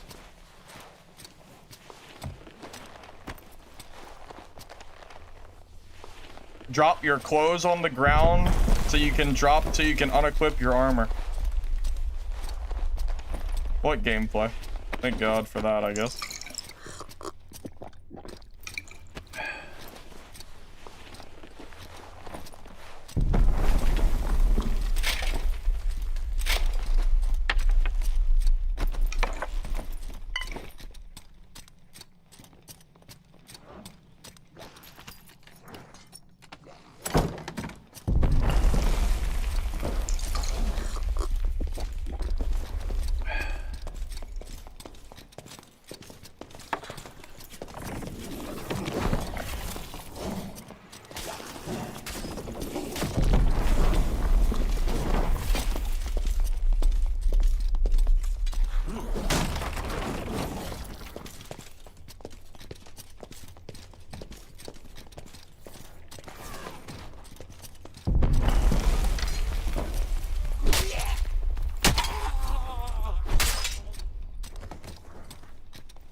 No way, that's too... Damn, that misses.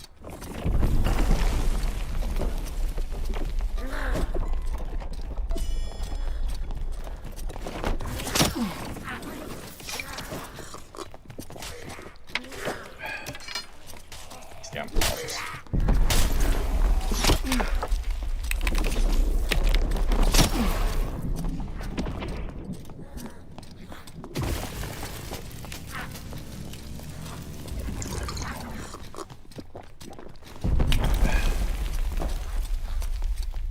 He's got a door open there, right?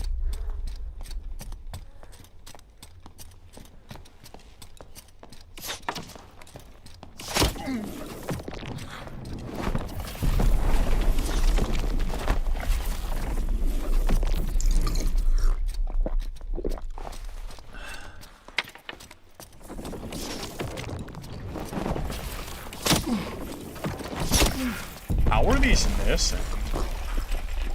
I don't understand. I just don't know how these spells are missing. It scammed my ass.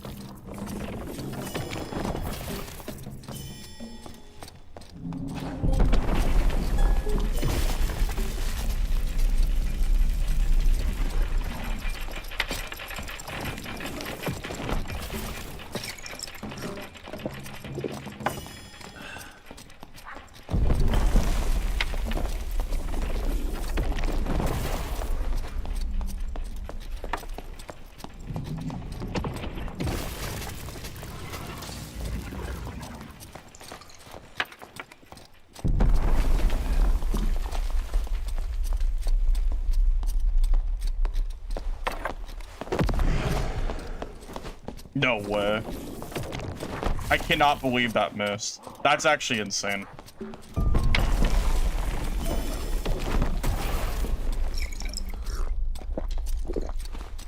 I can't believe that missed.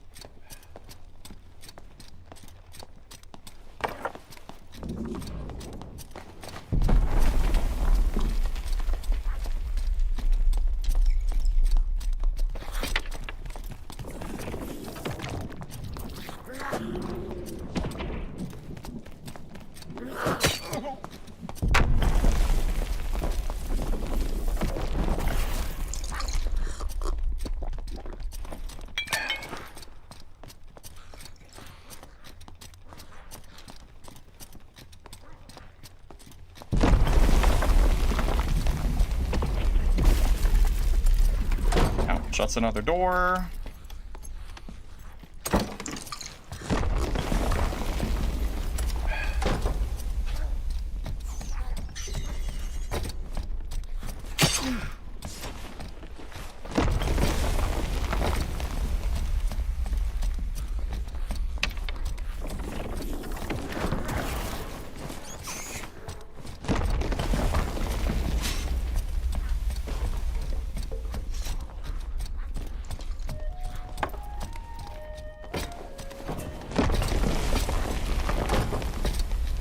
Yeah, it's just... That's just the gameplay, I guess. Not much I can do about it. I did everything in my power, but the meme beam does not do enough damage to out DPS any of his healing. So, never enough. What really can I do?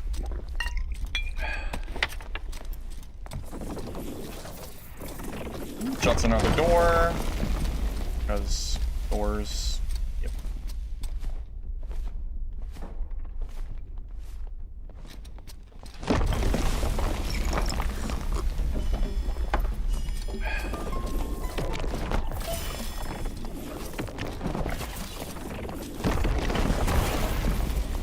Oh, there you go. Shut the door. Hurry! Shut it! Hurry! Hurry! I might cast a spell on you!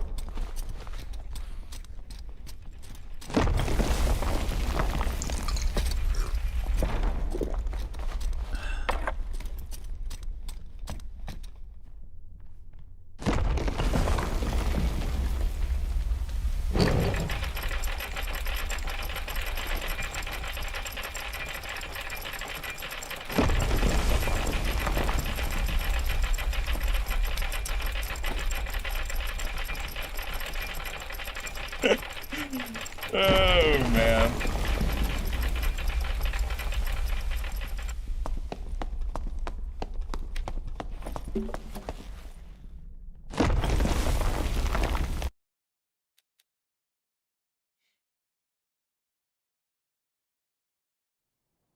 That was funny. That was pretty funny. Oh man. Anyway, that was fun.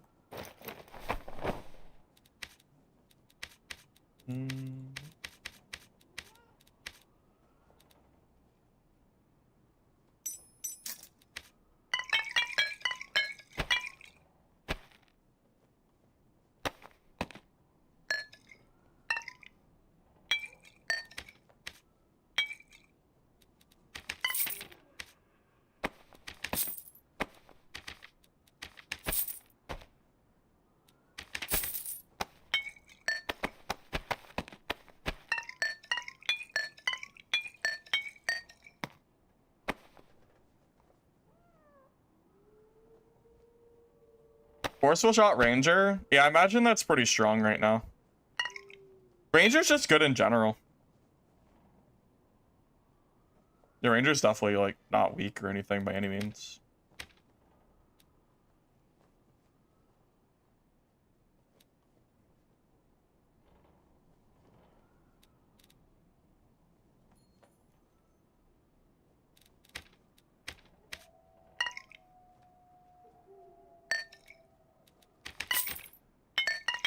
Am I planning on making a guide for money making?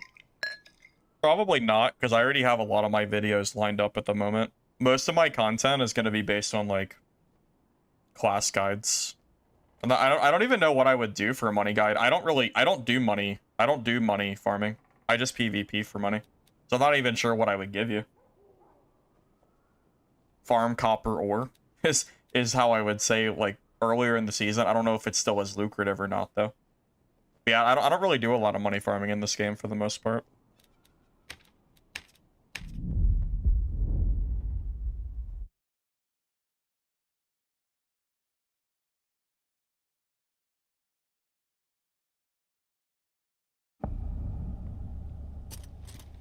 Is it still a thing, mining? Yeah. Yeah, copper ore is still insanely expensive. It's used for jewelry crafting. I mean, it's still needed, and a lot of people have no I don't like farming, so I just buy the copper. You can sell it to people like me, pretty much.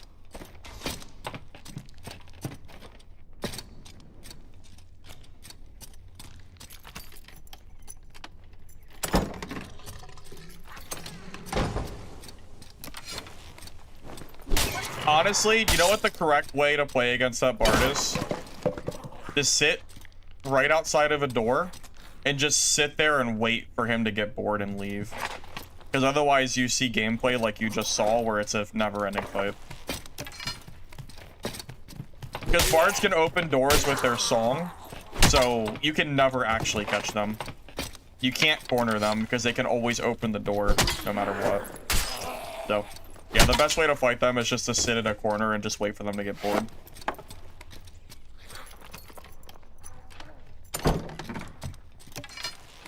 If they like commit and push you, then like yeah, you can fight them, but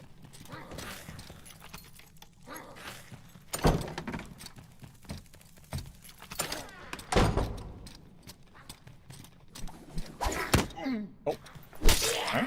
That was through the weapon. At least it looked like it was through the weapon, but I guess not.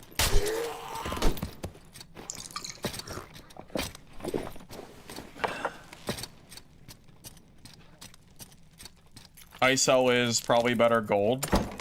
Yeah, I've heard ISO is pretty good for money making. Oh my god, Eldegarde is the worst. They heal better than Cleric does, like Spell Cleric.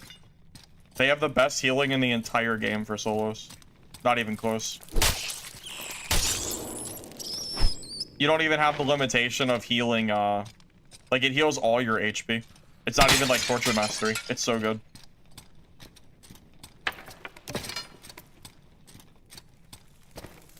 Very true.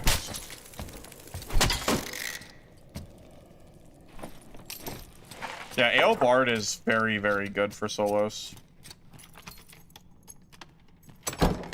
Yeah, it's kind of like having a lesser heal in your inventory, but you get like 100 of them. Because you just fill your inventory with nothing but ale. It's like a bandage that works instantly and heals for about a white bandage or so, depending on how much fizz healing you have. Maybe a green. It's like an instant bandage. Very good. Well, they don't really slow down when they're drinking ale. They actually get a buff for ale. Well, I guess the ale movement speed has like -10, but they gain, I think, 5 speed for drinking it. So they're only losing about 5 speed. So it's really hard to catch them even with them drinking.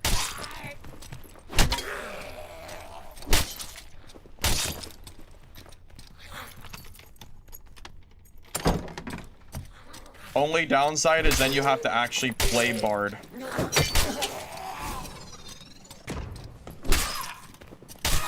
The worst part.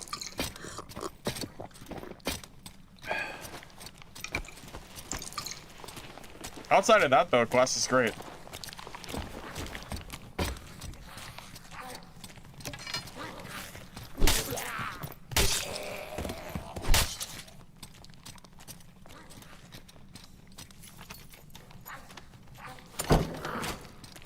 Yeah, and when I inevitably play Bard for my guide, I'm probably gonna do Ale Bard.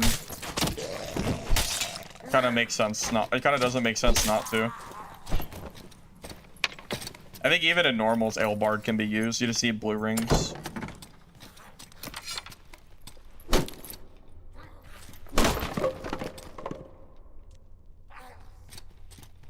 Well, that's the issue I have too, is I can't stand the music swapping. Not really fun. I just use Encore.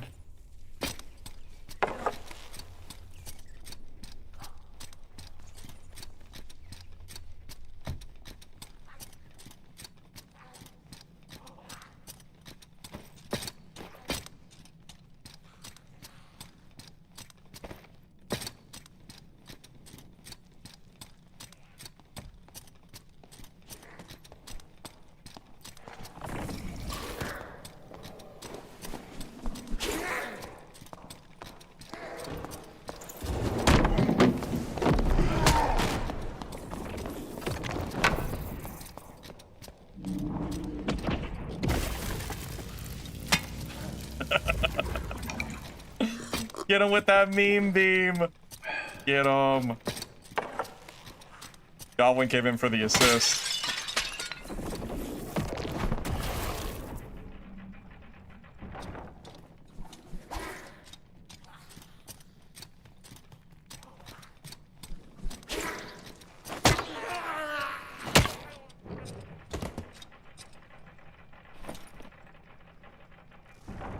That was funny.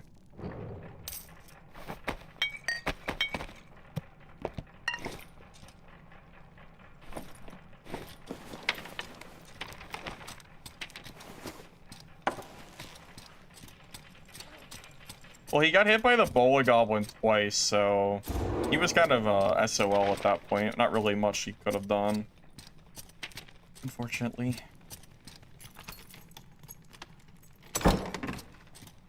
Dungeon Stalkers was pretty terrible. Honestly, every game I played earlier was terrible. So, I'm not surprised that they're all dead or dying. Dark and Darker really is the only extraction game that even is able to hold a player base until more games start coming out later this year. They're all just so bad.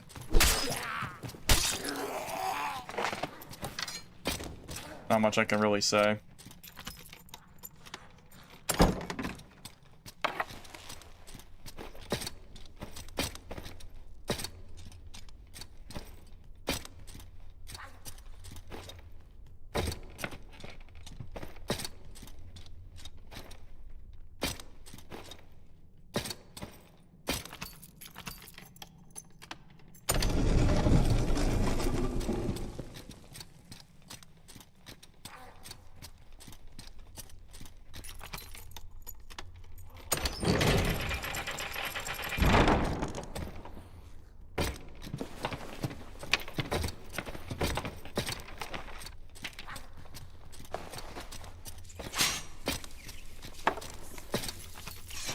Plate boots?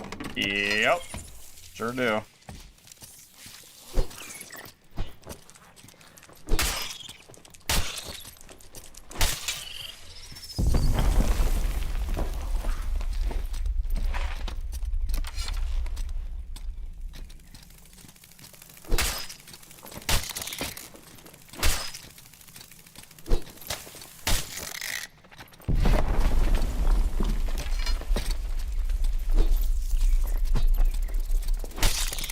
I mean, there's some people in HR, but normals is way better for PvP than HR is right now.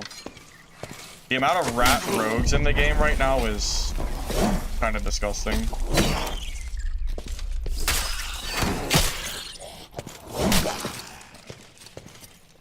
Yeah, like half of HR is naked rogues with like smoke pot and call drops, just ratting, hoping for third parties and scraps. You don't really deal with that in normals as much. Did they change this or something?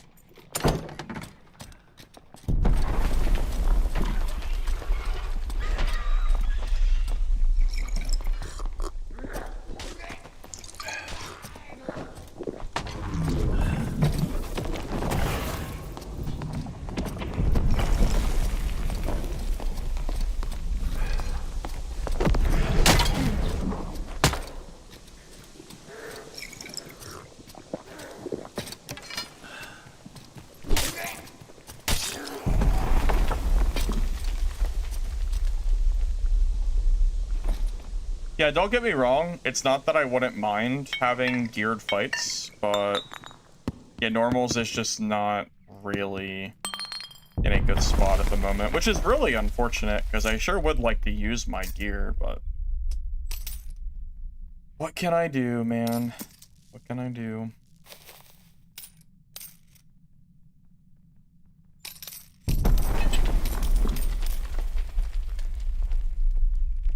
Honestly, I've had a lot of... I've already been using my gear for like the last month. I don't really care anymore. I just play this game for PvP fun. Also, the guide series I've been doing have been really nice. The YouTube videos for guides on classes it works out way better for normals for new players, since new players are usually in normals, not HR. So it's kind of worked out anyway.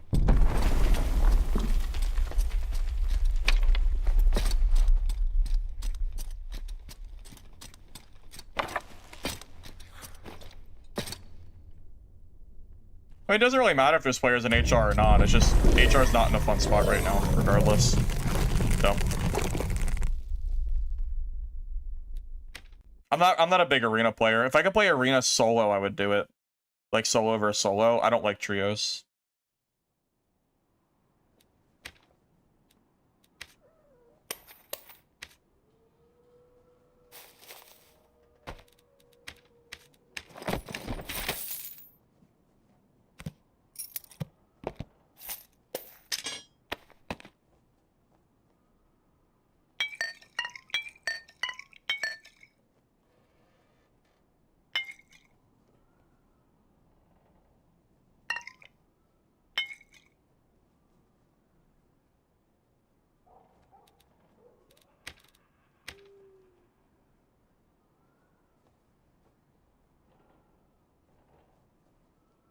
Well, they got rid of the solo queue thing for arena, where you have to queue solo. So now you're just playing solos versus pre-made, which is not fun by any means.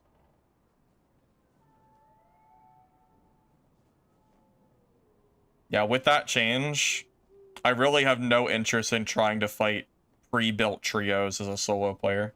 That sounds... That just sounds terrible. I don't know how else to put it. Does not sound fun whatsoever.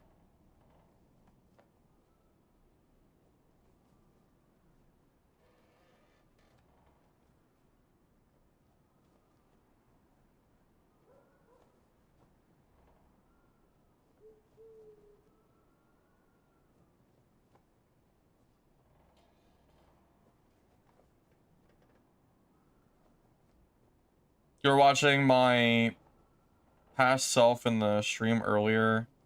You were watching the Legacy, Steel, and Sorcery, talking about loot. Why do we always get the weirdest devs when they advertise came from a studio? Dude, those Legacy developers use we're ex-Blizzard developers. They used it like a shield. And they would use it all the time to, like, proclaim how great they were. And I think, honestly, that was almost part of their downfall, was they got, like, super cocky about it. And as a result, like, the game just didn't... They just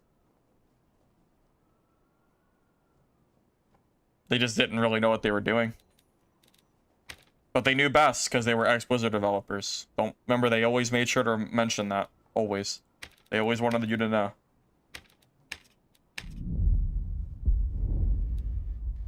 High Guard was similar? Was it? I didn't really pay too much attention to High Guard. Oh, from the devs of Titanfall?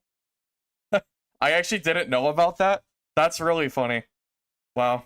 So they did the same thing? Okay. That's kind of comical. Go. Maybe they were ex-Blizzard devs for a reason? Starting to feel that way, huh? But just because Titanfall is good and developers come from Titanfall does not mean their next game will be good. It doesn't actually mean anything. Well, it doesn't mean anything when their game turns out to be bad, at least.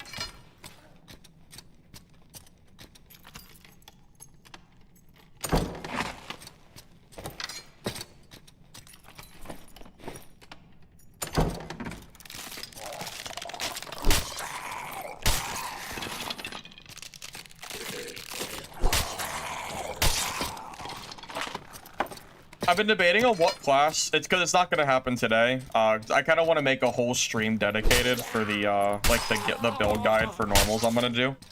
I wonder what class I should do next. So I've done Sorcerer. I've done Warlock. I'm working on Fighter from yesterday's stream. I could do Cleric, Barb, maybe Bard, or maybe Ranger. Or Rogue? Wizard if I hate myself?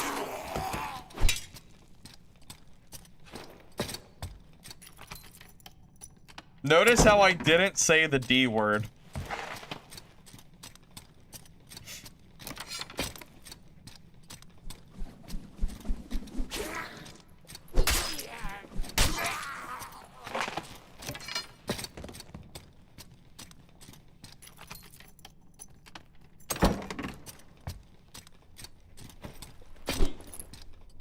Conveniently left off that part.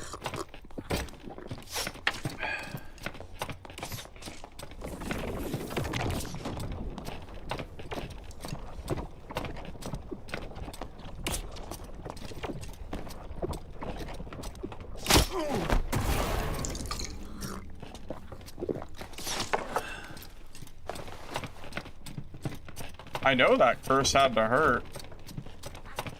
Oh, he's running for the door. He's running for the door. Dang. Door meta. Tough luck. And then remember, every door is one free bandage.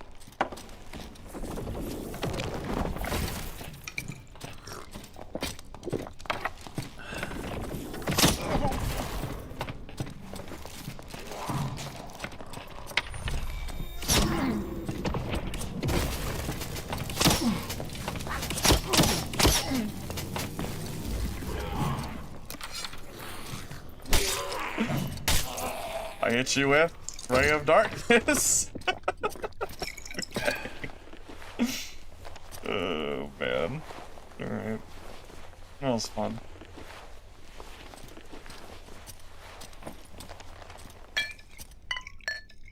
I don't know if I could get away with this shenanigan nonsense in HR.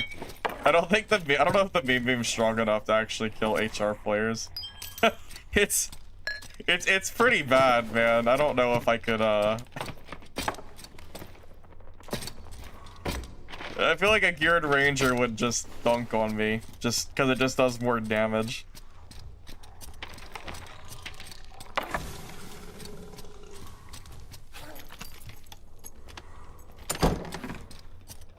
It's like a normals only build.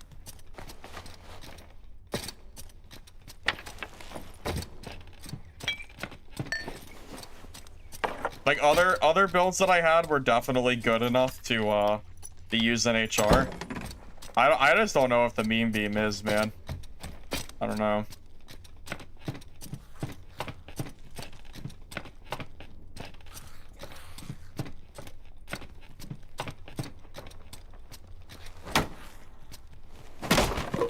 Yeah, I think in HR I would get humbled very quickly by the full legendary unique ranger that 3-shots me.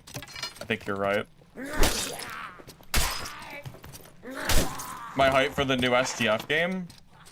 No, if anything, I'm actually kind of mad about it, because it means it's probably going to take resources away from Dark and Darker. I'm afraid of Dad getting put on maintenance mode to make room for STF's new game. And there's no way to know if that's going to happen or not, but I am a little bit worried about that.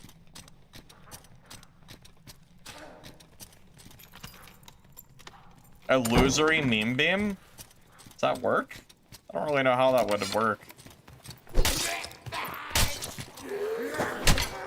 I mean, Dark and Darker isn't even out of early access, so I have to ask. For what reason could there be to work on a new game when this game is still in EA? Seems silly.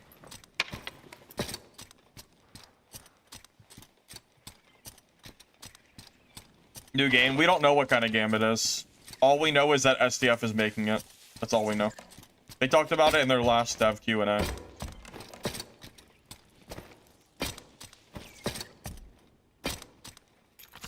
You don't think he'd make it as a solo dev, so it's likely to take resources from Dad? I agree with you. That's what I'm worried about. Because I doubt he's doing it alone. Very annoying, to be honest. I wouldn't be surprised if we lost players after SDF announced that, to be honest with you. I would not be surprised. Because a lot of people were complaining about it on like Steam discussion that I remember. And I think it's a valid complaint. Reddit too. You know, why is SDF working on a new game when their current game isn't even finished? I don't know. I don't have an answer for that. Wish I did.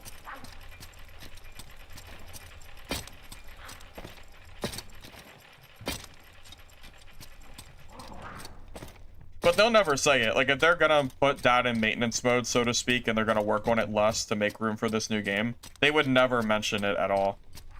You know, it would be a silent thing. But I hope I'm wrong. I hope that doesn't end up happening.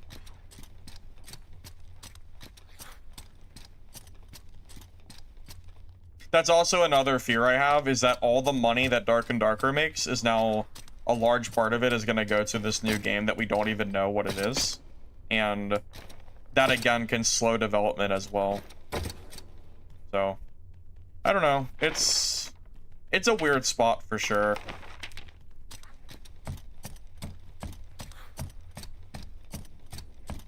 Honestly, it just makes me even more excited for Mistfall Hunter, Hunger, and Naquan. Because it makes it feel like Iron Mace doesn't care about the game as much. Which might be bad to say, but... they do definitely, like, make it feel that way a little bit. I was trying to get past it. Didn't work.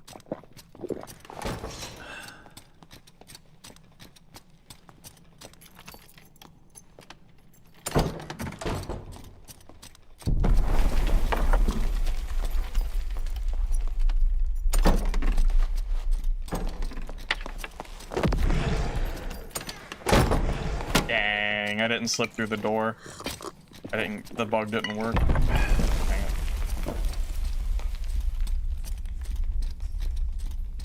Look.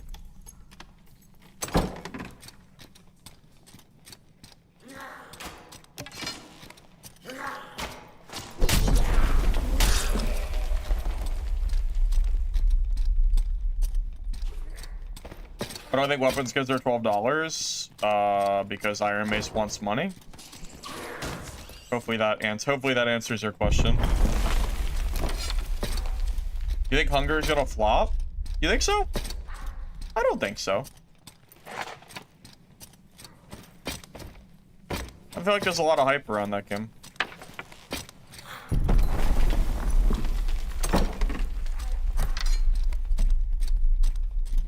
Beer, we're talking about Iron Mace's new game that they're working on, and we're conversing about whether they're gonna take resources away from Dark and Darker or not.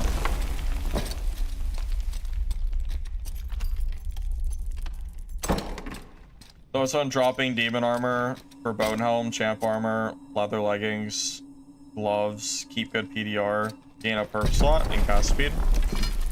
It's not a bad idea. Downside, I guess, would be the headshot damage reduction. We'd lose 10%, which is quite a lot. It's definitely worth considering.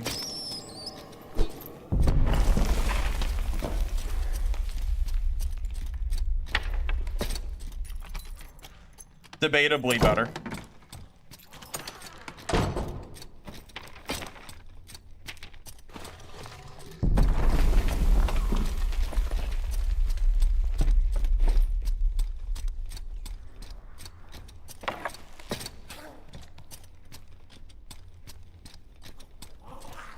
So Dark and Darker is getting a change in leadership because Terry and Paul are gonna be like the primary like faces.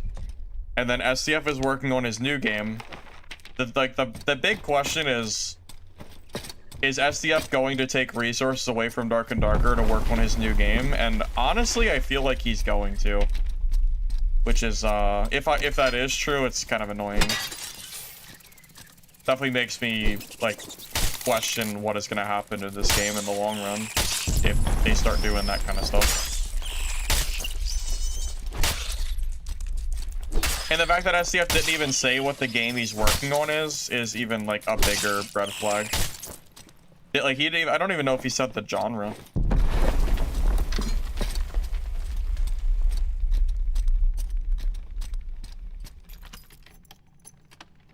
I don't think Hunger has a release date as far as I'm aware.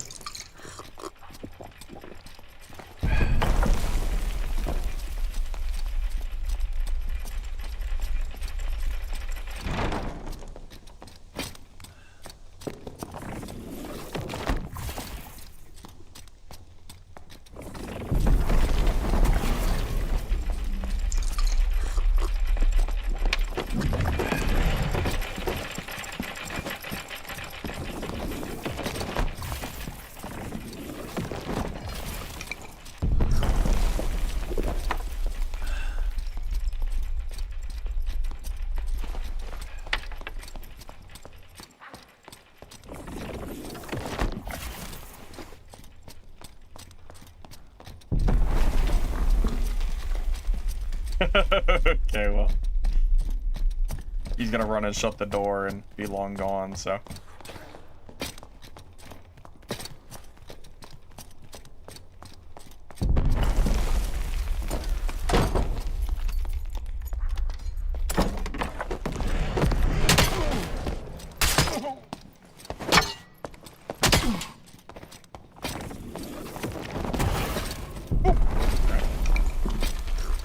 Shocked he even attacked me, to be honest. He didn't really feel like he was going to.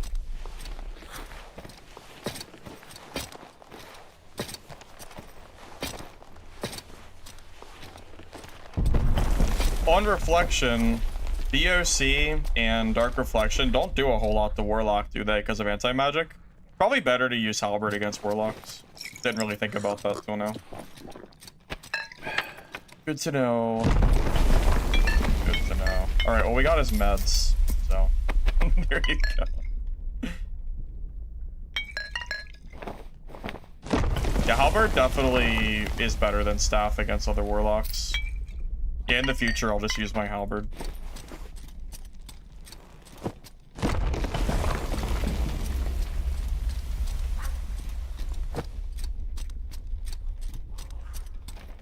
Yeah, he's probably stopping what, like half my damage.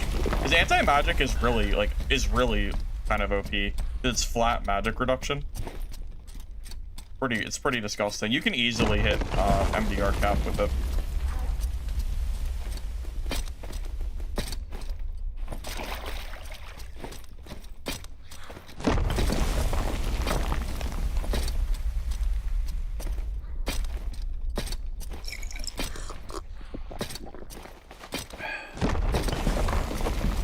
To net positive anyway, if that happens, we won't need to suffer for his vision.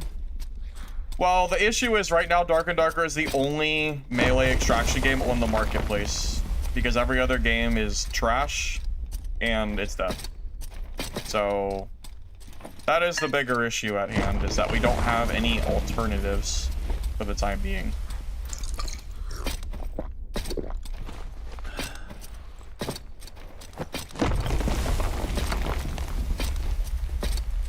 So, yeah, if Mistfall, Hunger, Naquan, or any other extractions that come out end up being, you know, I don't know, if those end up being bad, well, I don't really know what to say.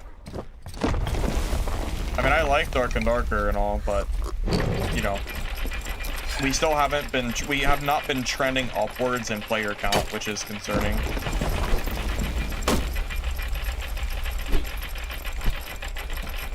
Movement speed, hurdle, 280, very slow.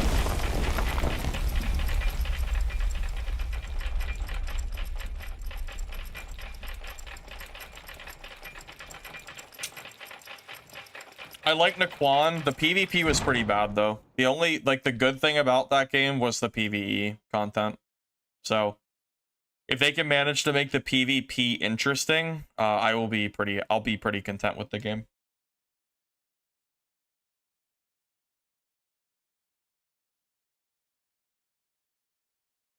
You were the last Warlock? GG, sir. Actually, believe it or not, I think your gear was better against me. Because most of my damage is magic, and I'm assuming you had anti-magic. So, if you had plate, I actually might have did better. Because the, I should have used my halberd against you. Not the staff. I think that was a misplay. Because I'm assuming you were probably at like 50% MDR or something like that. Somewhere in that range.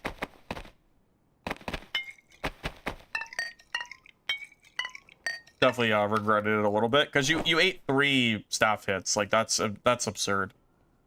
Like you ate a BOC, Dark Reflection, double hit, Soul Collector, and 3 staff hits. Like I definitely should have halberded you there. And if you didn't have anti-magic, I am shocked to say the least.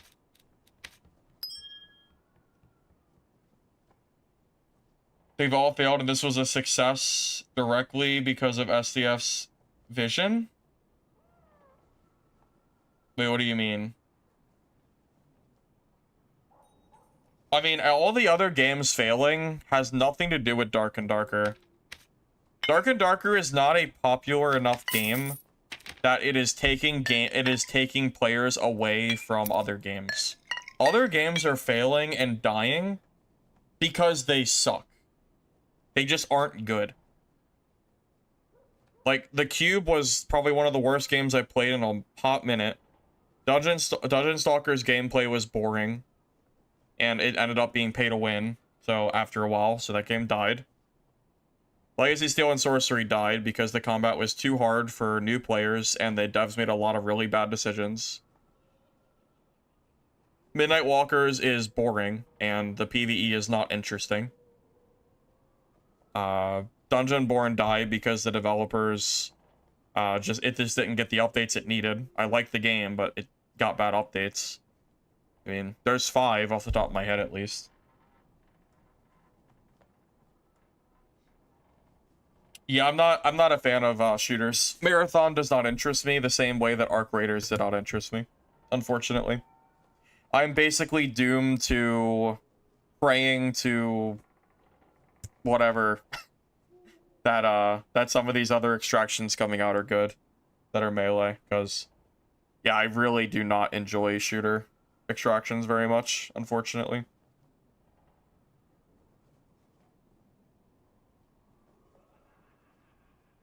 Paul has been doing very good for the season. What I'm worried about the most, truly, is the player count. I mean, it's not like I'm exaggerating or anything. I mean, this is the player count we've been looking at. Like, look at the last, I mean, let's just look from max, you know? We've gone from 57k down to 27 for the next, you know, season, down to 21, down to 16, down to 11, which is where we're at right now. Like, this is our current season's peak. And we are at a all-time low, I think, right now, or close to an all-time low. We did reach like 4K-ish around July of last year. And we're currently at 4K now. Like 6K peak, 4K. But I'm worried that the start of this next season, we're gonna lose more players again.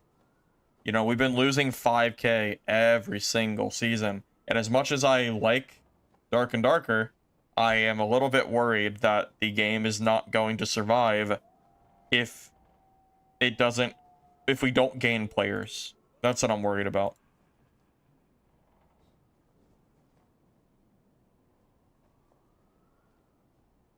Greed is Good was terrible. Game was a cash grab from the beginning, pretty much. If we had 20,000 players right now, the game would feel a lot more alive, for sure. Amorous, Mistfall Hunter is getting rid of the old stun stamina mechanic. It's changing for next playtest. That's why they delayed the game. They're completely revamping the combat because people gave them a lot of feedback that the current combat was not good, and the developers were scared that it was going to kill the game, so they completely took it out, and they're revamping it right now. So, I don't know how Mistfall is going to be when it releases. It's going to be very interesting, to say the least. If Mistfall can manage to make their combat good after revamping it, we'll see. I hope it's good.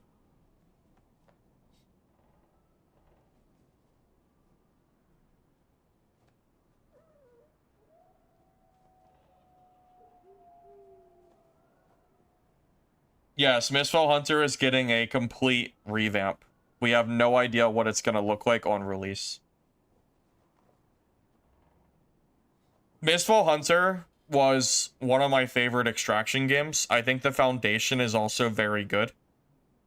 I love their skill tree systems. I like the bossing in Mistfall was really fun. If they can manage to make the combat better, even with this revamp, we could be looking at an actual serious, melee competitor, but I've said that before many times. I've said it with Legacy. I said it with Midnight Walkers. And they all just died anyway. So, it's hard to say. Hard to say at the rate we're going what's going to happen. Sword Eyes playtest isn't officially started yet. Like, it's technically open, but it's not. But the playtest isn't open yet, I'm pretty sure. Not to the public, at least.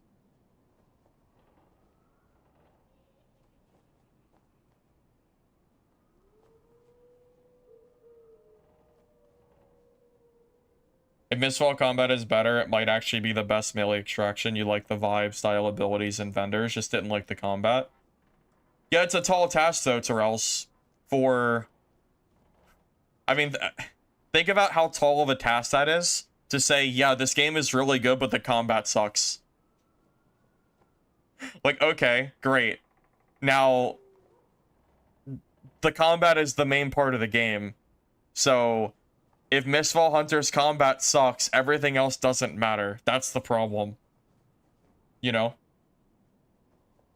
So I agree with you, but it is a super tall task to revamp the combat. So good luck to them, I even had talked about on stream, I think it was earlier last week, I had said that I was afraid that Mistfall Hunter might die on release because the gameplay is too hard for the casual player. We talked a lot about this earlier, where high skill floor games like Legacy, Steel, and Sorcery are doomed to fail because it's too hard for the average player. It's too hard. People are not willing to play difficult melee extraction titles that are also, that are full loot. They just don't want them. They quit too fast. It's too hard. Sweats get way ahead of everybody in terms of skill, and then no one wants to play against them, and it kind of snowballs from there. So I was a little bit worried in Mistfall that the game was going to be too hard. So I'm kind of glad that they're revamping it. I just hope that the gameplay is still... I just hope it's fun, That's kind of where I'm at.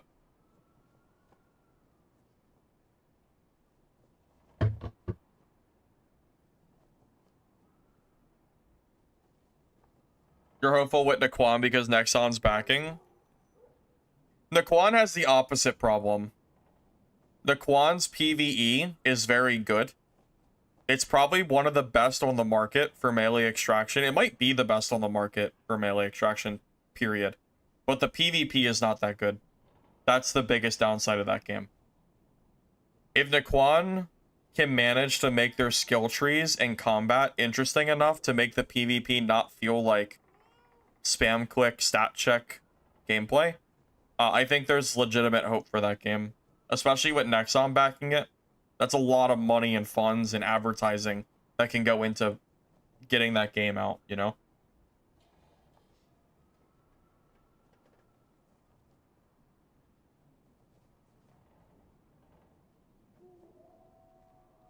Combat suck because of the stamina. Well, that's the problem. It's funny, when we were playing Legacy, I timed it. If you run out of stamina on Legacy, it takes 10 seconds to get it back. That is an eternity in PvP. I can see why new players didn't like the system at all. The PvP just ended up being like chain stun locking simulator. It couldn't have been fun or great or anything. I mean, I'm not surprised the game died. Yes, people want instant gratification in all games. That is not wrong. So it's up to the developers, just generally speaking, to create a game that is both good for veteran players, you know, and people, you know, but at the same time, it needs to be opening to casuals. It's a very fine line. Dark and Darker has done pretty well at finding a line where casual players can pick the game up pretty easily. And veteran players are like always kind of getting better. But at the same time, SDF made such poor decisions for this game that it didn't matter. And the game has struggled to hold a player base. If SDF didn't go off his rocker for 2 years, 3 years or whatever, and we had better updates, we easily could have had a much bigger pop at this point. SDF really made sure of that not happening, unfortunately. Yes, Mistfall was supposed to release in February, or at least a playtest in February. It got delayed. I think it was supposed to release in like this month or April or something, and it got pushed to at least July.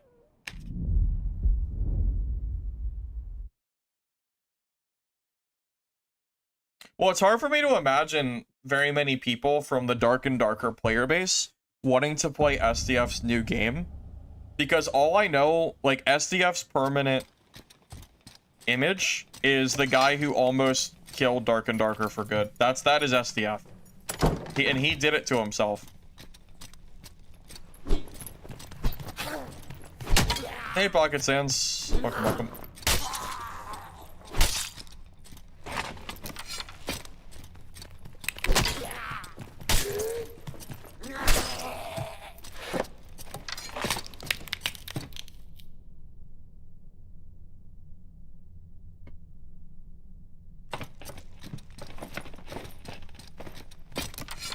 Yep, SDF's vision. That's what the game almost died for. Yeah, I mean, I don't want to go play SDF's new game. Why would I? There are plenty other developers out there making other games that I trust more than SDF. To put it bluntly. Even if SDF's game delivers at the start, do you really trust him to make good updates over time? Because I have a hard time believing that he will.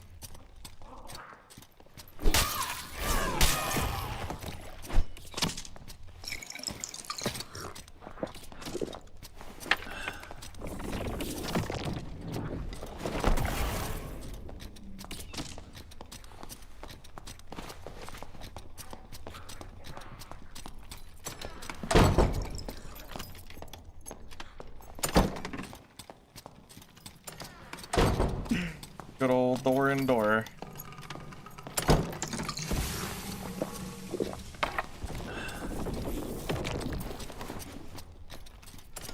Okay. You got me there, man.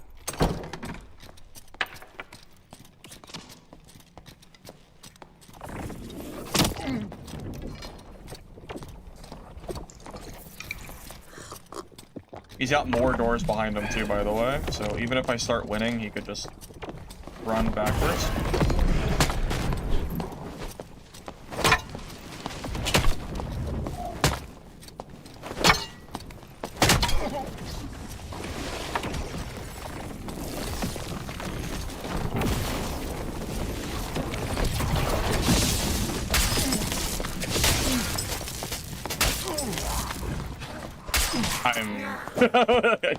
I was like, maybe I can beam him. Maybe that was not the play. I was like, yeah, beam, maybe that'll work. No, it was not the play. Unlucky third party. Tough luck.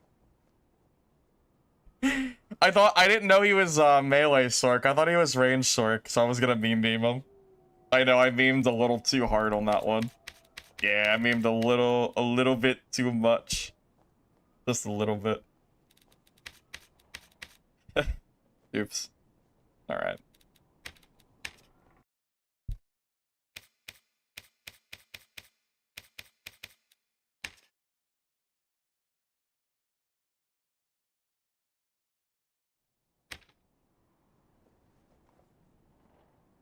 I don't think I've played any Barbarian in normals in like 2 months. I'm assuming Barb is still. I don't see a lot of people playing Barb, but I'm convinced the class has to still be good. It seems absurd to me that Barb like wouldn't be good right now. Like surely Barb is very strong, right?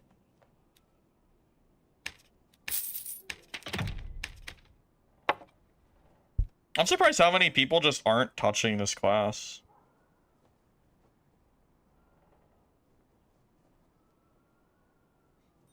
Barb's common in EU. Well, it's not common in my lobbies for some reason. I don't know why. Kind of weird.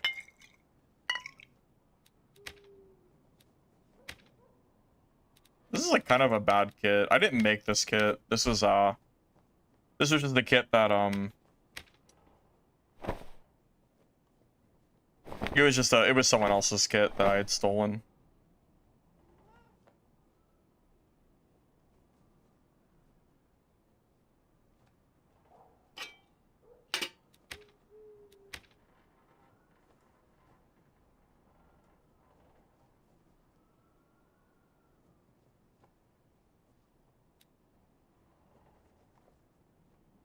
EU is diff. Is that true? Is EU meta a lot different than NA? Because I haven't been seeing any barbs in NA almost at all. Every barb I saw yesterday, I killed them too.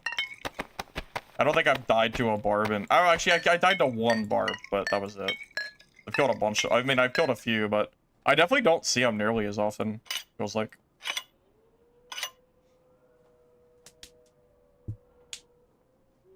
Dungeon board is gone, man. It's gone. It's not coming back. Sorry.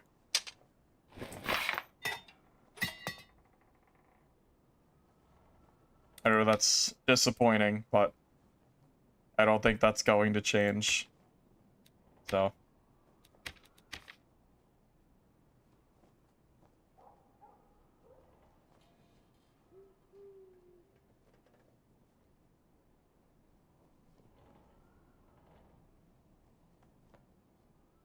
You know what?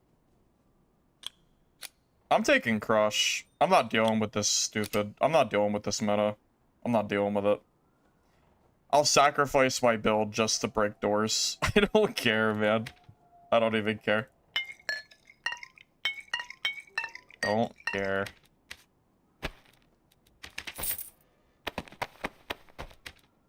Now we're Barb, though, so I have to bring, like, 1,800 frannies, but... outside of that, we're chilling, I guess.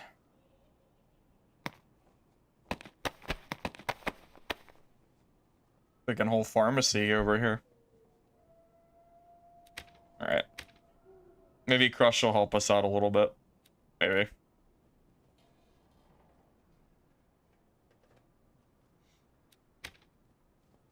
Is Rage even good anymore? I know Rage got nerfed quite a lot. I'm not sure, like, do you bring Rage just for chasing? I don't know anything about Ad Mortem. I've never played it, so I can't really have an opinion of it.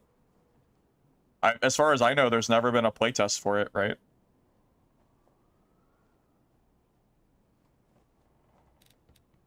I'm at least not aware of it.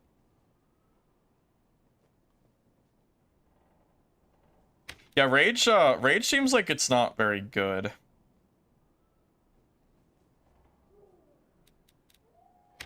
Or I don't know, maybe it's still good. It does still give 7% speed, which is a lot of movement speed. Maybe I'm over exaggerating. Maybe it's good.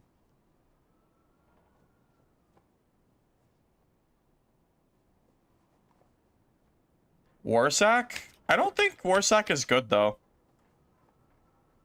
10% of your total health being lost is probably not worth 8 all attributes, is it?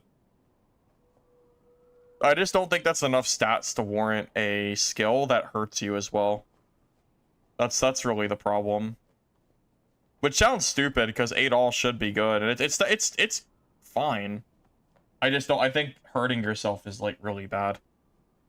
So it's the problem. If it didn't hurt yourself, I'd use it.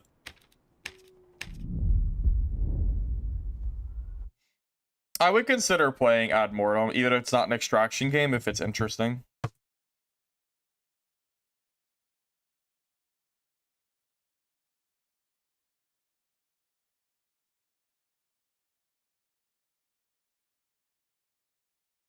Potion Chugger cancels out War Sacrifice. Oh, with a pot?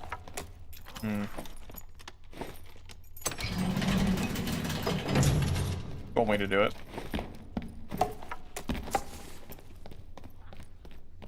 Well, Hassan, I haven't made my Barbarian guide yet. You know Barb has to come. I have to do a whole stream of Barbarian. I haven't played Barb in a while. I haven't even played it since the nerf. Yes, Dark Souls 3 was one of my favorite games of all time. I love Dark Souls 3.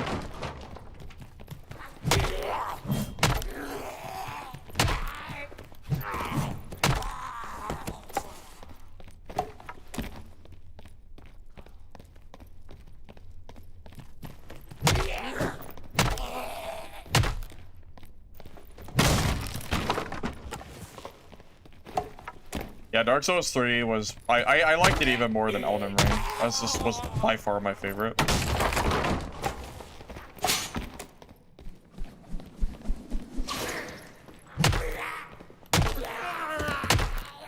I played about 20 hours of Elden Ring. Never beat it. This was only when it initially released, and then I moved to PC, and I never rebought the game, so I just never ended up playing it again. I still own it on Xbox.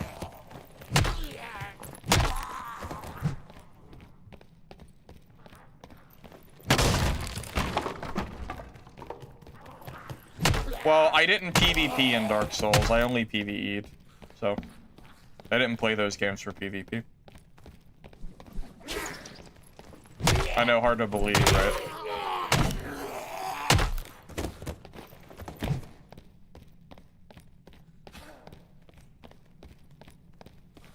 It's literally W King with quarterstaff. Yeah, but without a guide, how would you know that song? Without a guide, how could you possibly know that? What should you get for dinner?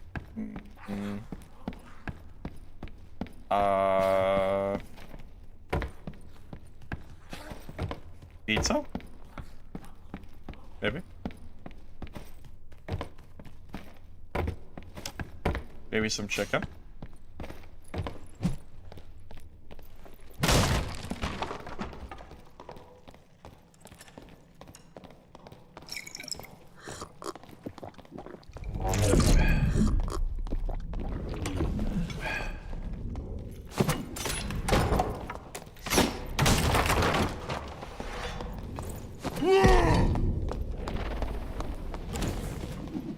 I'm not gonna fight him with second wind up.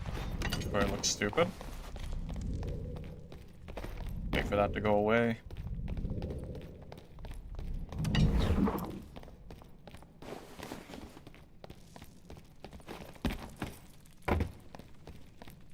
Not that crazy. Oh, no door meta for you.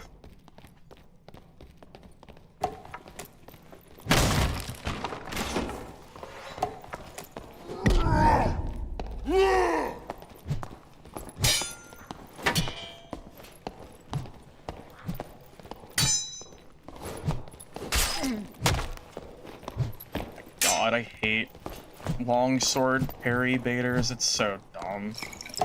The gameplay is so silly. Might actually die to this guy. Quarterstaff gets kind of hard countered by this, unfortunately. Yeah, this is probably my biggest counter in the entire game, is longsword parry baiters. Unfortunately.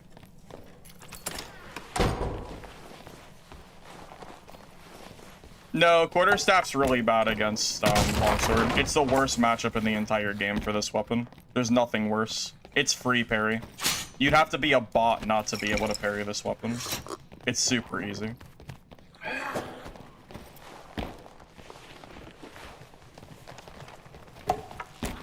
It does not take any skill whatsoever to just hold block. It's a giant sweeping. Honestly, I shouldn't even have a Viking sword secondary. I should bring like a felling or something.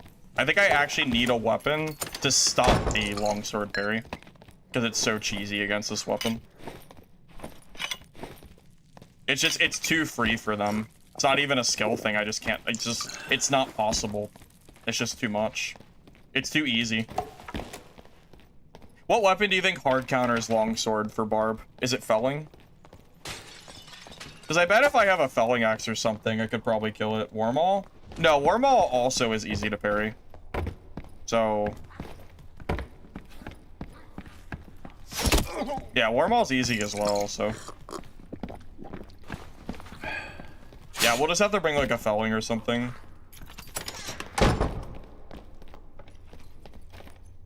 Halberd? Because of the poke, maybe?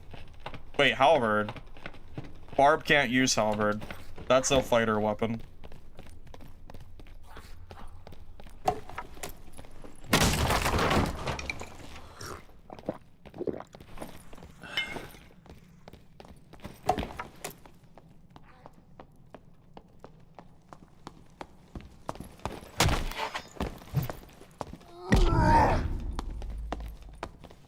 This is the whole gameplay, by the way. I'm just gonna wait till he swings.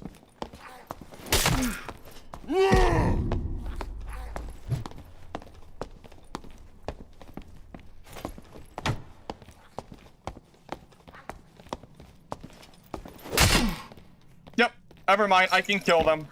I figured out how to kill them. You just wait till they swing. Never mind. We figured out the code. Never mind. We're good. I just need to hold my attack forever. No problem. Yep. Never mind. What was I thinking?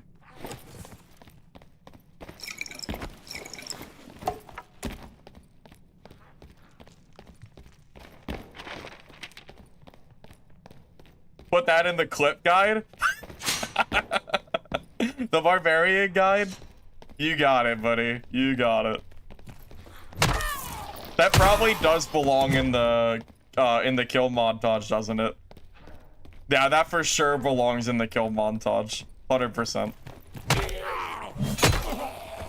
Yep.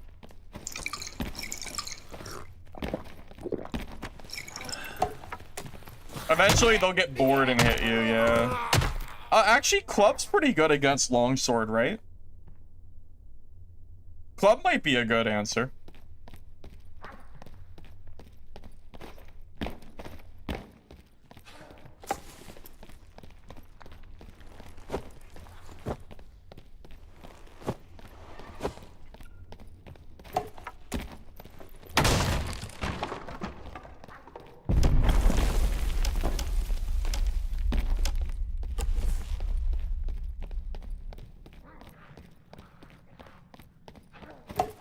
That's a bonus section, though.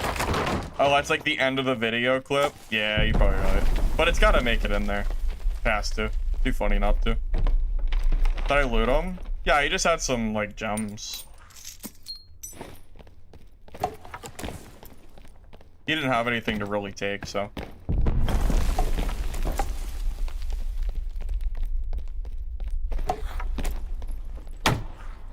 Well, again, quarterstaff is countered by longsword, so yeah, you definitely do not want to. You don't like actually want to be using quarterstaff against longsword. That's not ever what you should be doing. Yeah, you need a secondary in order to specifically fight that weapon. Yeah, it's a weapon counter. Has nothing to do with rarity or anything. It's just longsword is just a really good weapon against it. So.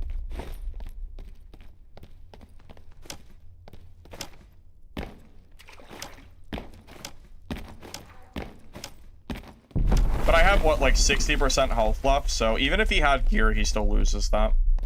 Gear would not have made a 60% health difference. So he would have died either way. So maybe it does work, I don't know.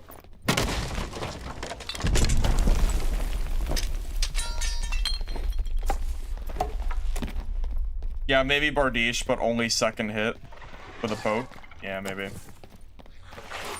Even UFOs? I think it's more likely that UFOs are out there, yeah.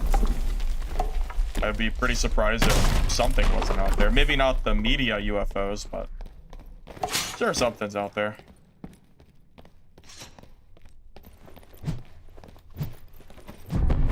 I mean, with how big the galaxy is, like, what are the odds that we're the only living beings in existence? That just seems very unlikely. I'm a gambling man. That doesn't seem right.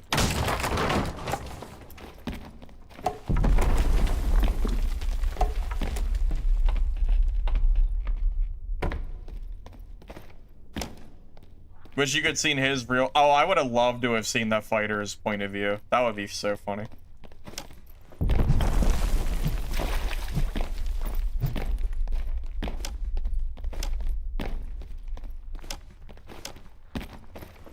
I mean, I am a gambling man. I am, for sure. I've been playing poker, Texas Hold'em, since I was like 12 or 11 or something. For money, too. Don't tell anybody.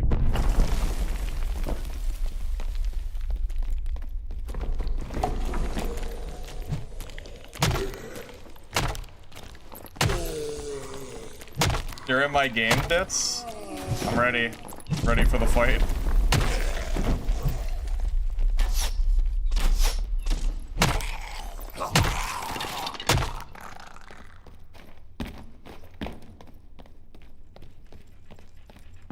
I play poker both at the casino and with friends. I do both. I can play poker for...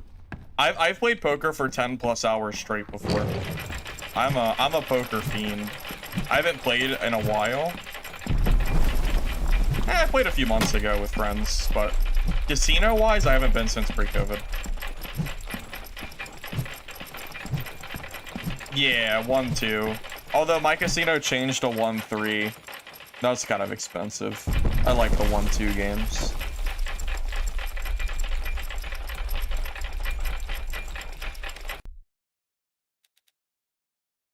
Yep, so all I have to do is figure out what weapon to take to counter longsword, and the build is good.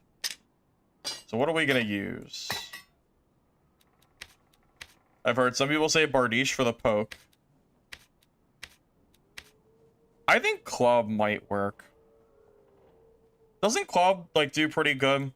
Because I've played club cleric before, and I feel like it always did very good against them. I feel like club is the play. And it's such a, like, cheap weapon, too. No one uses this thing. It's fine. I don't really feel like building it. So I'll just pay the expensive tax.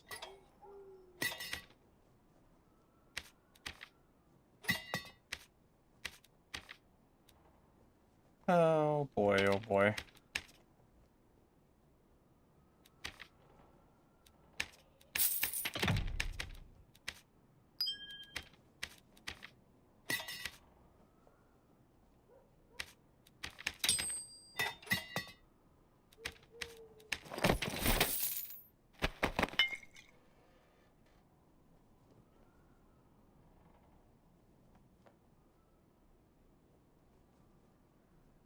Oh, the hatchet?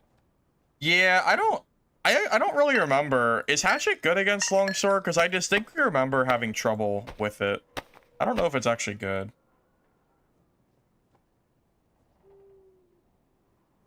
Am I allowed to stream poker stuff?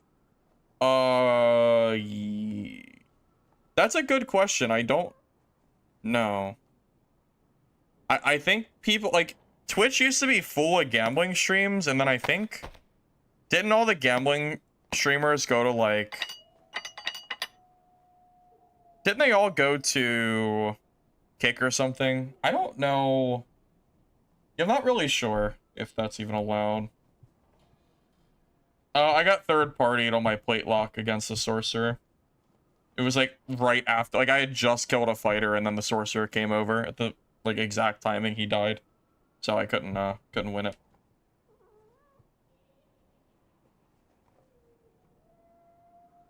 Which as a category, maybe they allow it now because I swear they banned it at one point.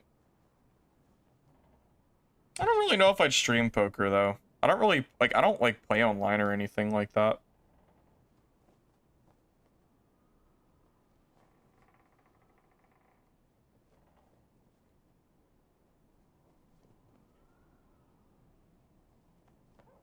I don't really see myself as one of those gambling streamers. That would be pretty crazy. I don't know about that one. I guess if I had a big audience that wanted to watch it, I would, but that's probably about it. Yeah, I wouldn't do that otherwise.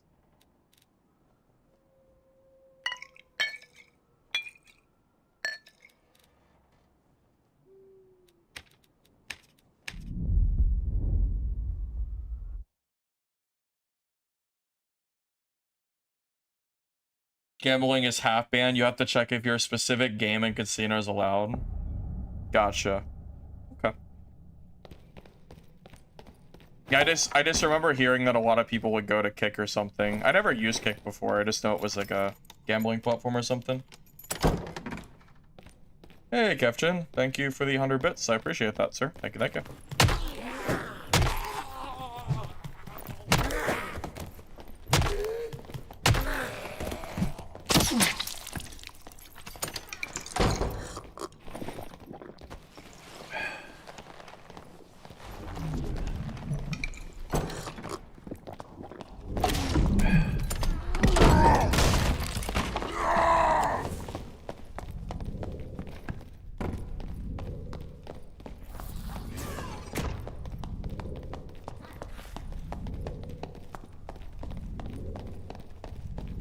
We're gonna be running for a while.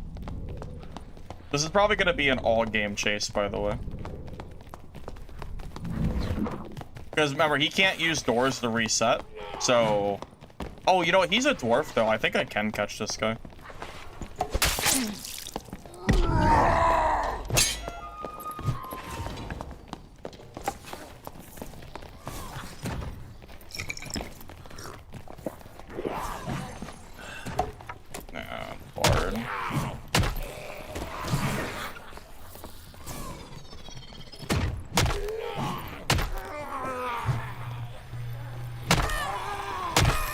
That's why Crush is so good. It makes the door meta completely irrelevant.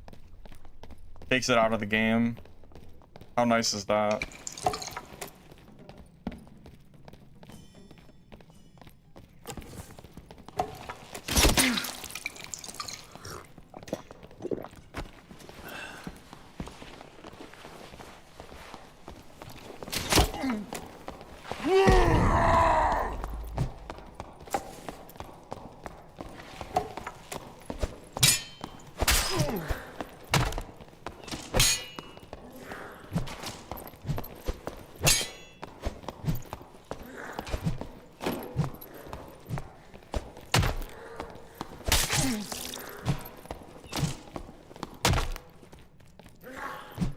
Anyway, what a weirdo. Need Achilles? No, just wait till he hits a corner and can't leave and we're good. No problem.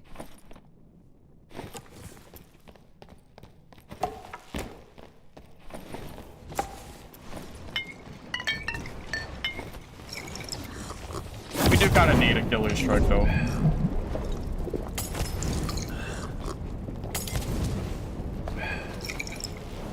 You're not wrong.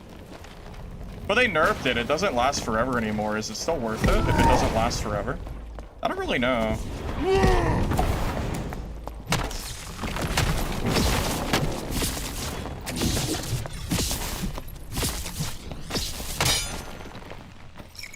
Like, is Achilles still worth it if it doesn't last forever? I actually don't really know. I'm not sure if it's worth using. You gotta time it so much better now. It used to be such a freebie.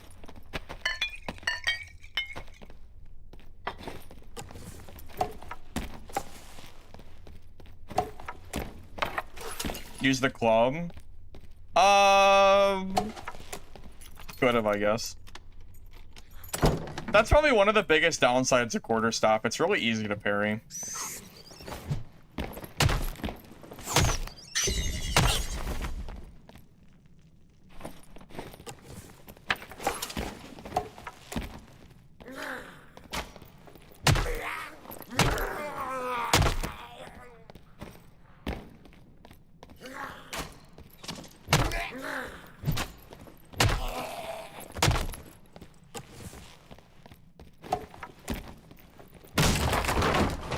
No, I played I played Warlock for a while. I lost my kit to a third party. I didn't feel like building a new one, so. Also, I need gameplay on Barb for a video.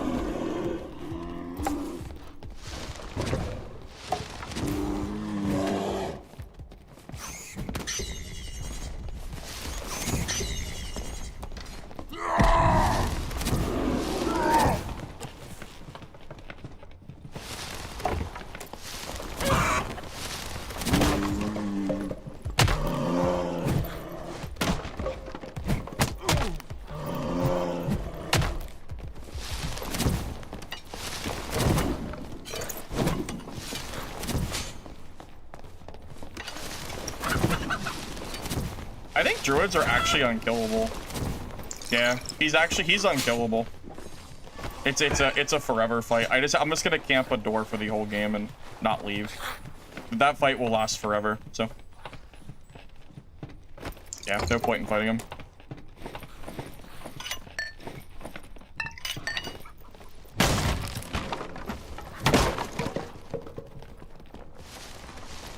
Yeah, he will never die, so I'm just gonna stand here and wait. There's no point.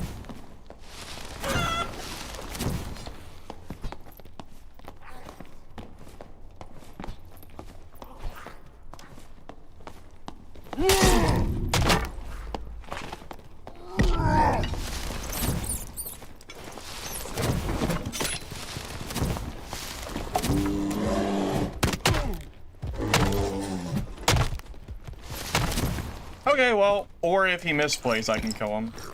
That's about it. If he plays correctly the entire fight, I can never kill him. He has more mobility than I do. So, yeah. I'm really surprised that he did that, because I'm telling you, that fight should never end.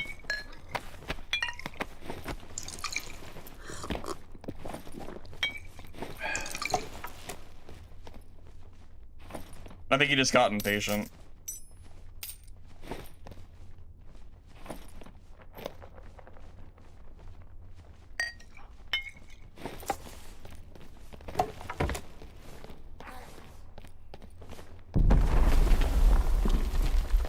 Yeah, I think I would need, like, Achilles, Bardiche, or something to zone him out.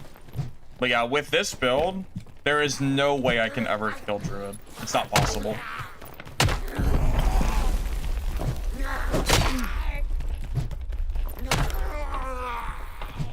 No. Well, not possible unless they misplay like that. But outside of that, yeah, we're never gonna happen. The optimal druid playstyle was to never commit. No, he just commits in and out. What do you mean? He keeps going in and out with bear form. And then every time he gets low, he rockets away, uses his, like, healing, and then he comes back and it goes over and over again. All he has to do is wait till he gets an advantage, then he pushes for sure. Now, if I have like Bardiche and like Achilles or something to range him out, it's a little bit better. It specifically counters Quarterstaff Barb, because there's no way for me to chase him once he's in rat form. I mean, have you ever tried to hit rat form druid with a Franny? It is hilariously difficult.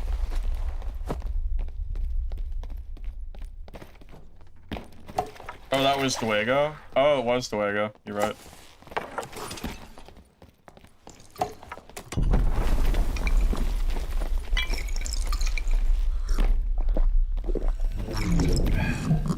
Oh, it's another druid.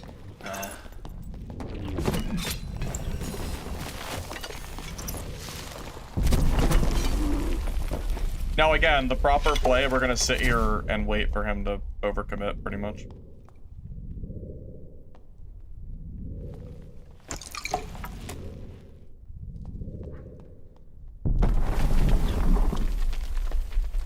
My Warlock build's pretty good against Druid, since I can Curse of Pain them and stop them from ratting, but as you saw earlier, rat form Druids are broken. They go through the map, so even if you kill them, you won't get to loot them. So it's kind of a lose-lose. You either lose your gear or you don't get to loot them, so there's really no like advantage to fighting them. But that's just because they're broken. Like the rat form doesn't work properly.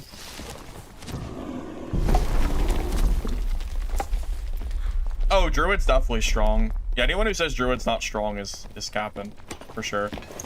Glass is very strong still.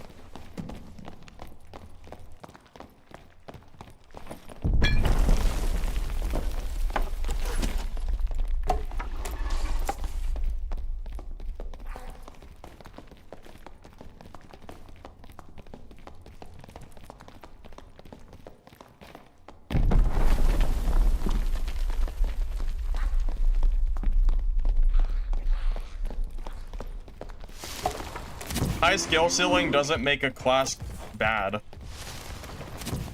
That's not how that works. Like,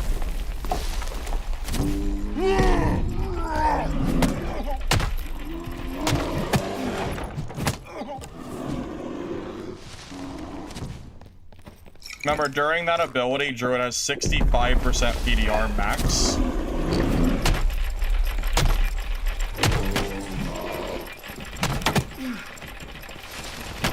I messed up. Damn. Dang. Yeah, during that roar, they're PDR cap, so can't fight them during that. Even if you have your skills up, you still have to back away. Can't believe I fell off that elevator. Unfortunate. Yeah, people do not give druids nearly enough credit for how strong they are. PDR cap with bear form, they can reset very quickly. They have great healing.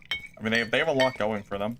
And then if worst comes to worst, you go rat form and your body falls through the map and you can't loot your gear. Because the goblin will give you some of it back. It's not lootable. What's not to love?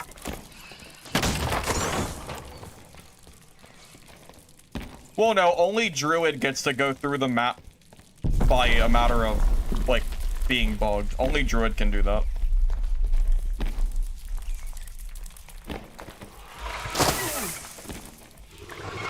Okay, I can't use this for some reason. I don't know why it's not working.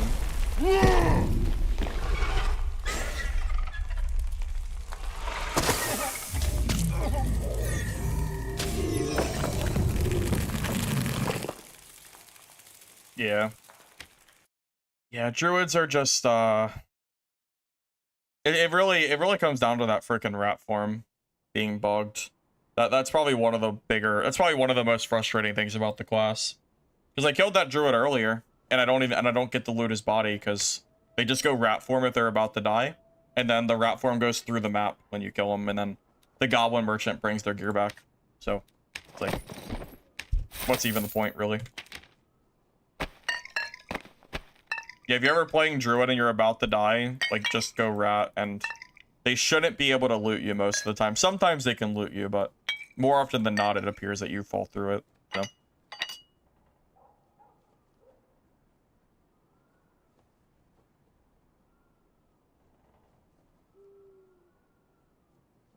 What's a tree behind the door? Well, they patched the tree. It doesn't instantly block you, so I would just run the other direction and make sure I don't get blocked by it. As long as you run the moment they spawn it, it's fine. But yeah, whenever I'm fighting Druid, honestly, the best play is to just sit inside of a doorway and wait for him to get bored and leave. I treat them... you know, I just... If a Druid doesn't want to fight, I can't force them to do it. So, I find that to be the most successful, generally speaking.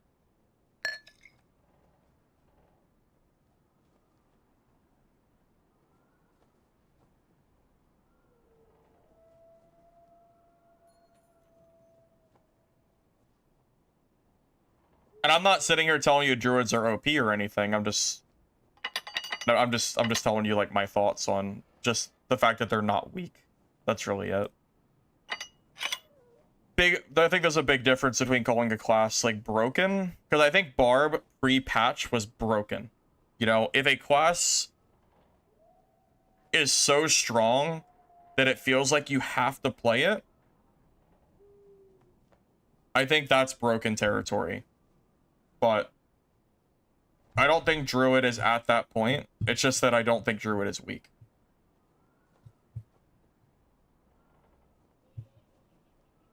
Best class for me? I feel like Fighter, Barb have probably been my best classes this season. I've been doing really well with PDR Warlock as well, though. That's been very nice, too. Wizard was one of my best classes, then they nerfed it, so I don't really like playing that anymore. Doesn't really... I don't like the campfire mechanic already, and I feel like my spells just don't do that much damage anymore, so I stopped bothering. I barely see wizards and solos anymore anyway, so...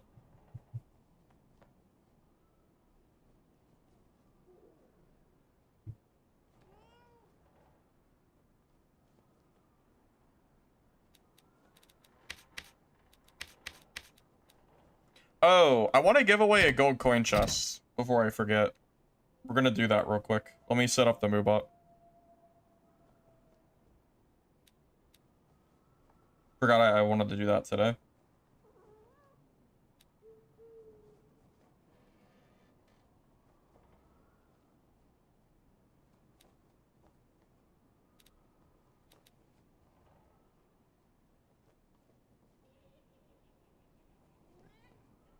Yeah, the BOC Warlock the guide that I put out earlier, I think that build is very strong.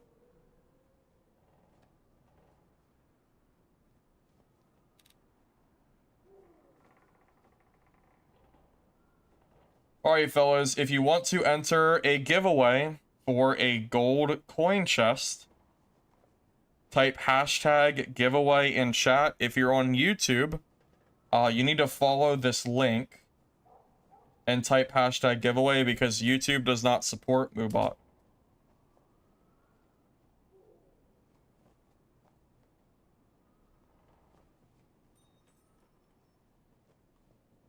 Anybody that wants to join, I'll wait like a few minutes for everyone. For anyone who wants to do that. Gold coin chest, I think, is like 50,000 gold at the moment, so something like that.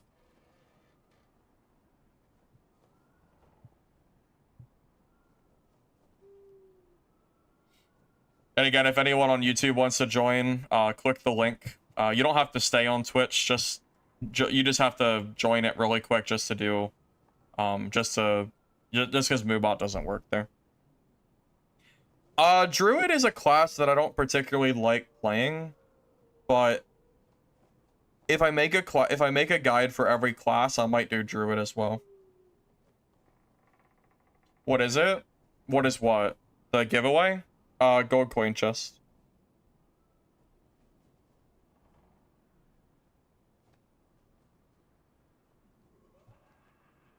Yeah, we got it from a viewer yesterday, so I told him I'd give him. He said he quit for the wipe, so I figured I'd give those away.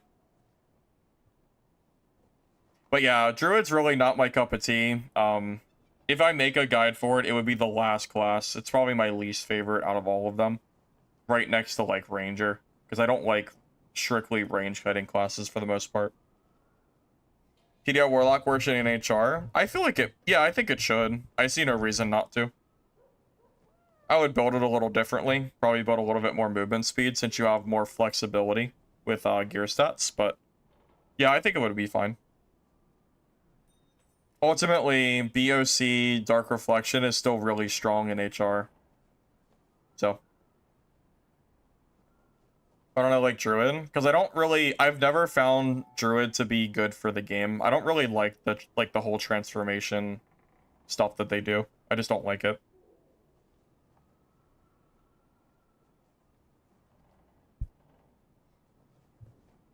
I personally would have preferred if Druid never got added to the game to begin with.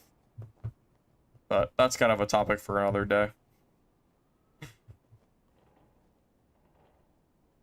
Yeah, I was gonna say, I think Warlock is gear dependent, so the more gear you have, the stronger you should be. So if anything, Warlock should be weaker in normals and stronger in HR, just based on how gear scales.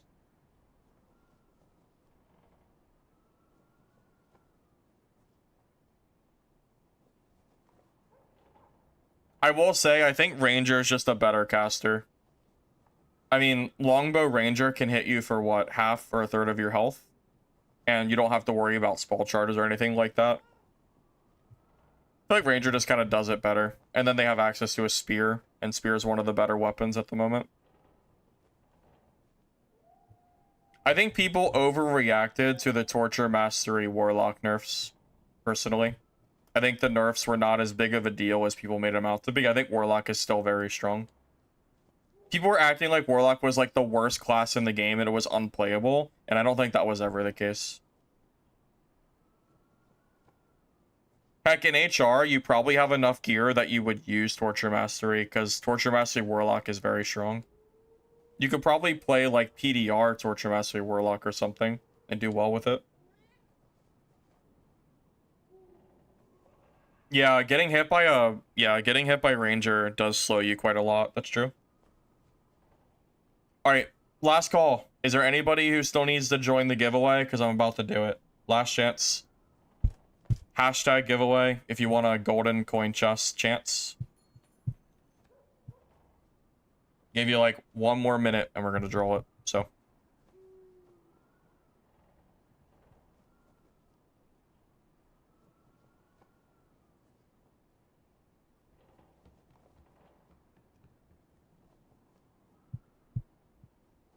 That's true. Yeah, I've heard Windlass Ranger can one-shot people, but I haven't tried it myself. But I've seen videos of it, and it seems really good. Bard is only strong because there's one specific build that is good. Bard is only strong to me when I use the Ale Jolly Time perk. I think Jolly Time Bard is one of the strongest builds in the game for solos. Because the Ale is basically similar to a lesser heal for Cleric or a bandage, but you can use it like instantly and infinitely because you store you have like a bunch of ales in your inventory. So I feel like Jolly Time Bard is very, very strong. Outside of that specific build, I think Bard is just like strong but not like anything broken. But Jolly Time Bard is very frustrating to fight. Alright, we're gonna do it. Good luck, fellas. Alright. Sandia Chicklets, if I'm saying that right. If you're here, the chest is all yours.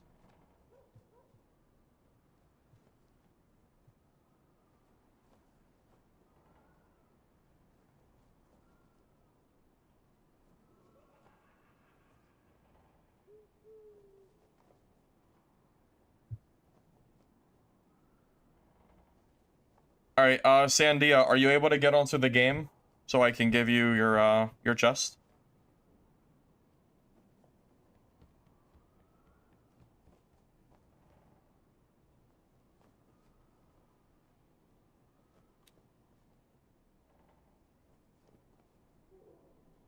Yeah, just let me know what your Dark and Darker name is and meet me in trade chat and I'll give it to you.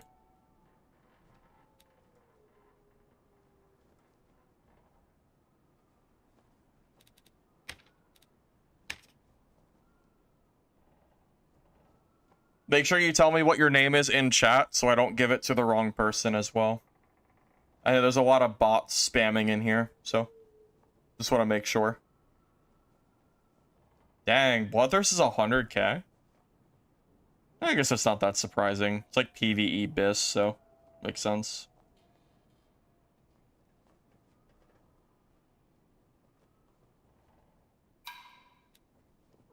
Me, Mousa? Okay.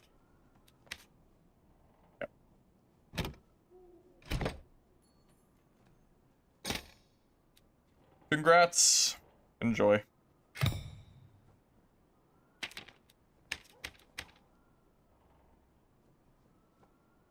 Not a problem. Alright guys, thank you all for watching the stream. I'm gonna go ahead and hop off for the night. Hopefully you all enjoyed the brief detour on playing some of these other extraction games. Unfortunately, it appears that they're dead for a reason, and they're not really good. So we'll be on dad for the foreseeable future until we get some additional updates to, well, whatever their other games are coming out later this year. Hopefully we get some good updates like leading towards the end of this season. So we'll see. Next stream we'll probably start. We'll have to figure out what class it's gonna be. I'm gonna start working more on these video guides that I'm doing for every class. But again, the next guide's gonna be fighter, and then we'll kind of go from there. Like I could do barb. Barb's kind of the easy option though. I might do a harder class like ranger, because it's hard for me because I'm not really good at ranger or bard or something. We'll see how I'm feeling. Thank you all for watching though. GG's, and I'll catch you guys next time. All right, take care. See ya.